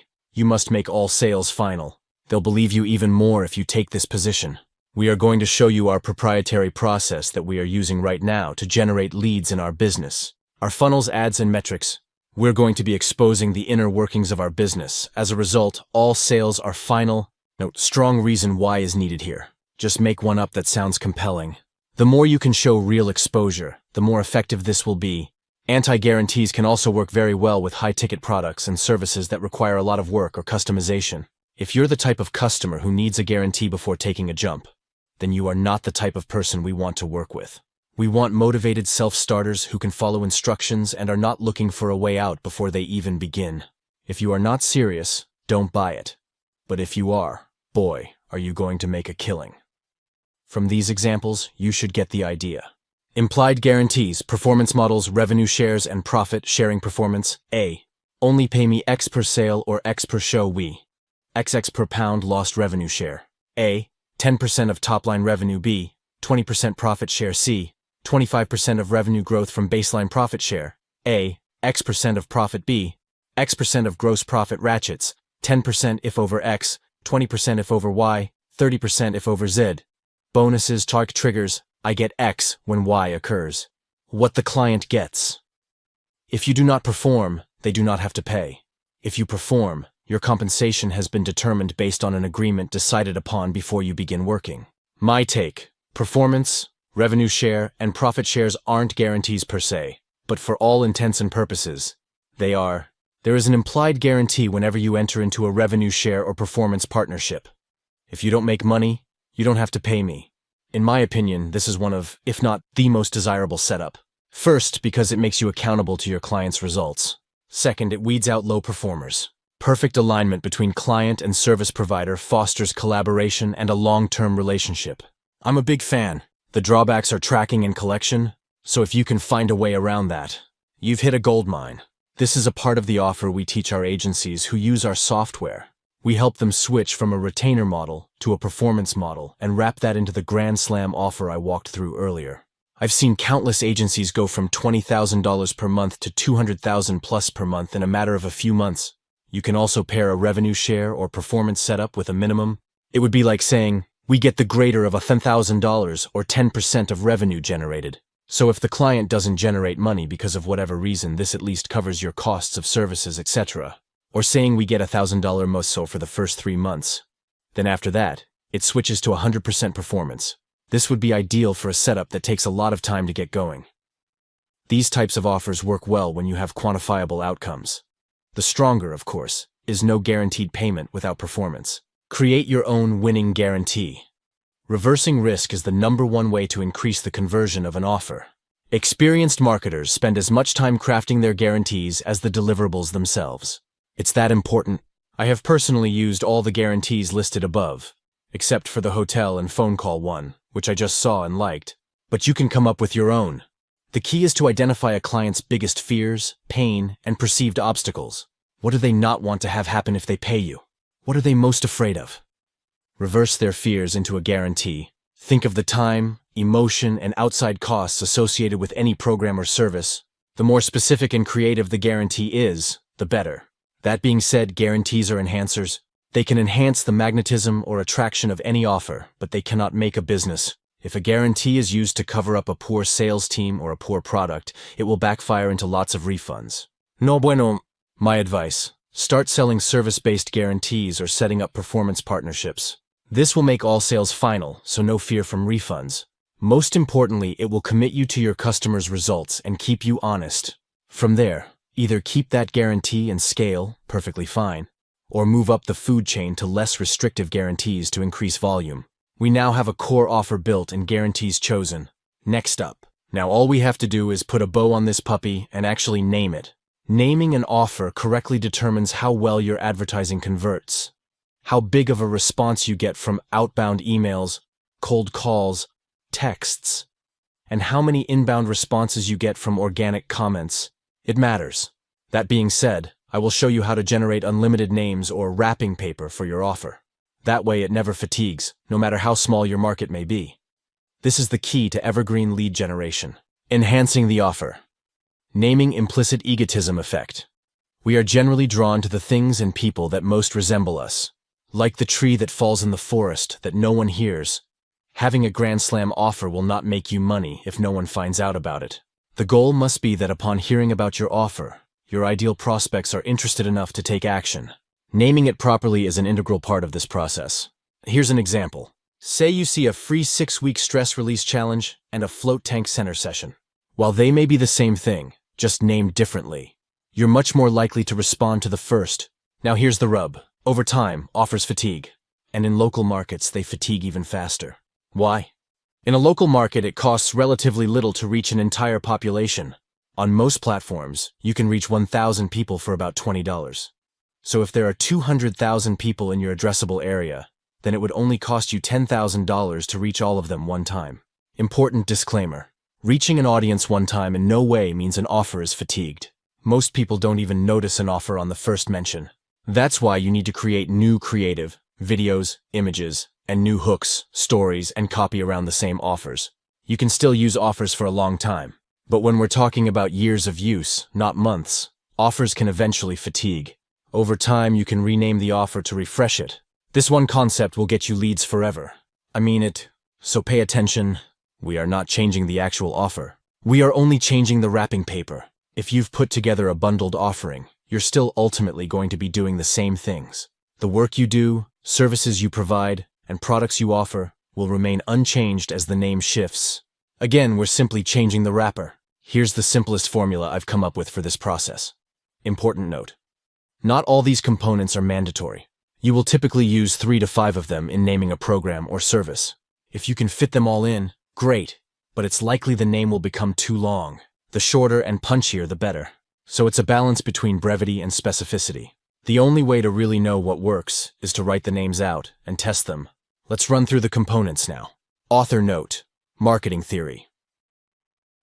If you like understanding the concepts behind my chosen MAGIC formula, each roughly translates to attention, M magnet, discrimination, A avatar, purpose, G goal, timeline, I interval, and method, C container.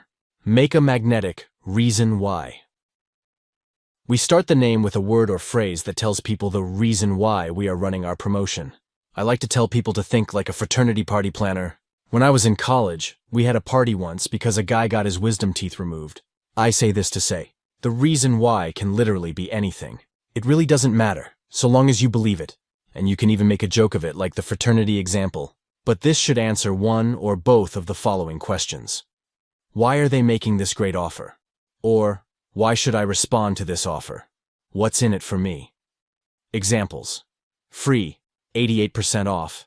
Giveaway, 88% off. Spring, summer, back to school. Grand opening, new management, new building, anniversary. Halloween, New Year. Note. I will discuss how to monetize free and discounted offers in Volume 3, Money Models. Announce your avatar. This component calls out your ideal avatar, who you are looking for and who you are not looking for as a client. You want to be as specific as possible, but no more. When in a local area, the more local you can make your headline, the more it will convert. So don't do a city, try and go to the submarket or hyper-local area. Not Baltimore but Towson, MD, not Chicago but Hinsdale, etc. Examples. Bee Cave dentists, Rolling Hills moms, brick-and-mortar businesses, salon owners, retired athletes, Brooklyn busy executives. Give them a goal. This is where you articulate your prospect's dream outcome. It can be a single word or a phrase. It can be an event, a feeling, an experience, or an outcome. Anything that would excite them. The more specific and tangible, the better. Examples. Pain-free, celebrity smile, first place, never out of breath, perfect product, grand slam offer, little black dress, double your profit, first client, high ticket, 7-figure, 100K, etc. Indicate a time interval. You're just letting people know the duration to expect here. This gives an example of how long your results will take to achieve. Note. If you're making any sort of quantifiable claim, like income gain or weight loss, most platforms will not approve this type of messaging with a stated duration to achievement because it implies a guarantee. It implies they are going to get this outcome in a period of time, which goes against many platform rules. So don't give a quantifiable outcome with the duration unless your platform allows it. That being said, duration is a powerful component of a Grand Slam offer, and you should definitely use it anywhere you don't need to deal with compliance. Alternatively, if the goal you help them with is not a claim per se, then absolutely use a time interval, $10,000 in 10 days versus make your first sale in 10 days. Examples. AA minutes, BB hours, CC days, DD weeks, Z months, 4 hour, 21 day, 6 week, 3 month, complete with a container word. The container word denotes that this offer is a bundle of lots of things put together. It's a system. It's something that can't be held up to a commoditized alternative. Examples. Challenge, blueprint, bootcamp, intensive, incubator, masterclass, program, detox, experience, summit, accelerator, fast track, shortcut, sprint, launch, slingshot, catapult, explosion, system, getaway, meetup, transformation, mastermind, launch, game plan, deep dive, workshop, comeback, rebirth, attack, assault, reset, solution, hack, cheat code, liftoff, etc. Pro tip, find time to rhyme. Good rhymes stick in people's minds. Rhyme your program name to win the game. Google Rhyming Dictionary for an easy shortcut. Note, don't try and force it. It's not a requirement. It's just a nice to have. X, 6-pack fast track, 5-day book print sprint, marriage thrive deep dive, 12-week 2-putt shortcut, 12-month no debt reset, celebrity butt shortcut, get some ass masterclass, just thought it was funny, etc. You get the idea. Pro tip, alliteration. Alliteration is when you make all or most of the words start with the same letter or sound. An alternative approach to rhyming is to use alliteration when naming your program. This is easier for most people than rhyming. Again, you do not need to rhyme or alliterate. Don't force it. X. Make Money Masterclass, Change Your Life Challenge, Big Booty Bootcamp, Debt Detox, Real Estate Reset, Life Coach Liftoff, etc. Author note. Marketing theory. If you like understanding the concepts behind my chosen MAGIC formula, each roughly translates to attention, M magnet, discrimination, A avatar, purpose, G goal, timeline, I interval, and method, C container. I might be weird, but naming offers is one of my favorite parts of this process. What I want to highlight, yet again, is that your actual money model, pricing, and services will remain largely unchanged. Changing the wrapper simply means changing the exterior perception of what your Grand Slam offer is. Below, you'll find a few examples of named offers for different industries. Wellness Free, 6-week Lean by Halloween Challenge, 88% off. 12-week Bikini Blueprint Free, 21-day Mommy Makeover, 60-minute Make Your Friends Jealous Model, Hair System. 6-week Stress Release Challenge, free. Bend Over Pain Free in 42 days. Healing Fast Track Doctors, $2. 00 off Celebrity Smile Transformation Lakeway Moms, $1. 500 off your kids' braces, Lakeway Moms. 12 months to a perfect smile, $1,000 off for 15 families. Back to school, free braces, giveaway grand opening, free x-ray and treatment, instant relief, back sore, no more. 90-day rapid healing intensive, 81% off. Tightness, $1 massage, new client summer special coaching, 5 clients in 5 days blueprint, 7F agency, 12-week intensive, 14-day, find your perfect product launch, fill your gym in 30 days, free. I could keep listing these, but hopefully you get the idea. Now it's time for you to give it a try for your Grand Slam offer. Again, you don't necessarily have to use all the power components of the headline. Using 3 to 5 will typically create something that is more unique and desirable, allowing you to separate yourself from the competitive field and create an offer that will get clicks and engagement, and ultimately make you money. Furthermore, you don't need to do them in the MAGIC order. Do what sounds punchier to you. After doing this for a while, you'll see that some offers convert better than others. That's natural. And every once in a while you'll get a name that takes off like a rocket. I honestly have no idea why some names win and others do not. So don't be emotional about it. Keep trying. Keep striking out. Then try more. You'll get there. Now that you have several working names for your offer, you can use 2 to 3 of your best names in your advertising campaign. Quickly note the winner, then use that as a control to test against with new names. That is how you promote. Pro tip, name, sub-items and bonuses. Use the magic headline formula for each item in your stack and bundle. It will automatically enhance the value of your offerings simply by naming in a way that resonates with your prospects. What happens when offers fatigue? As you market offers, you will need to create variations over time as the tastes of the market change over time. Here's the order in which you will change things to keep lead flow consistent. 1. Change the creative, the images and pictures in your ads. 2. Change the body copy in your ads. 3. Change the headline, the wrapper, of your offer. 4. Free 6-week Lean Challenge to Free 6-week Tone Challenge 5. Holiday Hangover to New Year New You Sick. Change the duration of your offer. 7. Change the enhancer of your offer, your free discount component. 8. Change the monetization structure. These series of offers you give prospects and the price points associated with them. Book 2. I follow this variation framework because most of the time it's the first handful of items that need to be changed. Typically, they need to be changed again and again without touching anything on the bottom of the list. For example, when ads fatigue, we don't change our entire business. We just run the same ad again with a different video or image. Once that stops working, we change it again. Eventually, you need to change the words in your ads and repeat the process. Then, and only then, would you change the wrapper. Let's say we change from a 6-week stress release challenge to a 42-day relaxing holidays challenge for a massage center. Same core offer, just a different wrapper. Then, of course, you could change the duration of your offer, 6 weeks to 28 days or 8 weeks, etc. The lower on the list you go, the more operationally heavy it is, so really be sure you have exhausted the earlier lighter ways of varying your offer. Once you've monetized an offer, rarely should you change it. Just rinse and repeat over and over and over again.